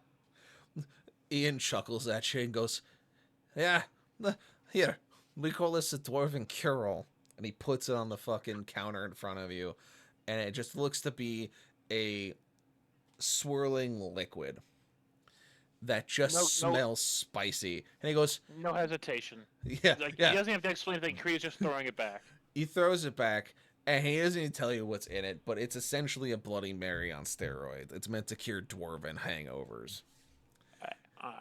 He is, like I said, like Creed said, nothing like a good fight to sober the mind. And it you feel perked up from it. You feel pretty okay. Like, you're not super steady on your feet, but better. As you just kind of just go take a sit down. At this point, Nez and Okros, you guys basically finish getting the meats prepped upstairs. Nez, you've been sitting on the steps watching this whole thing unfold. And you have those boxes that you can open if you so choose. Or packages. Whatever the fuck you want to call them. Things! You have things to open! And Nameless has a book here. Oh no, he's already reading it. He's reading it. You will need to read it for either 6 days on and off or 48 hours in total to get your bonus or your permanent additive. But you're reading it, so it's a good start. Mahogany. Mahogany. Yeah, let's open some things. Yeah. I was gonna say, now that we're all as a group, I do want to open the other 4. So, Crete, what you see them pull out are 4 6-inch by 4-inch thin packages, almost look like travel book size, that are wrapped in wax paper, twine, and a red ribbon tied tight across it with a wax seal that clearly says on it, "Possible magical item, do not open unless under direct supervision." Where did you get those? On our trip? In the restricted zone. Why would you tell him that? What? He is technically my boss. I You dumped. called them what? You could have pled the 5th. Can I give Creed a tooth? So we've I already mean- opened one and nothing's happened bad. You opened one and nothing bad happened. Really? That is your argument? Or it's gonna point at the crystal around Nameless's neck. Unless you count that as a bad thing, because it talked to him before he put it on his neck. Does she You know that? weren't there No, for that, so you don't wouldn't know that. She doesn't know about that. You I thought Okay, I was. well- Yeah. I was Shh. within hearing distance. I No, would've heard it. you were No, not no, in hearing no. distance. So- It doesn't so- talk to you like talking like I am. It like in your Oh. mind. Oh. Creed's just going to get it. If I told you that one out of every, if you had 4 bridges, you had no idea when they were built or who built them, they looked questionable, and you walked across the first and you told me that it's fine so you can run a wagon full of gold across the other 3, would you believe me?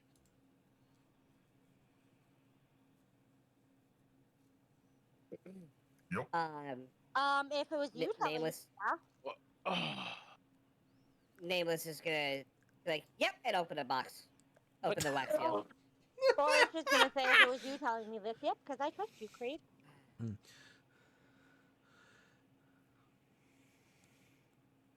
I open another box. All right. So you open this and it looks like it's another object of some sort. It's when you unwrap it and you crack it, and as you immediately feel the magical presence as it just kind of fires off from it, and you're again have that uncanny feeling. And as you kind of shake the box a little bit, you hear something rattling inside, but not like you heard before. Do you open the box? Yes. You open the box and it looks to be a card about the size of a large playing card inside with the symbol of a star on it.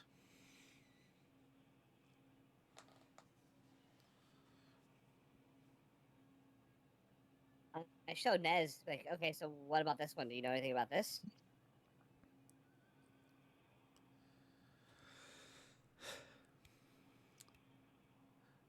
Am I able to tell what the card is? You swear up and down that it is a card out of what you have read about known as the Deck of Many Things, but it is too large. It is too large to have been from the deck. It looks almost like a tarot card and less like a playing card.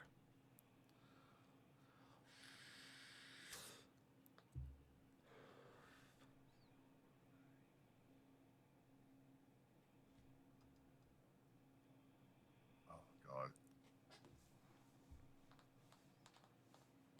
Breaks, I almost spit my drink out, thank you.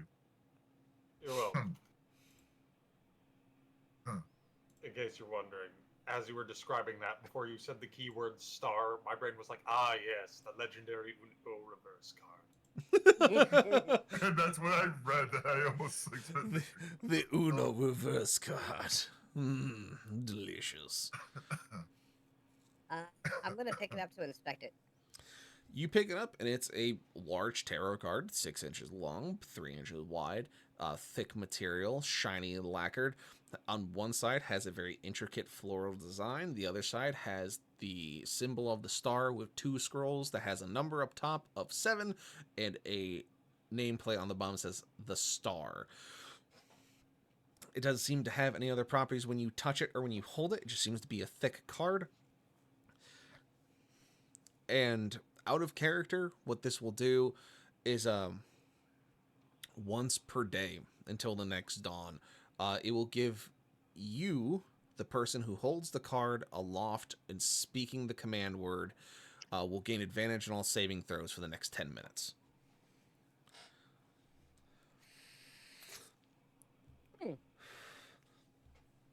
But otherwise, from you holding it, it just looks like a cool card.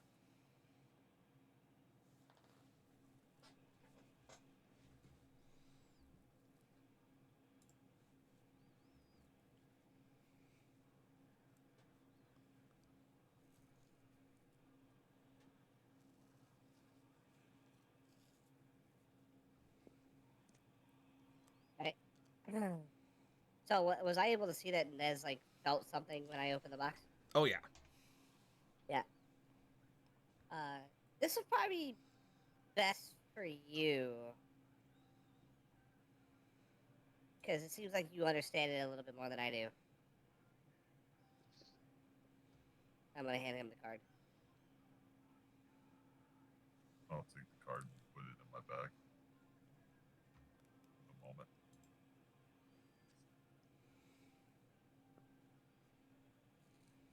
Hey, I guess your turn. You can open another box. We got 2 more. Yeah, Right? 3 more. 3 Three. more. 3.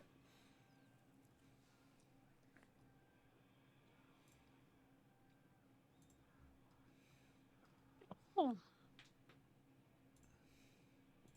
Or you want to open a box? Or we'll open a box, I suppose.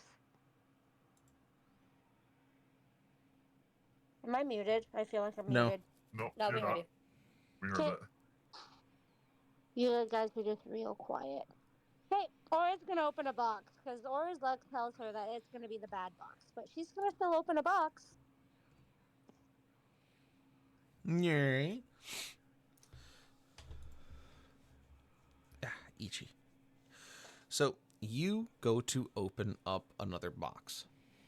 Mm-hmm.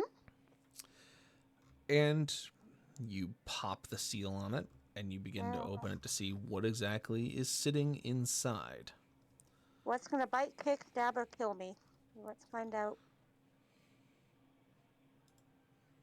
Make it sound like it's just going to be something terrible all the time. You're She's just so worried. you are harboring a grudge right now for the donkey kick. I wouldn't put it past you. No, I'm not harboring anything. What are you talking about? She's reading you like a book. You have resentment on your tone, so you're like, haha. I don't know what you're talking about. What's the damage, Stan? Lay it on me. Rip the bandage off. I'm waiting on my dice to roll, so I know what it is. Because some of these things don't fit in the box, and I want it to roll one that does fit in the box, because that makes sense. Yeah. You pull a whole set of armor out of the box. No. Fucking Bob Barker comes in from the door. And the price is right on this beautiful item outside. It's just, no. So you Well, open it could fit in yours. the box. The box itself could be bad. Yeah, it could. Mm-hmm. Could be a box in a box. So, The best present. the Don't best. bite. Don't bite the box that feeds you. So, the second thing you open it, you unwrap it, and it looks to be a book, like an actual book. I get fun magic things and I get a fucking book. Okay, keep going. It says Logic Puzzles for Dummies on the cover. Wow. What? Wow. That's rude.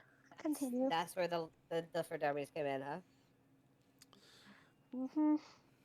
It is out of character known as a Tome of Clear Thought, where if you are to read it and use it over the course of 6 days or over a period of consistent 48 hours, essentially 48 hours in total is how long you have to spend on reading it, you will gain an increase of intelligence by 2. But for all intents and purposes, you, the characters, believe it to just be a logic puzzle for dummies book. No, I don't want this. Okay, I'll hold on to it till I decide to give it to somebody. All right. So there are 2 more boxes to open. And upon moving these, you can hear that there are things inside. They are not books. Yeah, give me the fucking book. I don't get fun thing, I get a book. Reading and Rose, you want to open a box? you're I don't- continuously increasing your knowledge base. Mine's And fine. I'm not sure I'd rather open anything. Feel free, open them all. I opened his box for him. Okay. So you open the box that's in front of Creed for him for whatever reason, and you find that inside is a almost piece of translucent black stone that's been polished and carved to fit in one's hand. I'm gonna pick it up and show it to Okros. Can you turn this into a necklace for me too?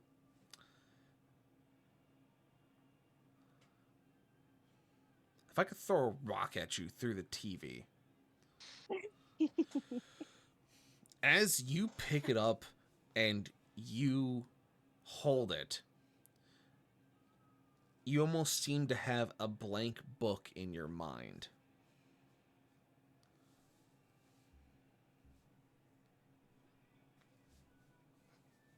I have a blank book in my mind. Okay. Yep. And as you think, words begin to scrawl themselves on the pages.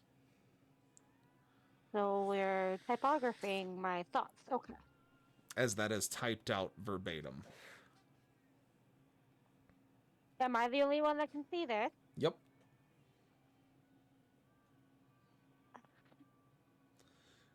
To you guys, it looks like Aura just like zones out for a second. Alright. Keep going. Open the rest. Let's get this over with. So you open the last one, and Oh, okay. Creed opens the last one. No, fuck no. No, No, okay. no, no, no, no, Oh, no. oh, Ain't no oh. ways. He ain't touching anything. I'm sorry, I thought you were like, I'm gonna open it. All right. No, so, no. But Uh.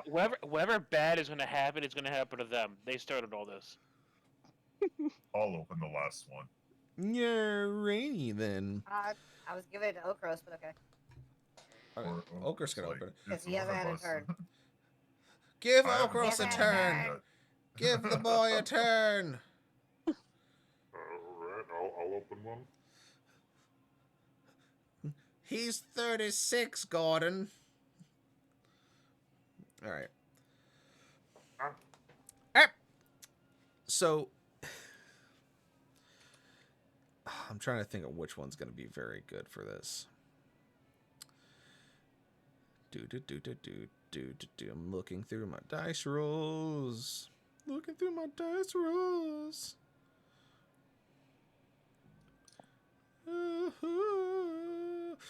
All right, so in this box, you find a singular caltrop.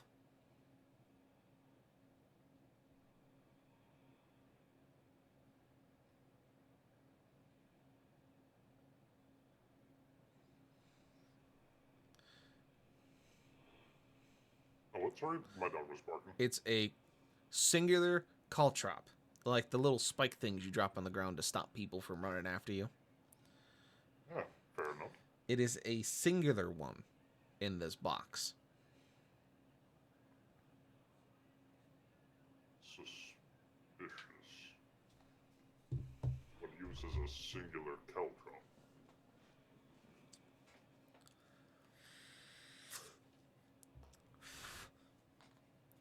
Ah, Oh, try and find out.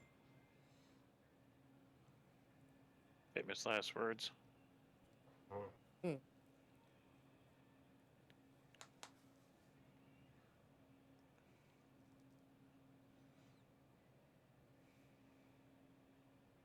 Well, I suppose I will hang on to it for now.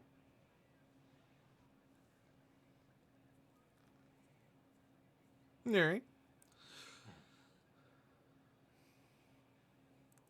So, Aura, as you sit there zoning out, you realize very quickly that what you have gained is essentially a fancy book. Therefore, you lose all interest in it.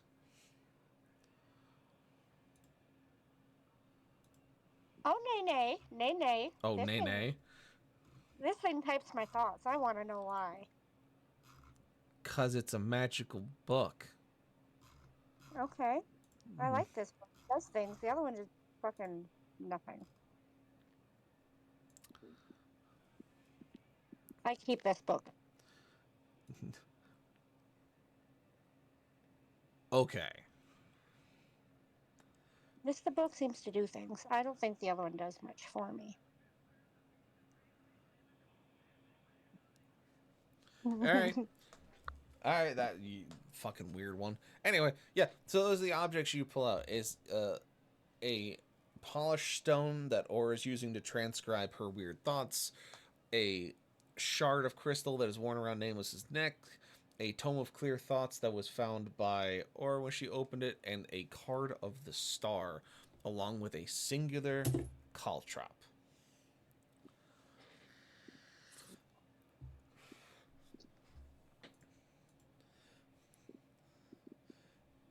And at this point, as you're all sitting around the table, you realize that trying to make your way to the Scorched Temple is going to be painful.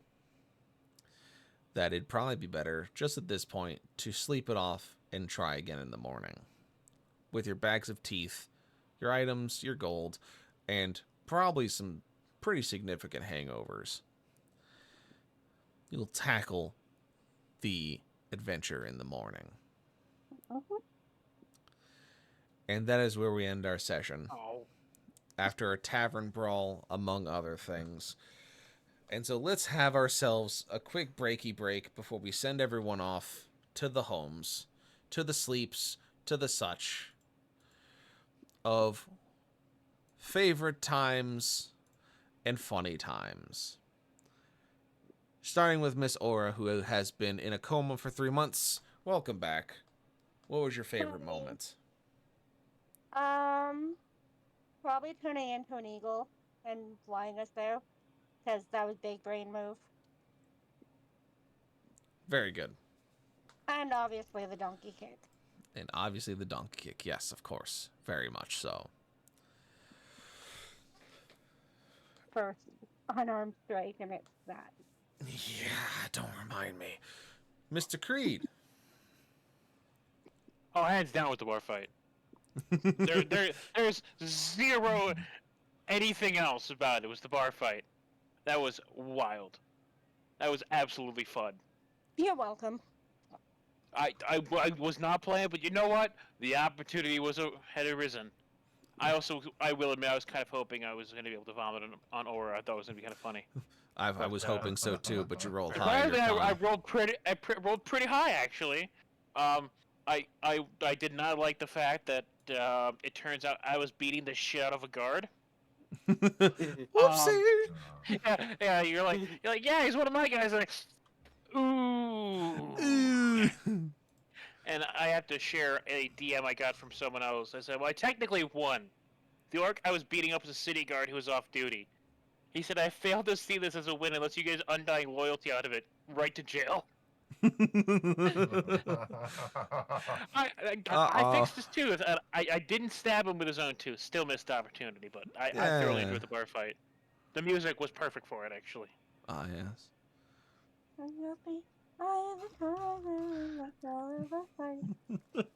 No, none of that. You stop that right now. None of that. Cease. And desist. Cease and desist. I can't believe you. Yeah. All right. Mr. Nameless, Mr. Raj. Oh, absolutely, the bar fight. I mean, I even had cued the music on YouTube while you were describing all that. I listened to Shipping Up to Boston, and then The Kids on Our Right, and then Prayer of the Refugee. I mean, it was just like banger after banger after banger bar fight. It was Shipping Up to Boston was in my head the whole time when I was describing it. Yeah. The whole time. Mm-hmm. Yeah, it was a fantastic time. Just laughing at the whole thing. Doing the fourth wall break that pissed you off. I love that one. And I mean, I gotta give it to her. That fucking donkey kick, dude. Like, your most powerful fucking creature that you had in this area just wiped out because of the chicken of the sea. Yeah. Was not ready for that. Landed her first actual physical attack of the entire campaign, and fucking crumple fucked a snake that was supposed to give you guys a run for your money. Just I do what if I do. anything were to happen in D&D against the DM, that's one of my top ones so far. That's it. That's it right there. That's right below that nat 20 on the emphasis roll. That like 400 damage. Yeah. It's up there. It's just like, did I miss an infamous roll? What? Or was it my I rolled a pretty fucking sick thing, or were you talking about something else? No, I was talking about the other campaign. We were fighting the what, BBEG? That was what you call it? Yeah. oh, the big bad evil guy, the big baddie. Yeah. And he was supposed to like almost kill us all, and I rolled an emphasis, got a nat 20 on it, ended up doing like 400 damage to him. Just fucking In one roll. evaporating them. Yeah. It, See, Aura needs to go into a coma more often because she comes back and fucking kicks ass and takes names. so, but yeah, that was definitely right below that one. It was great. It was fun to watch. That's all. All right. Mr. Nez. All right. It was disgusting, but at the same time, Creed, your hiccup burps through the entire We're drunk speech fucking was on fucking amazing. Point. Look, yeah, you got yeah. Like, Let's round of applause. If I can state a fact, something I have practiced, admittedly. When I have a chance to do it, I'm in a GTA roleplay group, and I have done drunk driver calls, and my vomiting sound is so authentic. I've actually made someone sick.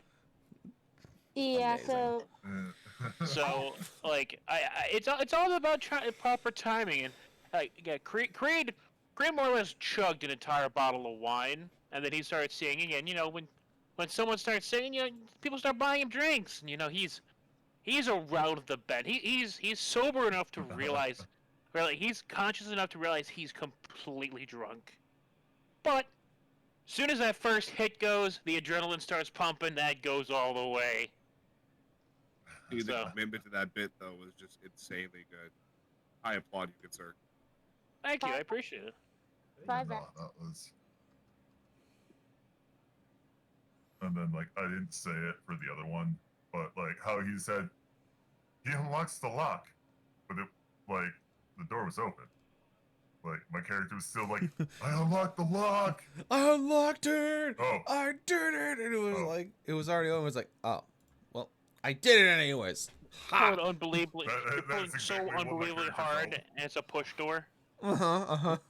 Just I cracked the lock to a restricted area. Oh wait, it was open. it was open the whole time. Just sitting there with the key in the lock. Yeah, it happens. You know, to the best of us. it's fine. It's fine. All right, Mr. Okros, wrap us up. Wrap us out of here. You know, probably harvesting a bunch of a nice delicacy. That's probably my favorite part. Yeah, the bar fight was pretty good. But yes, I now have a bunch of very rare meats to utilize. Ah, So, yes. hell yeah. The rarest meats. I mean, we promised you spices, and you got meat instead. Oh, some free feedback, Aura. If Mhm. you're gonna bribe people, make sure they're bribable. Well, this one was drivable. Did I go to jail? No. Did he walk away because he didn't want to deal with me anymore? Yes. So it's a win. You didn't need to bribe them in the first place to go away. You don't know that. Like your argument is, yeah, man, that cop pulled me over, but I gave him my license and registration, and he let me go. You don't know that. Oh, man. He could have sent your ass to jail. I might have done you a favor. You don't know that. Absolutely ridiculous. Or is, if anything, but like, or is nothing but ridiculous. Come on. We're aware. Deathly aware, actually. Uh huh. Yep, But I but can walk it, motherfucker. my favorite moments, it's fucking having to completely improv an entirely different combat area. I want chat, the stream, and you motherfuckers to see what was actually going on. If you look north of the world map, there's a big old square with your icons above it, right? Yeah, you see that? You're seeing it, right? Yeah. What? I'm gonna fucking select my fog. This is what I had planned. Is that the This- same building? This is what I spent my time in between getting the kids up and then waking Carson up and then helping her and then having like an hour to get everything together and be like, all right, this is what we're doing. They're going after the fortress. It's going to be great. We're doing the thing. And then, no. I want to find a tome of understanding. I want to go to, it's like, fine, I guess. And I was like, oh yeah, it's gonna be in Adriel Cove. Like, it's gonna be a fucking 3-hour walk to get there. Like, it's gonna be difficult. And it was like, oh yeah, well, I guess I'll just wait for it for later. And then Aura's like, oh, we can just fly there. And I'm like, oh, you punk ass. Hey, look, right? I am so glad you I was fucking trying to do remember that something because she to kept keep me blaming out. it on me this whole time, and she's like, "Oh, I can fly you over there." But you're Yeah. the one that Oh, wanted just- to go. I was I waiting. was saying on I was gonna someone to wait. And you're like, "I come. can fly you over there." And so 'Cause I know how you had get. I had to figure out what the fuck I was gonna do. I had to improv creatures. I had to improv fucking what you were doing. I didn't have a battle map up. Yeah, I was trying to do something in town so it would kill time until until it was nighttime. We would leave. I wanted to go right away. Yeah. I thought it was, oh, we're gonna go do things and get intel, and then we're gonna go to the Scorched Temple. And Aura was like, nah, let's just fucking go. And it was like, ah. That's what I thought too. I'm sitting there getting my coffee ready, and it's like, no, we're gonna go here. I was like, oh, Fine. okay. Get It was- paid off. I mean, that's not the fucking point. Bravo on your improv skills, though. That was Thank you. pretty damn good. Thank you. It was good. Thank you. Yes. It was just like, Everything. I was like, what enemies are gonna fucking be here? Because I remembered as soon as you guys were going that I had told you that there was a shimmering dome above Adriel Cove, and I was like, fuck, I'm gonna retcon that shit. That's not existing anymore. We're not doing that today. I forgot about that. Yeah, I was just like, and I I know, hope I no remember one. I was like, I hope no one fucking says anything. And just, beep. It was like, all right, what we're gonna be finding today? Fuck it, head crabs. Let's go. Let's make it weird. The fear turkeys. That's what we Oh, started yeah. fucking calling. Stealth and I thought you were going alien with it at first. No, I wasn't going chest That's what we burster. I said was all the going time. head crab. Yeah, Yeah. Nah, I told him that actually. Too. yeah. So I was like, Until do we that. sat I was like, down oh, and that'll said- be cool because, like, you know, it's funny. It's a reference. They're good enemies. I have their stat box. I've used them in a different campaign. Like, it's fine. It's easy. It's simple. And it's just like, just shit on shit on shit on shit. And I was like, all right, creature they can fight. Problem. I gotta give them a problem. I was like, oh yeah, the fucking red belly twister. Although I will say that high-low that you won would have made me look like a real ass. Or Yeah. dumbass, rather. Yeah. Yeah, because my quote was going to be, well, really, Scott's going to sue somebody. The fucking quote from Dragon Ball Z Abridged. Yeah, no, Curiosity on that donkey kick roll. What'd you roll? I rolled for him to basically save himself from being thrown into the fucking pole, and he rolled a 3. Oh, And I just God. went, yeah. well, Or it These can have ain't this no one. chest surprises. These were fear turkeys. yeah. Just surprised they're fear turkeys, yeah. Yeah, had to just make up that fucking shit on the fly, which was fun. But yeah, it was very good. Y'all had a lot of interesting things going on with it, and then kind of getting you guys the little items at the end. I was like, oh, these would be nice little trinkets for you to play with. Delicious. And then the Yeah, bar so- fight to wrap everything up. So good. I was so happy that like I'll be honest, for like most of your guys' like adventure in the other city, I was watching videos of a dude making an underground like basement and tunnel to his house, and I was like, man, I hope none of this is gonna be important. and then as soon as they get back, it's like. I'm like, okay, well, I'm gonna be drunk, cool. And then, or it's like, I hit the bottle, it's gonna smack someone. I was like, all right, cool. Even better. I don't get asked questions about what they did. Sweet. I just get to fight someone. Sweet. I'm looking at the chat. I'm looking at Burns' chat right now. Like, so she's gonna nat 1 on her first physical attack. Now the fuck I didn't. Yeah, no, you did not get a fucking nat 1 on your first physical attack that you ever Not with a did in the wonder entire fucking campaign. It would have been great. It would have been on fucking point, but it didn't happen. You hit above his fucking AC and I went, well, shit. Here we go again. But yeah, that fucking bar fight though was fucking wonderful. Where it's just like, all right, what's gonna wind up happening? Or it's like, I'm trying to give you teeth, and I was like, that's stupid because the orc's gonna want to take the teeth because it's valuable. Also, bar fight. So, bleh. And then I donkey kick those motherfuckers too. Yeah, you start kicking them too, and just fucking devolve from there, and it was wonderful. I don't need my spells anymore, guys. Don't count on me for using magic. I'm just gonna donkey kick everything. Jesus Yeah, Christ. we'll just get you a new name tag. You're Eeyore now. But that's all I have for the favorite moments. That shit fucking killed me the whole way. I'm And not then Eeyore. just the constant sass from chat, like Seth being like, "Just drop them in Zen already. Just throw them against Warhammers." I was like, "God, shut the fuck up. Let me have my references. I'm improving here." So I'm not Eeyore. I'm Eeyora. Okay, Eeyora, got it. I'll keep that in mind. Pain in my ass. Anyway, we're gonna close it out Dope, here. by the way. We're gonna Yes. bounce out like Tigger Tata for now. Fuck off. Out. We're gonna close it out. Tickets a wonderful thing. Jesus. Because We're gonna close it out here. I'm not gonna rate out. It's late. We're just gonna get everyone home, get everyone out of here. Thank you all for being a part of this. Thank you all to my players for being here and being a part of this. We're gonna be on an alternating schedule from here on, so we won't be having D&D next week. We'll be having D&D the following week. I'll be putting up events to reflect that as necessary, to make it easier to track in the server. So if you have questions when we're doing it, it will be there. There will be, actually no, I don't think there will be any weekends coming up till October. Well, I won't be able to run things, so I think we should be squared on that. So, Do you want to know a little fun fact about next session? what?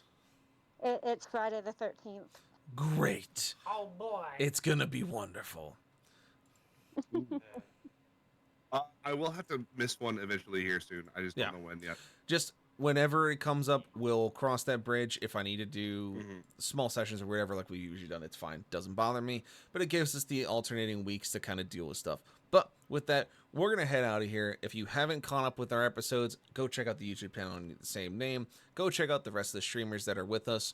Mr. Rexus, Mr. It's Time to Rage, and Stealth Rage 7, as well as give both Jenna and Blackburn your love and tender care for them coming out and doing this with us. And as for that, we'll see you all next time. We'll see you from Etheria.